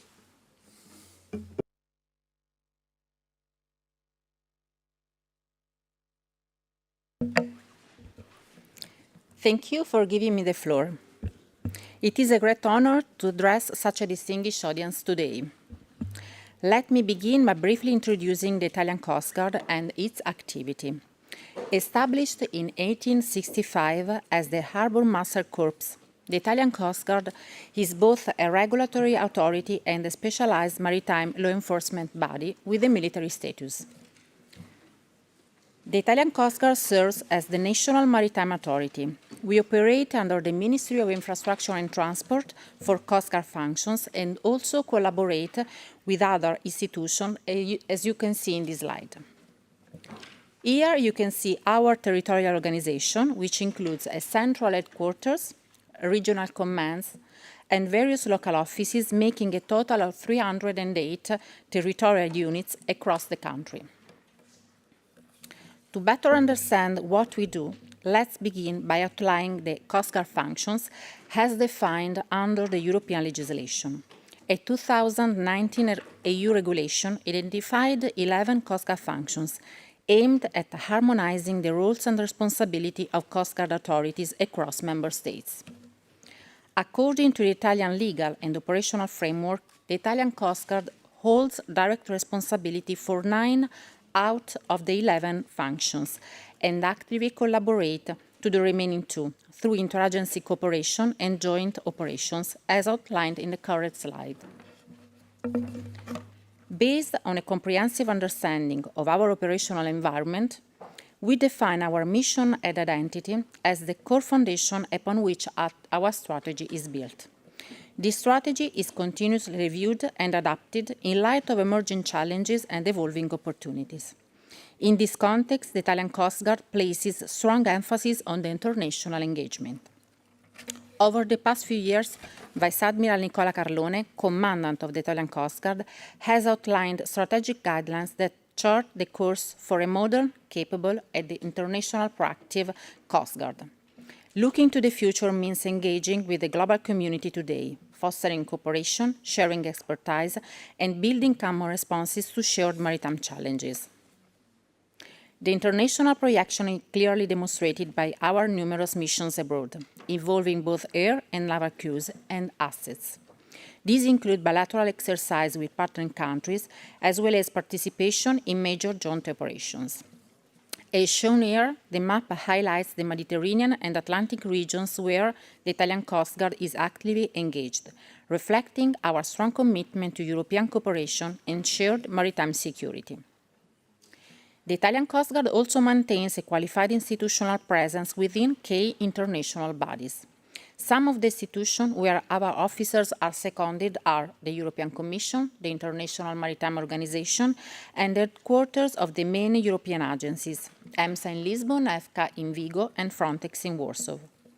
In addition, Italian Coast Guard personnel have taken part in international capacity building missions, such as in Libya and Somalia, with the aim to play an active role in shaping EU and international maritime standards, contributing its technical expertise and operational experience.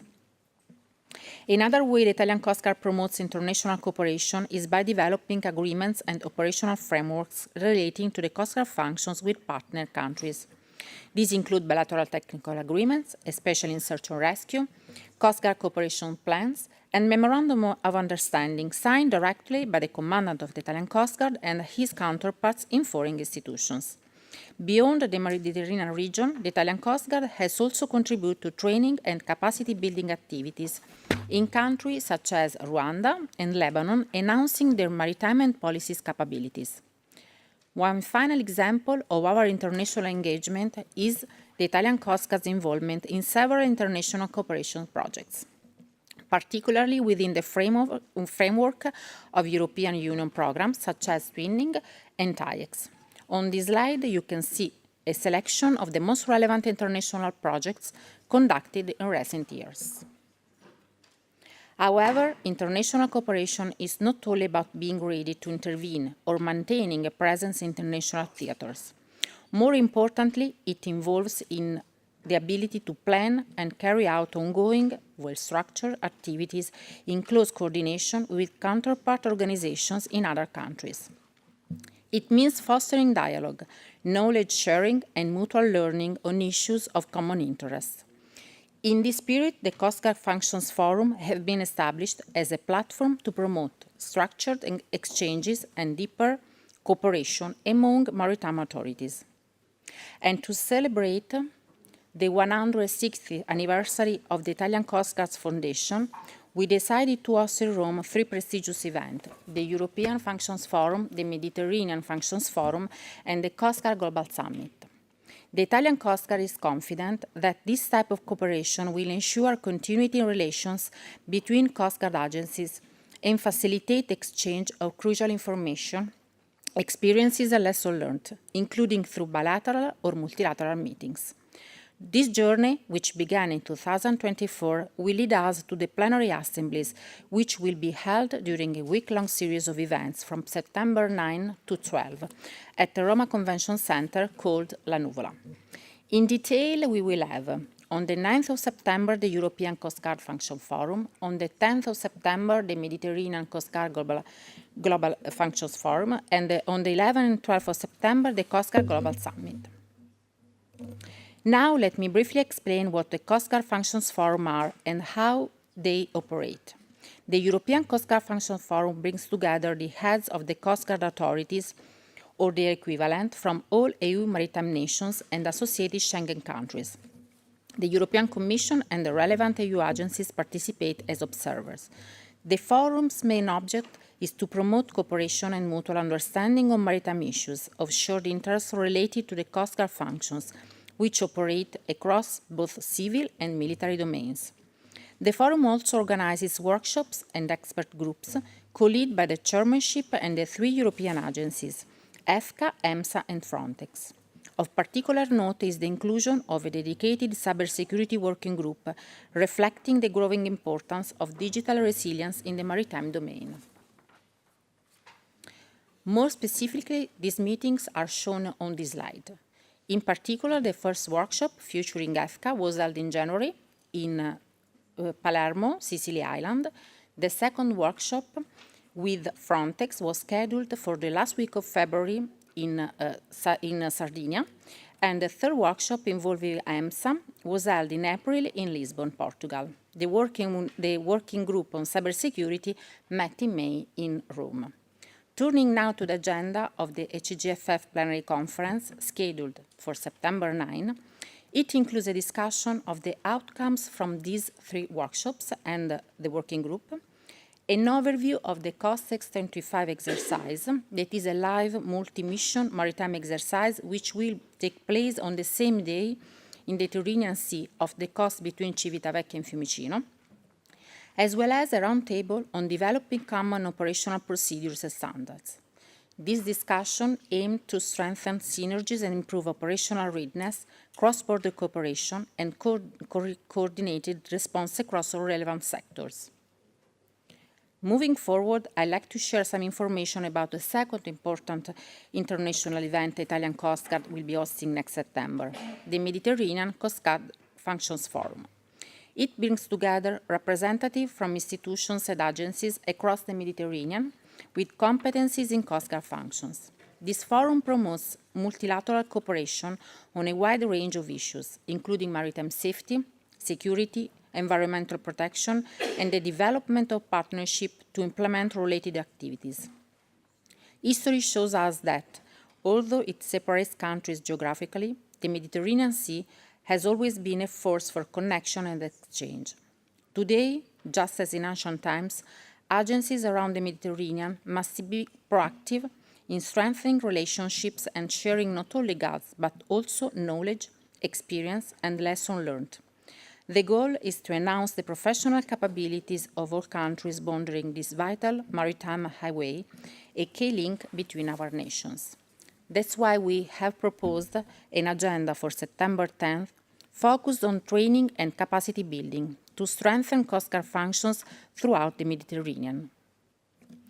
The third and final event under the chairmanship of the Italian Coast Guard is the Coast Guard Global Summit. It was launched by the Japan Coast Guard in 2017 in response to the growing need for a global platform dedicated to dialogue and cooperation among Coast Guards in the world. This year, for the first time, the Coast Guard Global Summit will be held outside Japan, marking a significant step in its international outreach. And furthermore, it will be the first time in Europe. Like other forums, the Coast Guard Global Summit brings together Coast Guard leaders from around the world. Its aim is to foster interregional and global cooperation on key issues such as maritime safety and security, fisheries, environmental protection, as well as capacity building and human resources development. In this regard, on September 11 and 12, we will discuss how to enhance maritime domain awareness through cooperation in Coast Guard functions. Key topics include ocean health, maritime security, emerging technologies and artificial intelligence, and law enforcement. Our goal is to promote dialogue on shared, sustainable solutions to deepen our collective understanding of the maritime domain. In conclusion, we look forward to welcome your country's delegation to Italy in September 2025 to continue this vital dialogue among Coast Guard organizations. Thank you for your attention.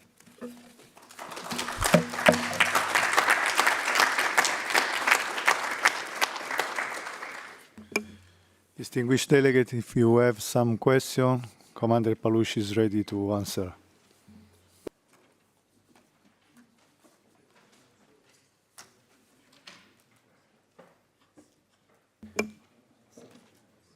Okay. Denmark. Thank you, and thank you for the nice and interesting presentation.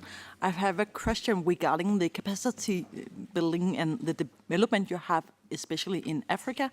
You mentioned 2 places where you were.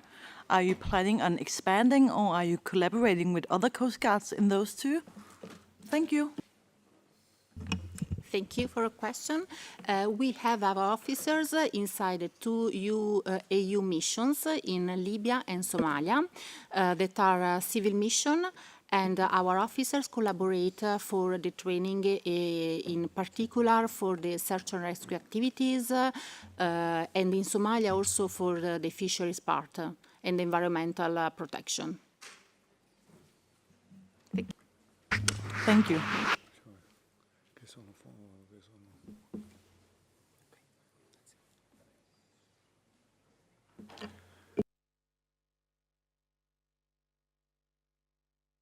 Okay. Enjoy. Thank you for coming and enjoy for the barbecue. There is a question? Okay, sorry.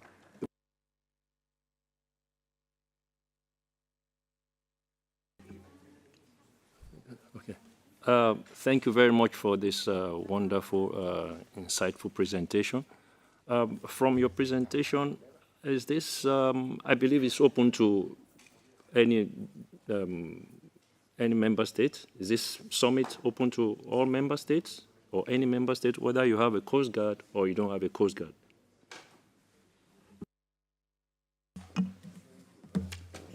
Thank you for your questions. This forum will take three main forums together. So for each kind of forum, the European, the Mediterranean, and the global, we will invite the authorities from all the world, but the authorities with the Coast Guard functions in their national legislation. Okay. So Nigeria is in the process of establishing a Coast Guard agency, but we have a committee set in place. Could they actually participate in this forum or this summit? Thank you. We can exchange our contact, and so we can keep in touch for this. Thank you.